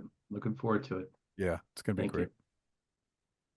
I see a question in the chat. It says, does your system generate more revenue than app-based parking solution? Do users find it easier to use? I think this is a loaded question. I think that sometimes you will have well-marketed programs, whether it be app-based or non-app-based, that is going to generate revenue effectively. I think that we see a higher adoption rate when we don't force someone to download an app. Like, especially if you have, like, in a place where, like, I live, I might go, I live in Long Beach, California. So if I live in Long Beach and I go to Seal Beach and then I go to Newport Beach and they all use a different parking app, that might be kind of frustrating for me as a person going there. I have to have like a folder on my phone that's just dedicated to parking apps. So a lot of times we do see a higher adoption rate, especially initially. But as far as the revenue generated, it can be, it really just depends on the parking environment. I think, George, you have a question? Well, real quick, just to add to that real quick, I think the other component is for a city, like taking the city's perspective on how you serve your constituents, your visitors, how do you want them to pay? That's up to you, obviously, but if you are allowing for different modalities to pay, so if you have a traditional parking app implemented and then you overlay it with another form of payment like LasGo, a parking meter, or a monthly permit, the most important piece is one, how that data then flows to the enforcement team. So you're not issuing any erroneous citations, that you're able to effectively manage your parking environment, and then how you're reconciling. So whether it be through LasGo alongside a traditional app or a meter or whatever it may be, just making sure that data is all flowing correctly is the core component to what we're discussing here today. As far as finding it easier to use, I think there's benefits to both, right? Depending on your demographic. And so I think there was a second question that is, around if you have a flip phone or you don't have a smartphone or your phone dies or whatever it may be, for a flip phone, there are systems out there that are more IVR based, but you also have to then take into consideration, PCI compliance and things of that nature. Data shows that 99% of our population is going to have a smartphone, but if they do not, that's why you still potentially want to still have a meter that accepts a physical credit card payment, or allowing them to go into a parking office to get a daily parking pass or things like that. So really, we would take that on a case by case basis. We worked with certain cities to update their code if they need to. Sometimes there's some ambiguity to old code to say, can they accept credit card over a phone? Is that permissible under their code? So again, those are things that we take on a case by case basis. And my approach to this when we're working with cities is, like Willie said, if you have people, especially we use Nashville as our example, obviously a very touristy city, there's people coming from everywhere. They may already have apps downloaded on their phone, or they may not. They may be brand new. So we want to make signage as clear as possible to make it simple and efficient for them to pay. And then that's where you're going to see your adoption rate go up. If they don't know how to pay and there's a confusing signage for them, that's going to create your operational hurdles. Okay, let's go to the chat. Great. Let's go to George for a second. Thanks, George. Yeah, thanks, guys. And Willie, I know you touched on this briefly when you talked about marketing, and I know adopting new processes, specifically when it comes to payment and change. People react to change differently. From a marketing perspective, when you're going through a change like that, what are some of the best practices, some of the things that you've seen that have been more effective than others, as I know our university is going through a big change right now? So university is probably gonna be a little bit different, but I know something we're doing right now with one of the cities we work with in Southern California is we hold town hall meetings, right? Because the city, like the citizens might not want the payments and stuff like that. So we do the town halls regardless. If someone is going to, if it's a negative or a positive experience, we're still going to do them. We always dedicate a website also too. So like, let's go to like parklb or something.com. We usually do park whatever city it is and create those websites, and we have all the information on there. Sometimes we'll do like promo codes on there. So the first time you use it, it might be cheaper and things like that. But I think all of that's important. Like however you can communicate that system existing to them is going to be important. Most of the time it's going to be through social media. It's going to be through a website or something like that.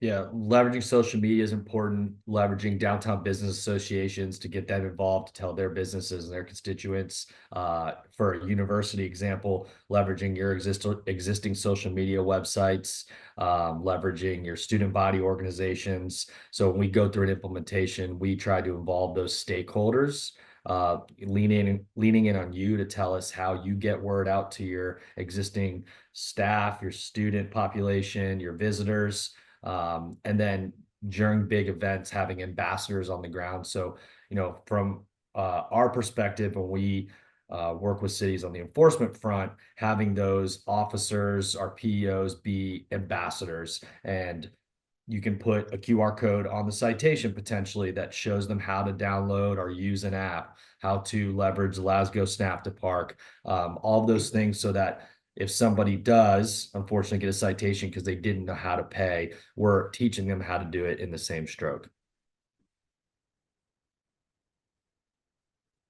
It's a great question, though. Okay, let me scan for any more questions. Scanning. Raise your digital Zoom hand if you do have a question. This is Kevin. Let me put my camera on.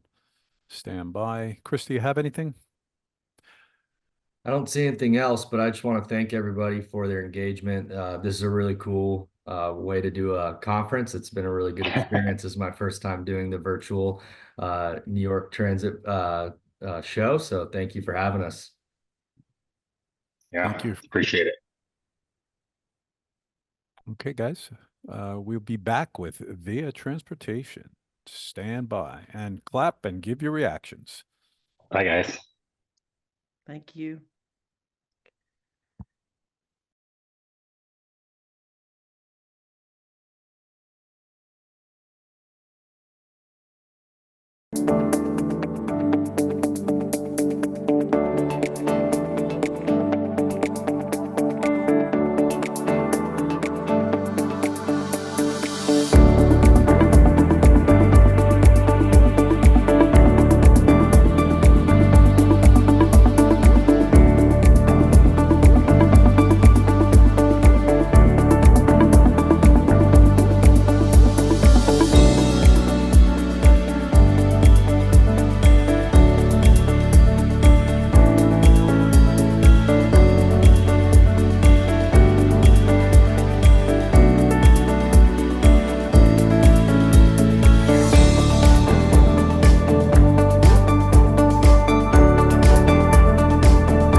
Guys like that fade?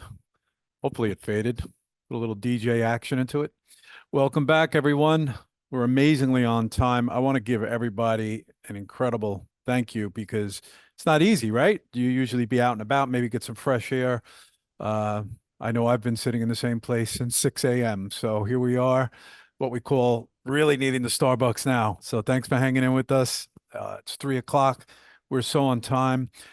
I wanted to introduce our next speaker, our next company. I had some really great experiences personally with this company, Via Transportation, here in Port Jefferson, where I'm sitting. But as many of you know, I was parking administrator for the Village of Port Jefferson. And 2 years ago, we had Via Transportation really ahead of the curve, I thought, to bring Via into a small village. As it turned out, Via probably had too much technology for our needs at the time, but I met Eric Gardner. He was a gentleman, gave a great presentation, learned a lot, and it's just kind of amazing what this company does and who they do it for. So I'm excited to have Thomas, who was on another, probably another Zoom, and he's jumped over here just in time. So we completely appreciate that. Take it away, Thomas, from Via Transportation. Perfect. Thank you so much, Kevin.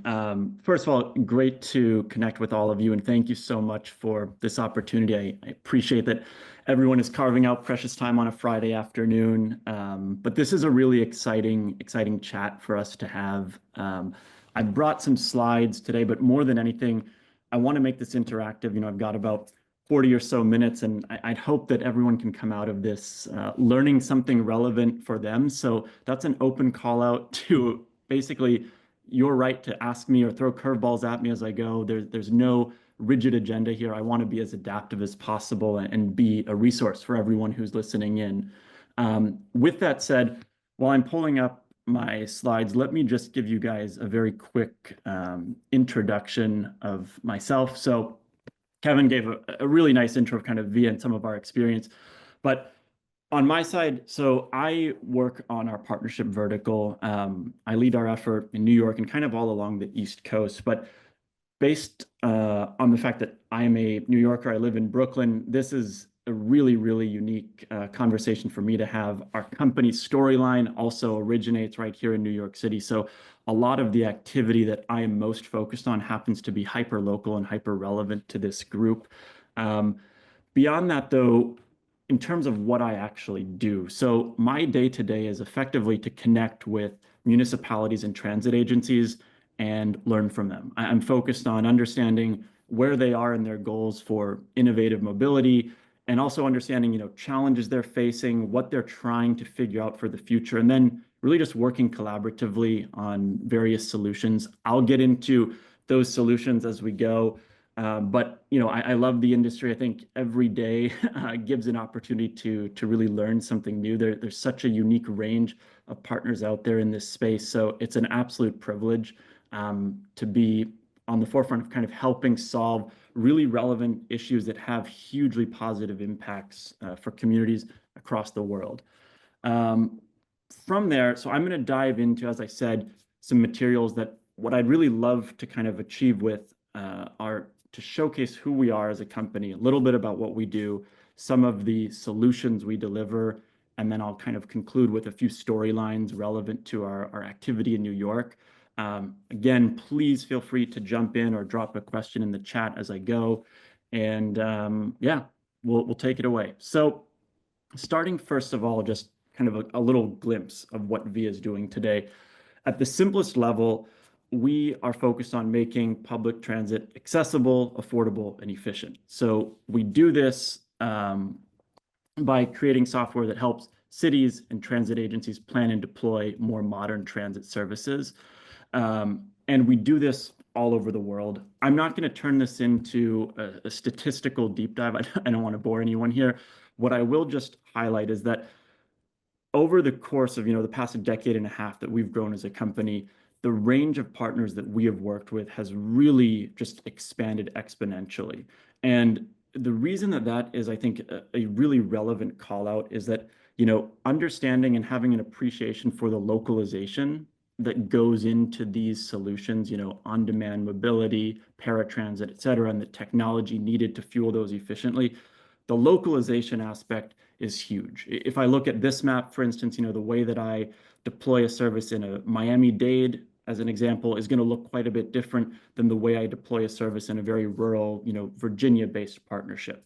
And VIA does an excellent job, I think, of truly putting our partners' needs in the driver's seat and molding the overall implementation plan directly around whatever their use cases, priority points may be. As I've already mentioned, we are New York based, so this is, again, really, really thrilling for us. We've had a lot of success across the state, and we do partnerships that touch on all sorts of different verticals. So we work obviously on the implementation of transit services, working on microtransit and paratransit deployments, but we've also helped many partners across the state on transit planning analyses, microtransit feasibility studies, consulting projects, and just kind of thinking ahead to the future. I'm excited just imagining the next iteration of this conversation, because there are several partnerships that are very closely in the works within the state that we could add logos probably in the next few months. So stay tuned on that. But moral of the story, this is really a priority kind of foreground for us. And yeah, that's all I have to say on the New York piece for now. Looking a little bit at our solutions, though, we have evolved quite a bit. So we do all sorts of different things in the landscape of public transit. Obviously, at the core, the piece that really started the entire VIA growth storyline was delivering on-demand microtransit. But over the past 12 years, what we've done is really added in all sorts of other products that help complement and benefit the overall public transit arena. So we work on the planning front with our Remix product that helps our partners to look at fixed route and on-demand planning, analysis, scheduling, run cutting. We also work in the student transit arena, paratransit arena, and then finally we have a City Mapper product which is focused on integrated mobility. So giving individuals the ability to see all different modes of public transportation all in one spot and plan journeys accordingly. And I think what's really interesting here is to understand kind of the interconnectivity between these different verticals that we work in. If I think about the information that we generate through the planning software, that feeds directly into the actual operational success. And the overall user experience is simultaneously benefited from the kind of integrated journey planning work on the mobility as a service front. So there's so many unique cross-pollination points here that makes the job, I think, more and more exciting as we go, just as we continue broadening this umbrella. The other thing, though, that is a really unique call out to kind of how VIA is structured, we are not just a technology provider, but we are also an operator. And this has been the case from day one. When we entered the landscape with the thesis that we could create technology for microtransit, the actual first step we took to start proving that concept was to take our technology, put our money where our mouth is, and operate services using that software. And if you fast forward to today, that theme remains profoundly relevant. We work with partners in all sorts of capacities. We do have hundreds of partners that rely on us purely for the technology piece, but then we have countless other partners that want us to actually operate on their behalf. And what's neat here is that having that kind of backbone of being an operator and really understanding that unified link between technology and service deployment means that, we're not scratching our heads thinking, oh, what does it look like to be a transportation dispatcher? What are the priorities for a dispatcher? We can actually take from our own learnings and make sure that we're truly funneling that into the technology in the most user-friendly way possible. And that is quite a big distinguisher, I think, when you look at the overall landscape in terms of how various companies approach some of these really pressing problems. So that's a quick run through of our background. Let me talk now more about our solution. And I think this is where it gets really interesting. So as I called out on that last slide or 2 slides ago, there's all sorts of different solutions that we're bringing. But what I really want to hone in on for this audience is microtransit. This is, I think, a concept that everyone is probably hearing about or starting to hear more about. It has absolutely become kind of a staple of transit planners' mindsets as they think about what's the next step in the modernization of their networks. And I think VIA has a really cool perspective here. So I want to talk you through a bit of how we approach our microtransit services. So first of all, what is microtransit? The truth is there's probably not a one perfect definition. There's a lot of different ways you can look at it, but just to get us all on the sort of same foundational starting point, I often describe microtransit as technology-enabled shared ride public mobility. So the idea is that you're utilizing technology to create dynamic routing and ultimately unlock the highest level of efficiency and positive passenger experience possible. What that means in practice, just to distill this down a little bit further, if you think about an example, I'm sitting in my house and I want to go from point A to point B. I would pull out my Via Rider app that is, custom built for every single partner we work with. And all I need to do is enter in 2 points, where I'm starting from and where I want to go. From there, the technology is going to figure out what is the optimal route to service that ride, and what is the opportunity to pool that passenger, in this case me, into a vehicle with other passengers that are also going in a similar direction. So creating that balance of passenger aggregation and efficient routing, that is where the technology really delivers value. And there's all sorts of considerations that go into that, weighing different objectives, and we can really, again, localize this based on different partner needs. Some partners, their number one goal may be to have the highest level of passenger grouping possible, whereas another partner may say we want, the shortest possible trips. That's the top priority. And the beauty of working with a really powerful software suite is we can pull those different levers to kind of deliver the right balance that fits the profile of each city or transit agency that we work with. Additionally, I know I'm talking a lot about technology and software and modernization. Super important to pause though and just highlight that this is meant to be an accessible and approachable solution. So whilst every single partnership has a smartphone app associated with it, we also have as a core pillar of every single service the option to do call-in bookings, because the number one goal is how can you make this public mode of transit as easy to access as possible for everyone. And there's going to be oftentimes pockets of the community that might prefer to have that phone conversation with the dispatcher, or they're just a little bit less inclined to use technology to book the ride. Regardless of what the preference is on the rider side, we can accommodate any of those types of requests and then ultimately use the software to still deliver that hyper-efficient public service. So zooming away from kind of just the conceptual level and looking now at a kind of real world example, I like this storyline here. This is a real partner of ours based in North Carolina. It's the city of Wilson. And I think these visuals do a really interesting job of showcasing the way that microtransit actually works in action. So on the left-hand side of my screen, you can see this boundary, that kind of the light shaded area, which is the municipal boundary. And prior to working with VIA, the first thing you notice is that there's a lot of fixed routes. Those colored lines are the actual fixed route buses in the city. But despite the prevalence of fixed route public transportation, there's actually still considerable, there's a considerable portion of the area that is not really within super convenient walking distance of those fixed routes. So you have a slight accessibility challenge. And if you move to the right-hand side of the screen, you now see the contrasting microtransit approach, where you're using what we refer to as virtual bus stops, which can be dropped and modified and flexibly adjusted very easily to go anywhere within the zone that you geofence. And what that ultimately does is it allows you to move away from kind of the rigid physical infrastructure of a bus line that has a set schedule and a set location. And now you're able to create this adaptive network, meaning anyone, anywhere within the municipality can get to one of these points very easily. It's typically, and this is based upon customer parameters and their preferences, but a typical scenario is that you would create a rule saying individuals walk up to 200 feet so that they can go from maybe their doorstep to the corner to access a ride, and the rest is taken care of for them.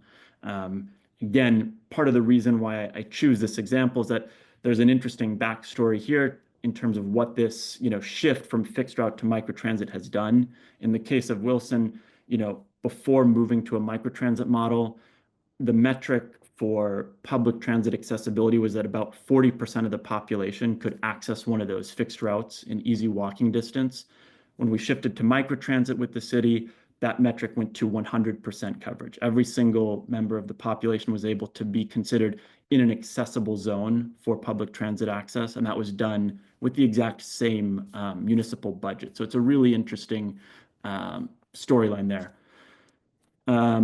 Next, I want to show you just a few examples of why cities often come to me and say, these are the challenges, these are the goals I want to address with microtransit.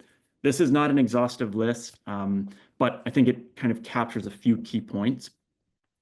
What I'd like to just kind of use to orient everyone here, first of all, I know that the diagram is a little bit simplistic, but I assure you it actually speaks quite a few volumes of pretty interesting information. So if I look at this scenario and I look at this kind of blue shaded rectangle, the first thing that I notice, and I'm sure different people are picking up on different things, but from my standpoint, the first thing I'm looking at is what are the existing transit options? And I can see a purple line, a green line, and an orange line. So that initial glance tells me this is an area that has some committed public transit infrastructure in place. But if I zoom in and I look at that lighter shaded section of the overall rectangle, I realize that despite the existence of fixed route public transportation, there are still meaningful gaps. In the case of this diagram, the imaginary gap is between, an individual's residence and their place of work.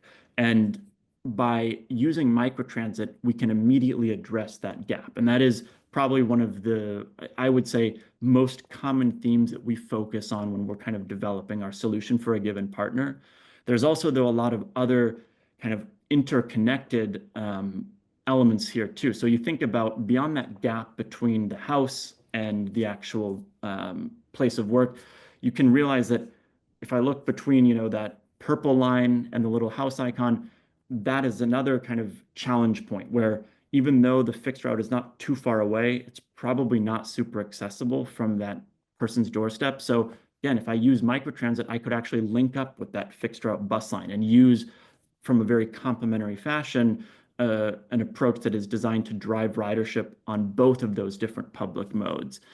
You can also think about it from a perspective of identifying a specific point or a specific fixed route that should be replaced. You can use microtransit to be the alternative method to kind of reallocate resources towards the existing fixed routes that are more efficient while kind of taking out those that are underperforming and trying to do so in a way that creates, again, synergy across all of the system. And finally, another huge benefit that I can't stress enough is the accessibility factor, specifically for, when you think about elderly individuals or individuals that may have a disability. And the reason that microtransit is so great at kind of tapping into that important need is the flexibility factor. We can customize this so that you can either have the service come corner to corner, it can be door to door. Regardless of how you want to slice and dice it, you can ensure that you're using the service in a way that really makes it as convenient as possible for someone to get, onto that vehicle and get to where they're going. So huge, huge impactful benefit on that front. The next piece, and this is the last piece I'm going to talk about before I just show a few partner examples and then open it up to a discussion. But the last piece, which I've intentionally saved as kind of the final point, because I think it's something that is really useful for all of you to digest as a takeaway, is that we like to think about public transit as a really integrated equation. So in the case of many cities, the absolute healthiest overall public transit system you can create is a combination of multiple modes. It's not one versus the other. And I think sitting from the VIA perspective, it's a really critical piece that I always like to emphasize. Our goal is how can we use microtransit to benefit what's already being done and do so in a way that unlocks new optionality and efficiency for the community. So the way that we approach that, we have invested very heavily over the past several years in this integrated journey planning concept. And what we do is when we start a service with a new partner, we can take their fixed route GTFS, and from there, our algorithm is able to then create ride proposals that take into consideration different types of transportation, meaning when I pull out the Via Rider app, I'm no longer limited to just looking at a microtransit journey. All of a sudden, the algorithm can figure out when it makes sense to introduce a proposal that has a fixed route alternative. Or if the partner would like, we can create a intermodal solution where you might start on a microtransit van and then shift to a fixed route bus. So there's all of these different levers we can pull, but the unifying theme is that we're trying to think about this in a really holistic way so that we can use microtransit as a catalyst to basically increase and spike ridership across all modes. And there's all sorts of ways you can take this even further than what I'm saying, and think about journey planning on scooters, bike share. There's different modes we can incorporate into this, but the idea again is that using Via solution to basically amplify the overall growth and utilization of the entire municipal network. So that's a really, really important piece. Happy to talk about it a little bit more as we get into questions, but let me just wrap up now with a few examples that I think are interesting from kind of the local landscape. Let's take 2 minutes or so on these. So the first one, this is our partner based in Rome. This is Centro. Really an interesting case where they had, like many municipalities we work with, experienced a drop off in some of their fixed route ridership during COVID. And they were looking for a way to, again, kind of holistically improve the overall use of their public transit network. And so thinking very much about what is that interconnectivity between microtransit and fixed route. And what we did is we helped them launch a microtransit service. We launched it in the spring of this year. And the whole focus was to use microtransit to kind of generate more activity, more utilization on the adjacent fixed route lines that we viewed as being hypercritical to the local landscape. So this is a really unique kind of collaborative approach where we help them get this microtransit service off the ground.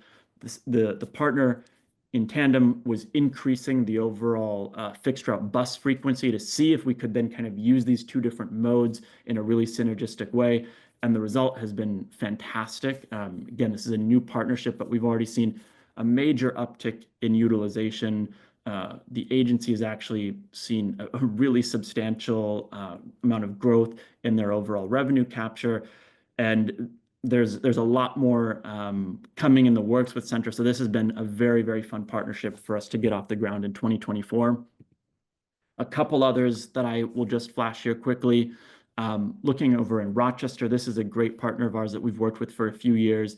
They had actually piloted microtransit using an alternative software solution a few years back. They wanted to look at a different approach, so we took that on. And what has happened as a result of that shift is we've helped them basically increase the overall ridership by a factor of over 30% while still using the same fleet. So that right there is something that is just a fantastic, fantastic performance metric when you put yourself in the shoes of a public transit administrator. And then lastly, Suffolk Transit, very close to home, just given my New York City base. This is a case where there was an identified kind of very underperforming fixed route line that they wanted to try an alternative approach with. So we brought in microtransit, and we saw really fantastic and very rapid actual adoption and utilization of that new microtransit mode.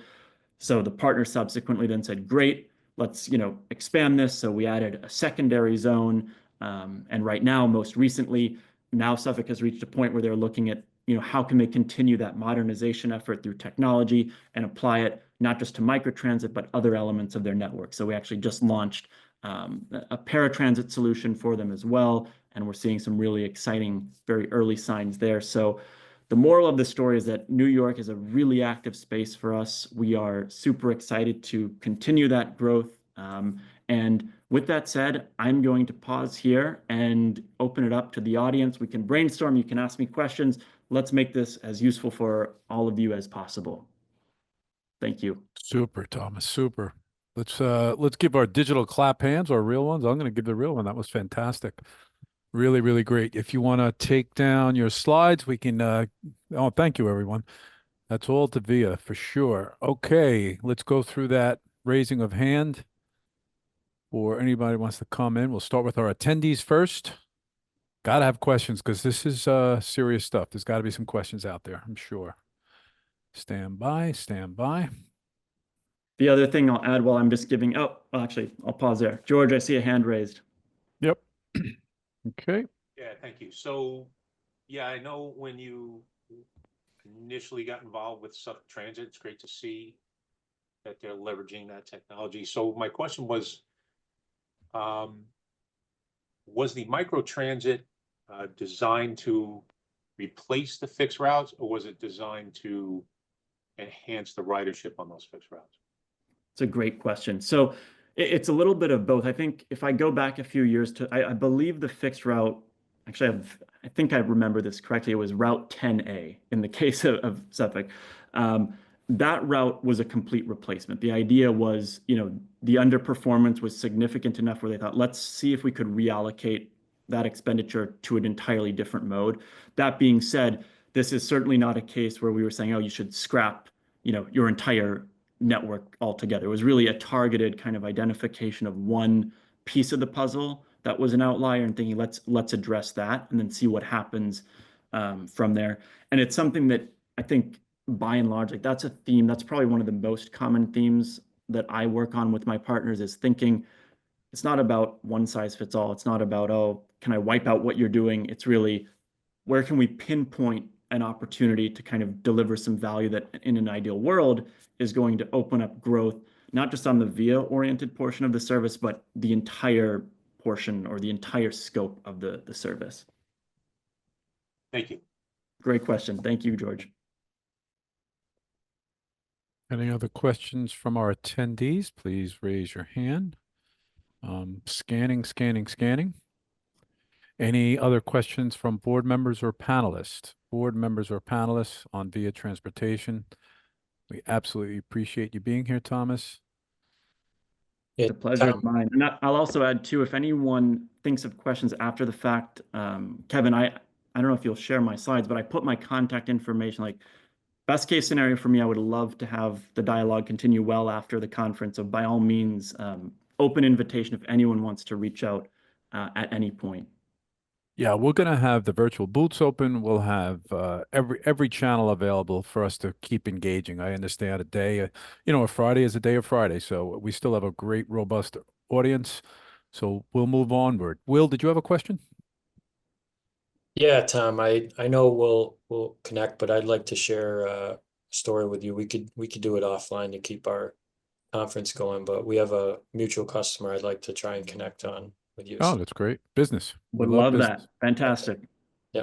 Great. All right, guys. Excellent. So it's 3:30.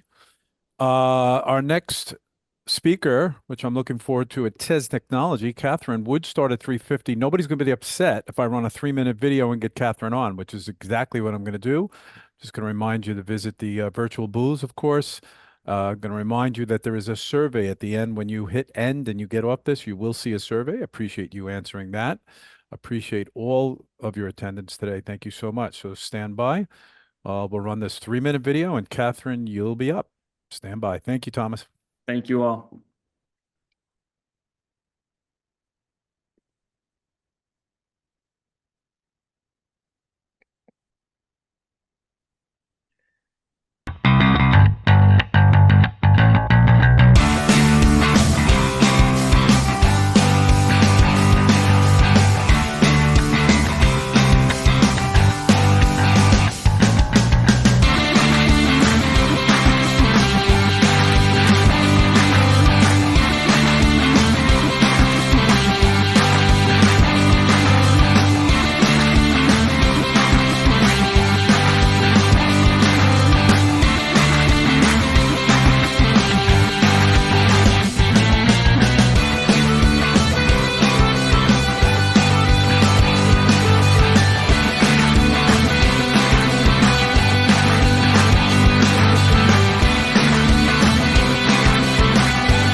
I know how I'm going to be going to sleep tonight. All these all these songs are going to be playing over in my head. Thank you, sponsors. Thank you, virtual booth holders. Over to quickly Krista, our president. As I said first thing this morning, Catherine is in the unenviable spot of being the last presenter of the day, but I am sure you will be entertained and learn a great deal. Like I said, I don't always understand everything that she's going to present to us, but apparently we're going to learn about the future of parking and how we can use all these new tools in our daily activities. So without further ado, Catherine Beatty, please. Thank you. And this is a subject I do love to talk about. I'm very fascinated with AI. So I like to reference the Matrix, and for many of you that know that movie with Neo and living in the virtual reality, I always find it as a funny reference. So that was kind of my theme today. So to start out, so some of the learning objectives we're going to go over is basically how you can use AI to engage your customer experience as a whole, no matter what type of operation you run or what you do within your operation as far as your job component or responsibilities.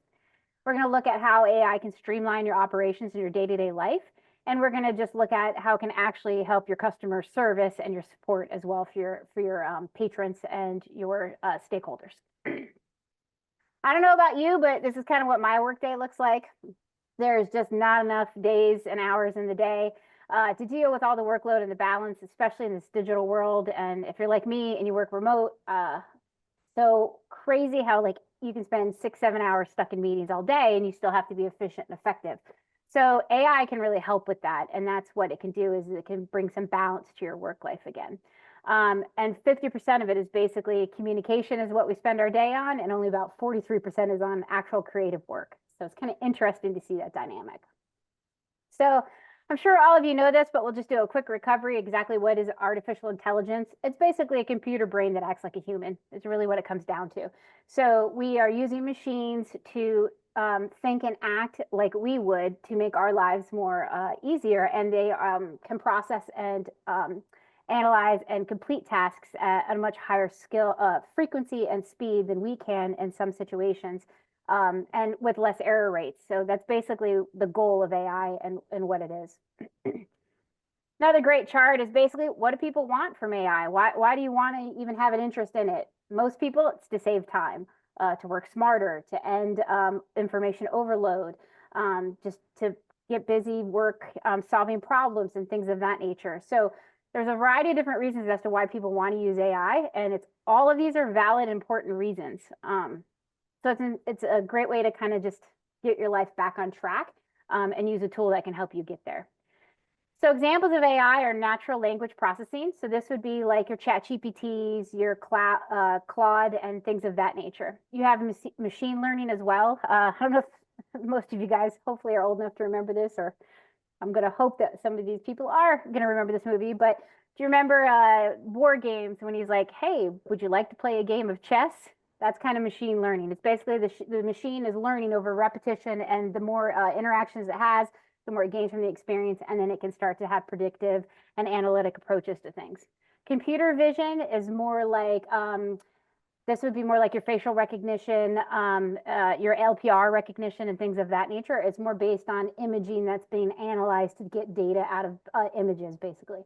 Robotics is mainly what you see, used to be just in the manufacturing world, but now we see this in our world as well. We see this with automated cars. We see this with delivery systems, robotic arms. Oh, my favorite is the robotic garages where they move the cars like vending machines. I love that. Expert systems, these would be systems that do data analysis. You see this a lot in like the financial markets and things of that nature. And you also see these a lot in the medical field, where they can use AI to diagnose like MRIs and scans a lot quicker and accurately. And then you have the autonomous vehicle world.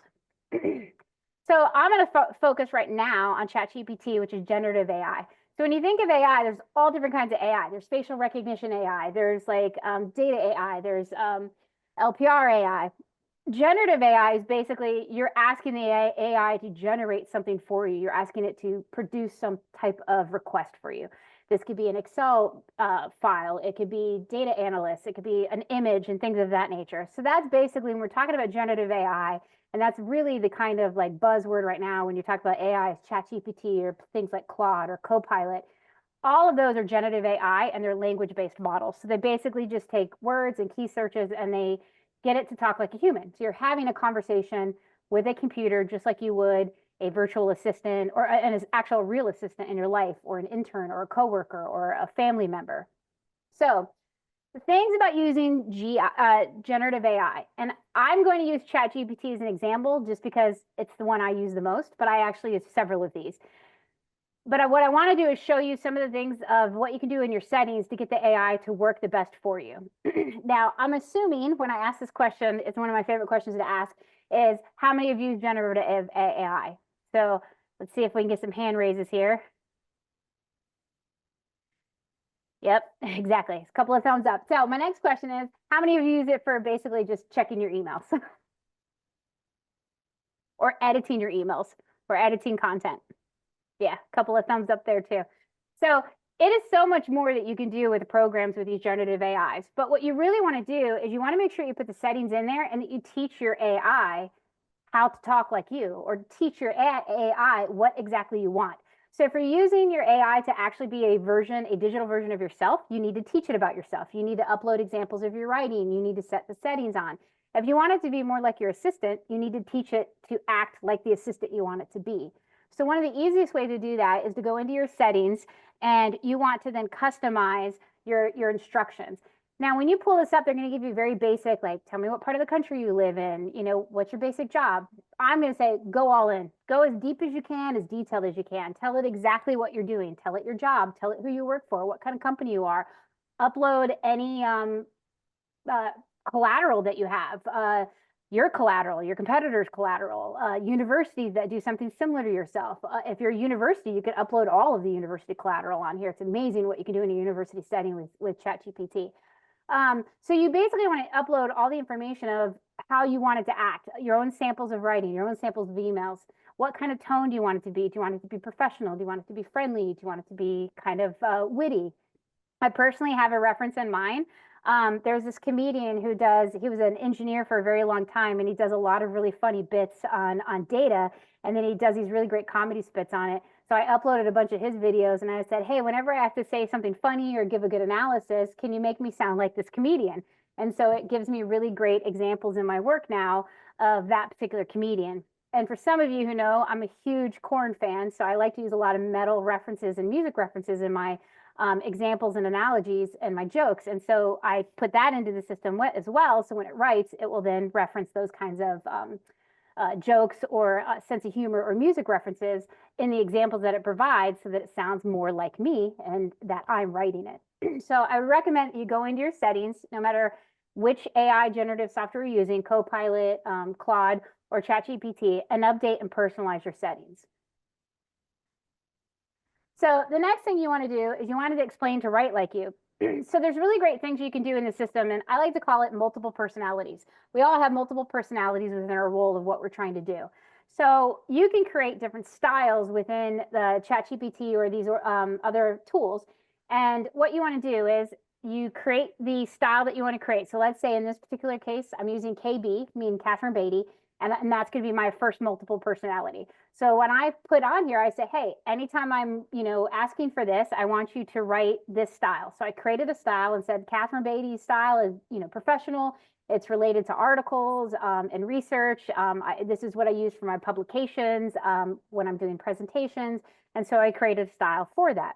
The key to when you're creating the style is make sure that everything that comes to the left of the dash is the name of it, but then you have to have the dash and the style in all caps. And when you do that, you can create different personalities within your chat. So you can then create these styles, and then anytime you go into the chat, you can say, hey, you know what? I want personality Korn to come out. And middle when I'm talking with friends or, out in clubs or something. And then you could say, hey, I want to write something, a promotion based on this style. And then you can then integrate that style without having to retell the ChatGPT what you want every single time. So you can then create specific personalities based on what you're trying to get out of the chat GPT. So here's a great poll question. How many of you fear artificial intelligence, and why? Which one of these reasons? Is it because you think it's going to be the next Skynet and take over the world? Are you afraid that it's going to read our minds and reveal all your secrets? Somebody's going to get in your diary? Do you think you have to have a PhD? Do you need to like be the ghost whisperer or the robot whisperer of AI? Or do you think it's all of these things? The other thing is, how do you use it? Okay, do you use it to craft emails? Do you use it to rely on to analyze data faster if you like spreadsheets? Do you keep calendars organized by using this? Or is it like all of the above and this is your go-to for everything? Let's take a few minutes to answer some of these poll questions, guys. Just a minute or two. Everybody look at their screen, answer those questions. We'll get some context here.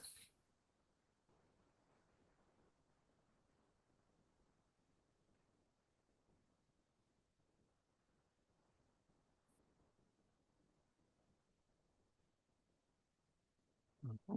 30 more seconds and I'll share this with everyone. Stand by, Catherine. Of course.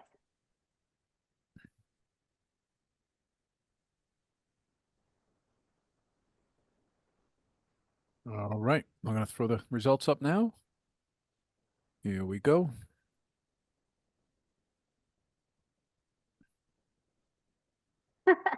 I knew I would see a lot of those afraid. A lot of people are afraid of AI and they think it's going to be the next Skynet. I love that one. Wow, I'm really great that I was not surprised also that most of you use it for crafting emails and sounding like a genius. I also use it because I can't spell genius. So I'm a terrible, terrible speller and grammatics when it comes to writing, and I have horrible dyslexia. So I definitely use it for that reason as well. That's actually what got me hooked on AI to begin with. So all great responses and just a little fun. All right, so the next thing is when you're putting in your questions or your action that you want out of your generative AI, you should be specific about what kind of format you want back. Do you want a text format? Are you doing, let's say, a posting for LinkedIn?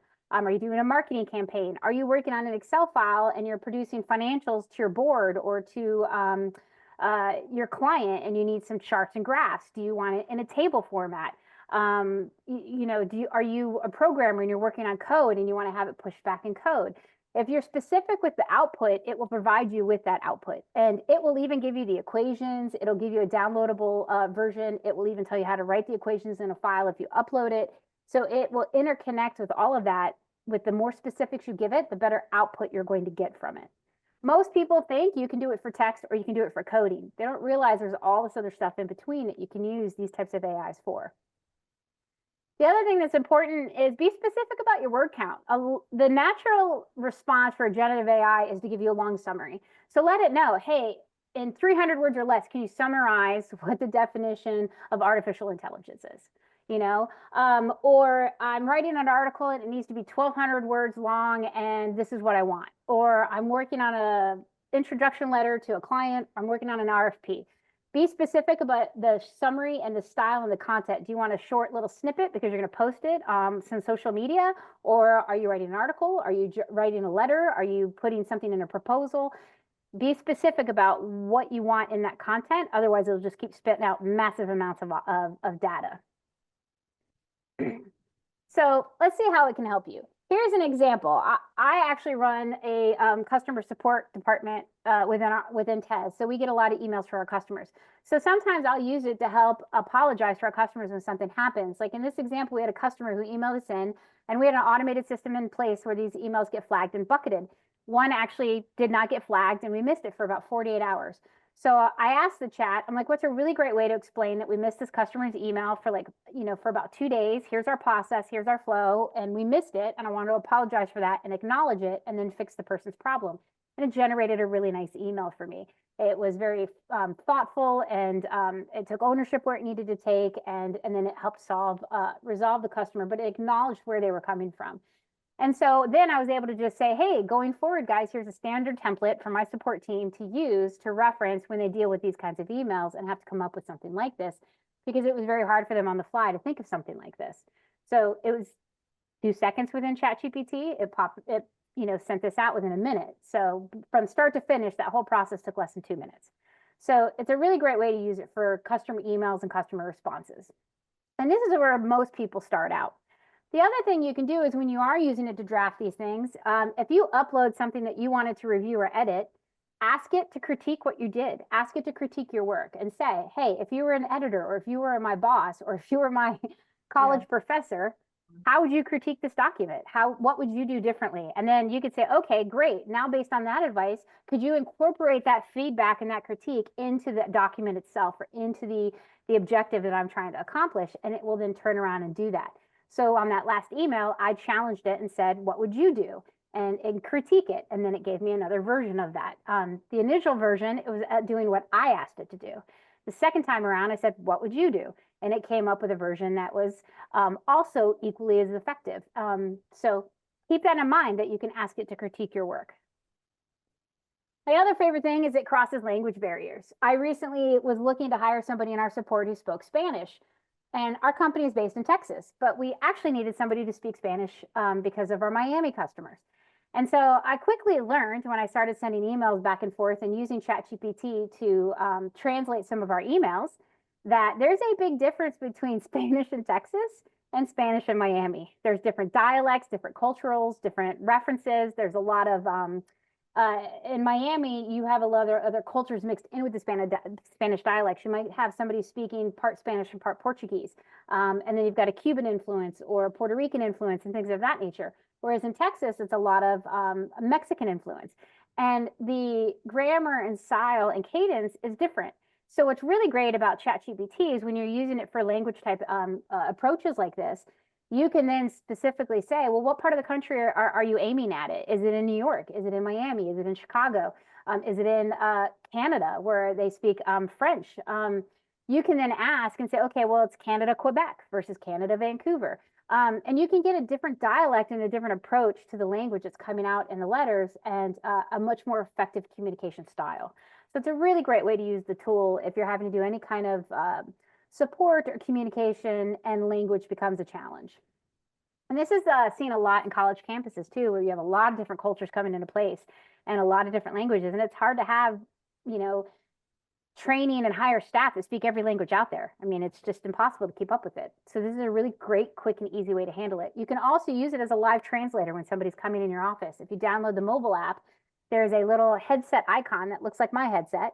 And most people think, oh, that means if you put earbuds in, it's going to speak to you. No, what that actually means is that you want the ChatGPT to talk back to you. And then you can do the entire process verbally. And dictate it, and it will dictate back to you. So I have the downloaded version on my phone, and I use it a lot to teach my sales team how to practice their sales pitches. I'll tell the ChatGPT, hey, I'm presenting to a client. They use this particular technology. I'm trying to convince them to use my technology. Can you help me practice my sales pitch? And then you can turn on that button and you can have a conversation just like you're talking to a client, and you can practice. Or if you're getting ready to do a presentation, you can practice your presentation with the chat and ask it to critique you and have a live conversation back and forth. So downloading the apps and using those kind of dictation versions of it is a really great way to kind of practice things and get comfortable with things. The other thing I do in my prompts is I always say, please, thank you. Oh, that was a great idea. I didn't really like that idea so much. Because we all fear that at some point it's going to be the next Skynet, I always tell people, be nice to the AI. I feel like if it's going to be Skynet, it's going to not really want to kill the humans that said please and thank you. It's going to go and probably enslave the ones that were really mean to it. So whenever I'm talking to the AI, I talk to it like a person. But the other reason I do that, and the other reason I talk to it as a person, is that it actually changes your brain chemistry and how you communicate. Most people go in and want to talk to a generative AI like it's Google. It's not Google. It's not a word search. It's a conversation with a person, but it's a digital person. So if you go into the mindset to say, please, thank you, I didn't like that, and talk to it like you would an assistant, your husband, a coworker, yourself, when you talk to it that way, it actually changes your brain chemistry, and you're able to then communicate more effectively and more naturally And then the system will respond to that because it's supposed to respond to natural conversational communication. And so if you say please or thank you or no, I didn't like that, or hey, if your personality is to be a jerk, by all means, be one, it will help the system provide you better output because you're having a conversation with it and you're not talking to it like it's Google, because it's not. Okay, so that's another big mistake people make. So one of the other things I like to use it for are rate studies. You can go in and say, this is an example. I live in Chattanooga, Tennessee. So I said, hey, just out of curiosity, what are the parking rates in my town? If I want to do a rate study, what are they? The other thing you can do is you can ask the AI, how confident are you with this answer?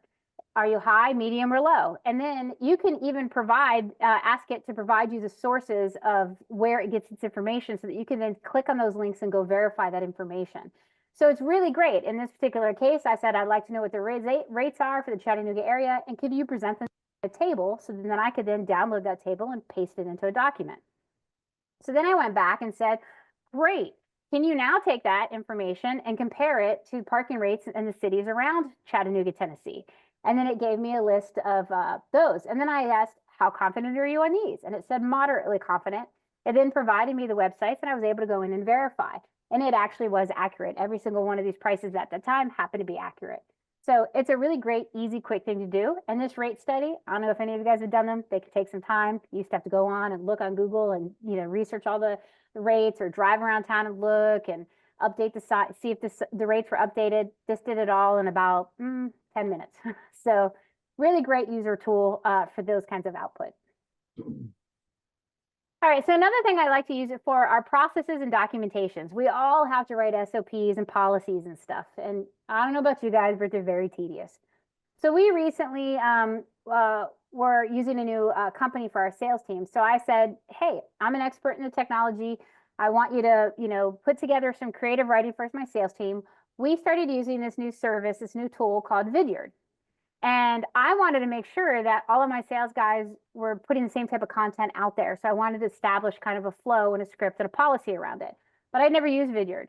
And I was like, oh my gosh, it's going to take me forever to go into the system, figure this out and try to use it. So I said, well, what the heck? Let's see what ChatGPT does. So I put it in there and it gave me an entire policy. It even told me how to go into the settings and actually change and use the system. I went in and looked at it and it was actually, I only had to change one thing on this document. It actually had everything correct except one item.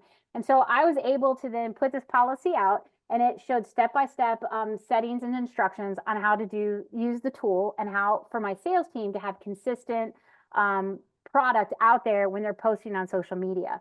So it was a really great option. Now this probably would have taken an entire day or at least a few hours to research. I would have had to download the program, learn it, do some test videos, see what I liked, see what I didn't like, and then try to build an SOP around that.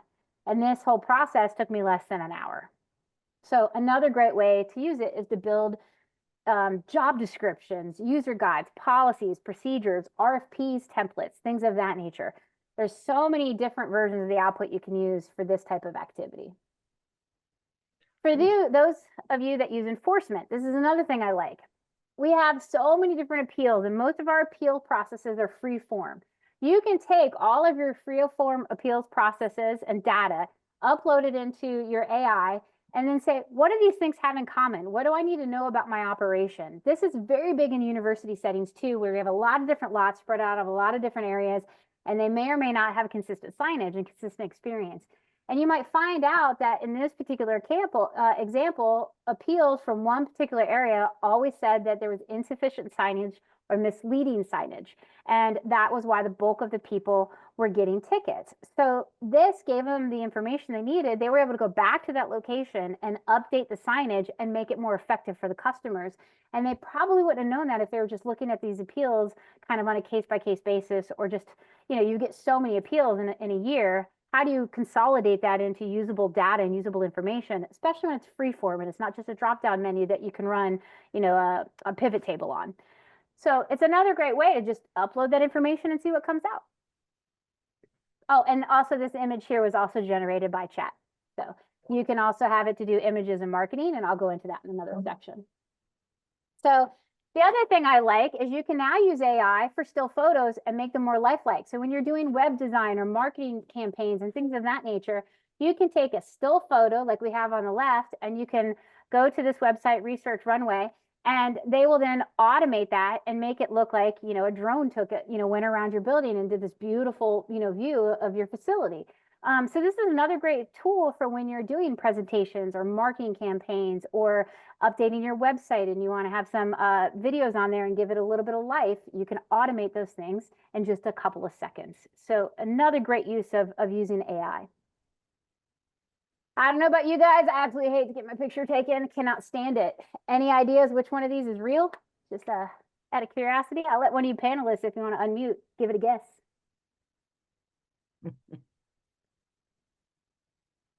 That's incredible. So for those of you who don't know, the one on the right is actually the AI, okay?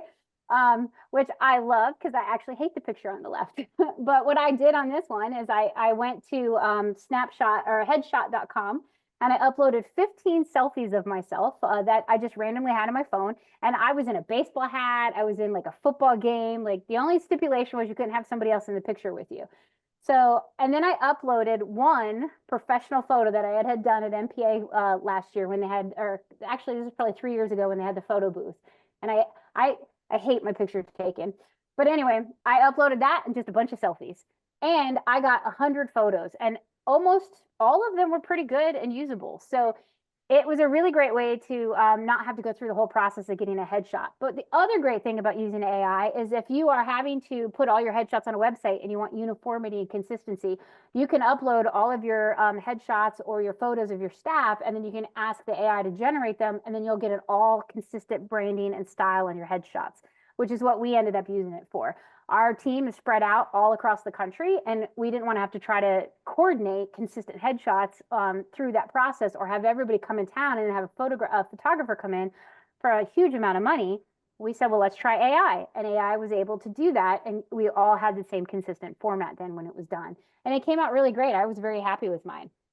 So the other thing you do is, again, you can make fun things with it. If you're working on a newsletter or a campaign and you're doing a news article, you can take this image on the left and you can say, you know what, let's make it into a cartoon and have some fun with it. And you can use it to make images. So another great way to use this tool and to have some fun with it. I also use this a lot to do futuristic tools. Some of you know I like to write a lot of articles. And now I'm able to generate my own images and content to go with my articles. So just for fun, I said, hey, show me a robot, a high-tech robot at a university, and then show me a robot that's a traffic light that stops people. And then I said, show somebody scared of the robot. And so I was able to get these 3 images. So a lot of fun. Now, beware though, because if you can see on this last image, ChatGPT, I like to say, is written by somebody who's probably German or Russian, in my opinion, because everything always comes out looking like it's written in a foreign language. It does not do well with words and images. So you have to be very careful when you're doing these things. Sometimes it'll be in like Japanese or Chinese or Russian, English. Sometimes it'll be a mix of all of those. When I did my headshot, one of the pictures that came out was the one on the left here. That's clearly not me. It doesn't look like me at all. And I wish I was that skinny. Although I did like that element of it. And I didn't even ask it to do that. It just knew that all women like to be skinnier. But you also want to make sure that, like on the picture on the right, that things are spelled correctly.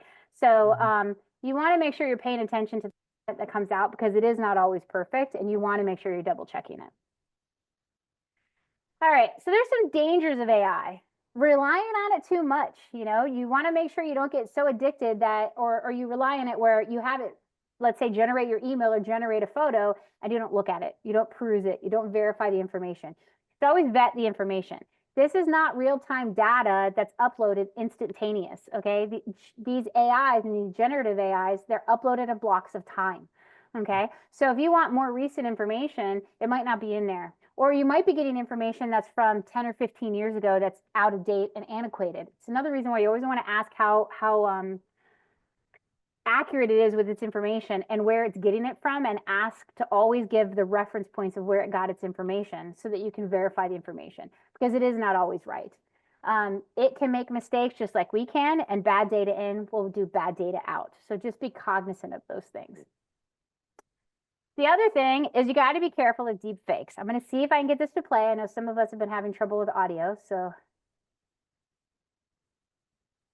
nope, it will not play.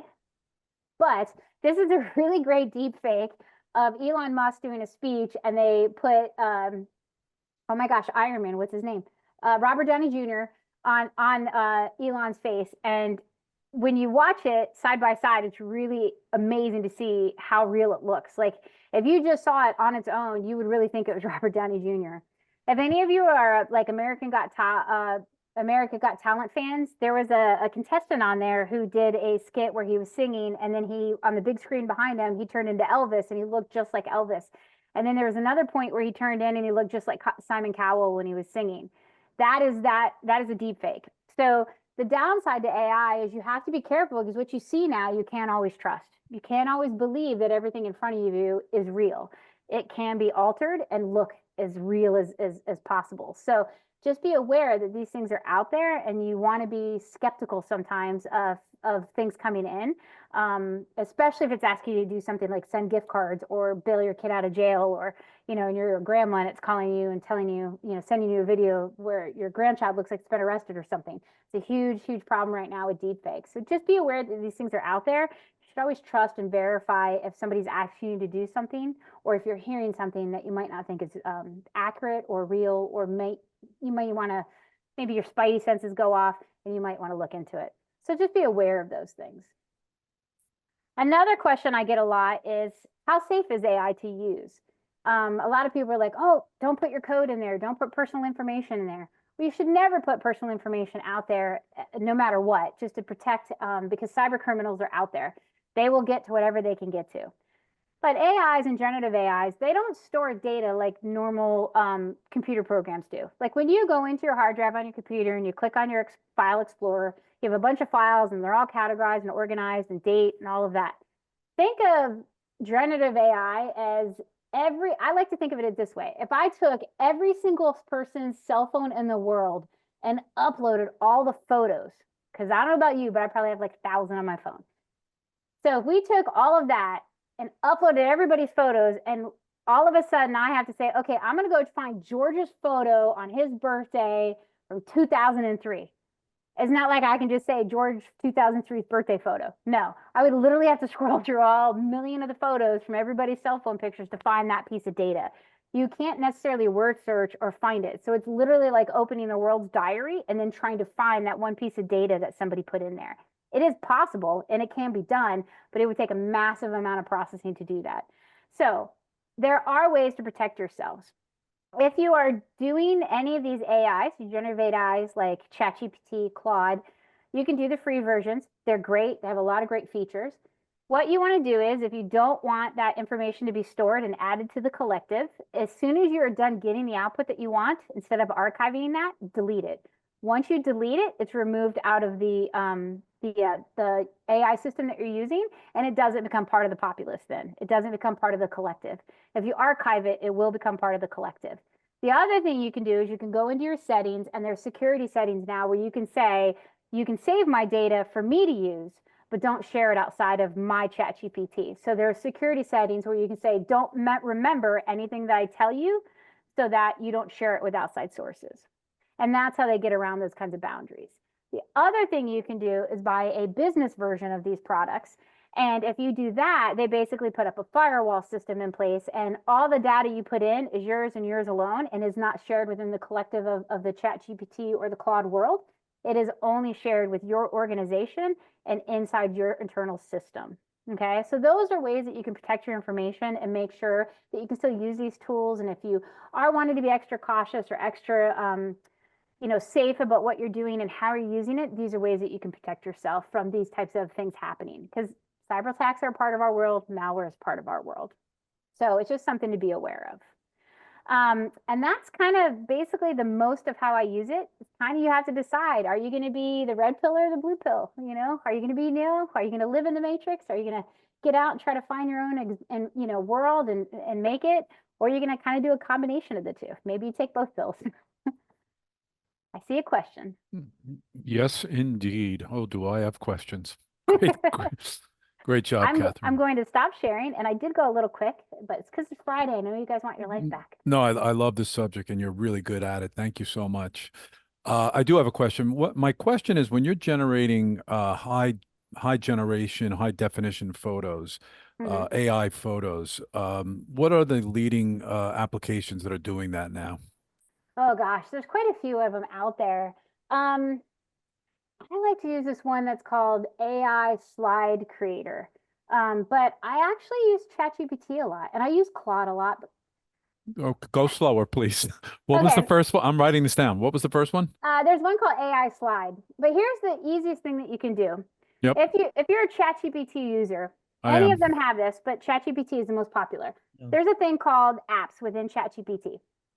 So what I recommend is, like, let's say you want to do high definition photo. Say high definition photo in the app search engine. It'll pull up all the AIs that are built for that specific feature, and the top most important, like the top best ones, come up first. For example, I have to upload a lot of analytical information that I have to process. And if you guys are like me, we have tons of that. I don't always have time to analyze it. So I'll go in into the App Explorer and I'll say, hey, I want an Excel analyzer for a CFO. And I will then take that chat GPT that somebody's already Incredible. created, or that AI link, and I will then use that within the chat GPT, and I'll upload everything in that. So the best place Absolutely to incredible. look for those sources is there. Yeah, it's great. I should mention that my son he's in his first year of medical school, and and he started using it. I don't know what the hell he was talking about, but started using it in his last year, as George knows, at Stony Brook, and now he's in the Bronx at Albert Einstein, and they use it so much, it's just mind blowing. There definitely will be certain segments of the radiology, I believe, that'll be taken over by AI. So thank you for that. I know George has a question. Radiology actually already is. So just so as an example, my mother had to go in and get an MRI done yesterday, and it took 15 minutes. Vanderbilt has one of the first MRI systems with AI built in, and what it took them to do on my mom in 15 minutes with the new AI, they were able to do it in 4 minutes. Just incredible. And to your point with medical students, what a lot of students are doing now is they're taking their entire course curriculum, uploading it into a generative AI, and then saying, hey, I need to practice for my final exam. I'm going to respond to the answer. You give me questions, I'll respond, and you tell me if I'm correct. And they're actually using it to help them study. Everything is compressed. Like where I used to, many people on the call go to college, you'd be there real time if a class was 50 minutes. He doesn't even go to class. He doesn't need to go to class. Yeah. He can play back the curriculum or the professor, whatever they are called, at 2 times, 3 times the speed. It's completely insane, and then get an encapsulated summary of it. It's absolutely amazing for all parts of our lives. George, you had a question, and then Catherine, if you look down, there might be a couple of questions on chat. Go ahead. Yeah, first, thank you, Catherine, for coming on board and giving this presentation. I was fortunate enough to get to see you at CPTA with Adam from University of Texas. So for someone like myself who has never used AI, but am looking forward to using it, we're going to deploy a new CAD AVL system here on campus. And much like Adam, I want to use that data that we collect with our ridership to explore what we can do potentially better or rework routes, things like that. So with respect to that kind of data that I want to analyze, what is the best AI to familiarize myself with? Would that be ChatGPT, or is there a better one to basically download a lot of raw data and say, something to the effect, am I running the best bus routes on my campus? Tell me the routes I should run. I actually prefer Claude for that type of stuff. When I'm doing massive amounts of data and I'm wanting to analyze, let's say, enforcement routes or bus patterns, I tend to like Claude the best. Honestly, any of them can do it. They all have personal preference and personal styles as to what we like. So some of the top ones out there are Claude, which is the #1 competitor of ChatGPT. ChatGPT will do that as well. And then you can always just Google what's the best AI to use for bus routing or traffic patterns, and one that factors in weather, or one that factors in mapping and traffic delays and things of that nature. Maybe you look for one that has an integration with Waze, so you can see real-time delays and see how that affects your patterns. Is there frequent delays during a particular pattern and you're in that pattern, maybe it'll reroute you then. So those are kind of the easiest. Microsoft's version is Copilot, although that's more sales driven. So if you're in the sales or the marketing area, you'd probably prefer Copilot. Thank you. Any other questions on the chat? Nothing on Q&A, nothing on chat. Any more from the panel? Otherwise, we'll go into our next segment, and we will thank you so much, Catherine. Everybody is very, very accessible. I told you guys she's going to close the day like with an up mode for us, so she did not disappoint. And feel free to reach out and ask. I can give you direct links if you want. And just so you know how I became an expert in AI, YouTube. I started off writing emails and going into ChatGPT, and I would watch. My rule was I wouldn't watch a video that was over 7 minutes. And I self-taught myself AI in less than a couple of days. And then I've been doing it since. Wow. My recommendation too, if you're looking for where AI is going to go next in the future, it's going to be AI agents. And these will be virtual agents that people communicate with. So if you're looking at what the next evolution of it's going to be, that will be the next evolution. Incredible. And questions, or what in which way will these agents be used? You can use them to actually answer questions as if they're talking to a real person. You can post them. It's kind of like when you go to a bank teller and it's a remote bank teller and a digital person comes on in video. You can actually do that digitally now. You can do the same thing with marketing campaigns and social media as well. Most social media now is actually AI generated agents. Great. All right. Thank you so much, Catherine. Of course, We it really, was my really pleasure. appreciate it. Absolutely. All right, guys. Like I said, we're in the 9th inning. Exciting, right? This is the bottom of the 9th, 2 men on base. This was not Wow. on your agenda, but this is where we just give some kudos to some past board members for sure, and leaders and hard workers. Over to you, Krista. Oh, am I thanking board members? Oh, the actual awards now, right? The actual awards. Okay. Yep. We have 2 awards today, and I have their bios here somewhere, and honestly, who the heck cares? Because we all know them and love them. We have 2 awards today. We have a Lifetime Achievement Award from Mike Klein, and we have the Excellence in Service Award for Jana. Michael, as you know, has had decades of experience in the parking industry. He has served in parking and transportation positions, both in state and out of state. I know he was in North Carolina. He was at Stony Brook. I believe it was Syracuse. I may be wrong. It's another upstate university. Mostly we know him from when he was executive director of the Albany Parking Authority. He has since retired officially from active parking stuff, but he's been doing consulting for years. He is en route to He's living it up in Vegas. Let's be honest. Right now. He's living it up. But we have somebody else here. And we have my favorite lady, Jana Frassini, my comrade, we were called, we had a little group called the Tarts, nothing bad, just a group that did a lot of event planning together. And I cannot say, this is like what you call beyond, way above and beyond this lady. I love her to death. She's with SUNY Brockport. She's been there for a long, long time. I think since 1998. Like I said, I misplaced these bios somewhere, but just couldn't. You had one job today, Krista. One. No, I've been doing stuff all day here. I'm kidding. I'm kidding. So, but I mean, I cannot say better things about her. So absolutely. Jana, are you with us to accept this award? Hey, yeah, hi everybody. I'm glad to be here. Yeah, let me start off by saying, today's production has been amazing. Congratulations on a job well done.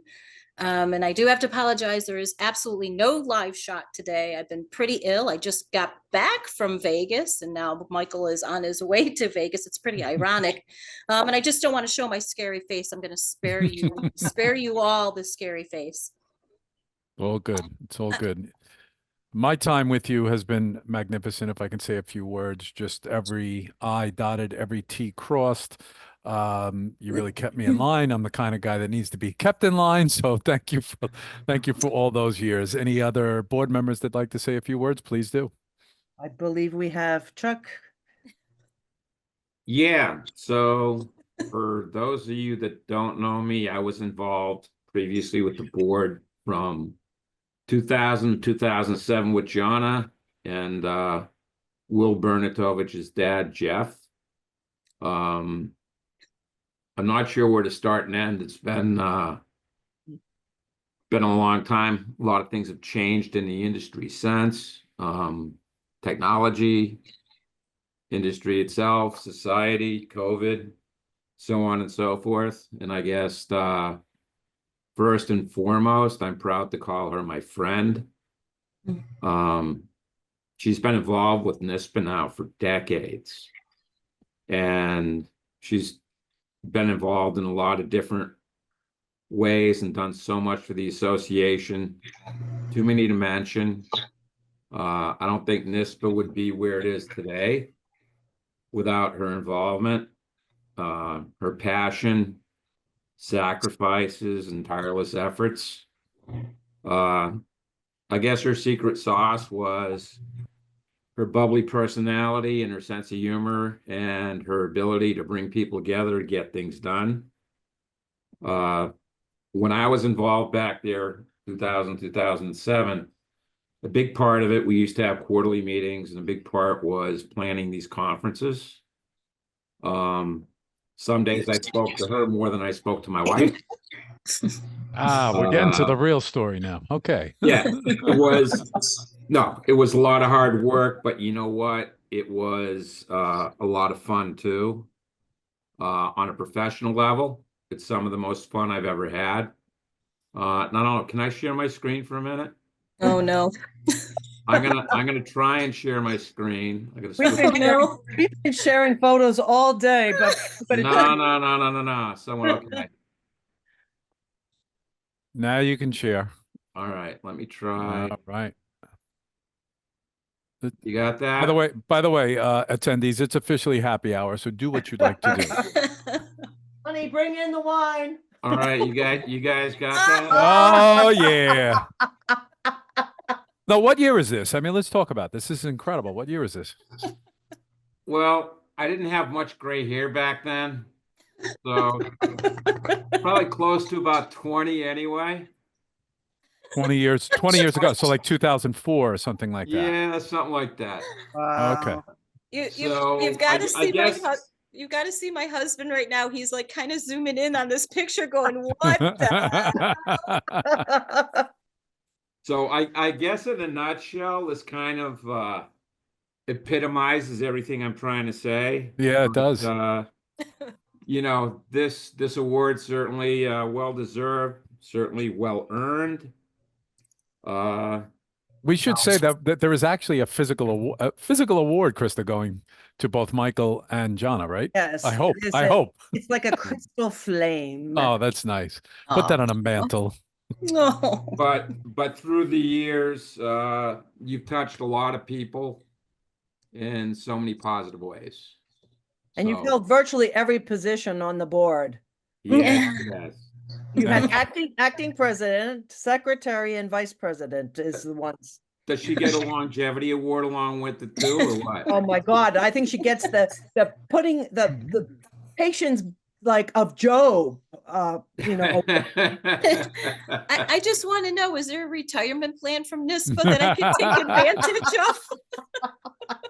That's what we're working on. That's 2025 agenda. Disability compensation. When we got on this conference, I wasn't planning on doing this. It's something that Krista hit me up with late. So I wasn't really prepared, but but we truly have been sharing pictures, Kevin and Jana and I all day, but we promise not to share all. Not all of them. Not all of them. This tops anything we had. So congratulations, my friend.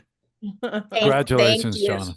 Thank you. Congratulations. And I do have just a couple things I want to say. I won't, take up anybody's major time here on a Friday No afternoon. problem at all. But No problem. excuse me, but really truly I'm honored, I'm humbled to be recognized by my peers. I'm not really one to be in the spotlight. I know it's contrary to my outward personality, but I'm more of a behind the scenes person, just work to get it done. But this really does feel nice. Thank you. And NYSPA has been amazing. And when I say NYSPA, I really do think of the people, my peers I've encountered, the lifelong friendships I now have, who've made this the best experience. And, in my many, many years of involvement, I've really worked with the best. I'm going to throw it back and just shoot out some names here. So Chuck, obviously, Chuck Bilodeau, Bob Hoffman, Jeff Bernatovich, Todd Helmer, Gail Yaus, Glenn Sicard, Chris Austin, Craig Barber, Rick Sarah, Jason Jones, Pat Phillips. You were on the phone, Krista, Kevin, Michael Klein, Matthew, but Michael introduced me to NYSPA early on in my career. So Michael, I hope that you hear this, and I'll reach out to you later. Thank you. But thank you for giving me, the opportunity to be a lifelong learner with you all. And hopefully in some aspects, I gave back to the industry that I've really grown to love. And I wish you all continued success and love. Thank you. That was incredible. I think you practiced that. That was amazing. I did write it down. We're all clapping. We're all sending hearts. So we love you, and what a great way to end. I love you. Absolutely. We're sorry that you got COVID. Oh, crazy! Isn't it absolutely crazy? She said sick. You said COVID. Oh, sorry. It's COVID. That's okay. I'll come clean. It's COVID, and I am thinking of Michael. And to be honest with you, you can even ask my husband. I brought Clorox wipes on the airplane, and I'm wiping down our areas, and I'm the one who gets COVID. I actually had him open up all the doors in Vegas too. He goes, Jesus, and I'm the one that gets COVID. So hey, there you go. Incredible. Thank you again, Jonna. Give Michael our best. I know he's busy across country. Guys, what can I say? It's a wrap. It's a wrap. I want to make a few announcements. Always thanking the sponsors that make this happen in my mind, because we are going ahead as an association and we're going to be stronger than ever. That I give you my personal commitment on. You can look ahead for a lot of great things. It's going to be fantastic. A lot of communication. That's my background before I got into parking, communication. So I plan on doing a lot of it. Please stay in touch. Thank you to my board. Thank you to the sponsors. Thank you to the virtual booth holders. Thank you to the attendees that are still staying on. I appreciate it. It's been a long day, but a great day. And thank you to the presenters. Remember the survey as you exit, if you don't mind. And any other board members want to say something? Let's do it. And I'm going to put the closing slide up and make this a history. I was just going to basically say ditto, because you took, I was just going to thank everybody. I already posted just one of the screenshots for today's virtual conference, thanking everyone on LinkedIn today, all our presenters. I forgot to thank specifically our keynote speaker, Julius, who started us off. We had some technical difficulties today with sending out. Not a lot, though. Not a lot overall. All of the cards. No, the cards. I was just talking about with the coffee cards, the gift cards, because they thought we were spamming, or that we were not legitimate. So poor Matthew had to spend a greater part of the day trying to argue that we are legitimate. But thank you to everyone. I think it was a phenomenal day, and we're lucky to have a video whiz here in our midst.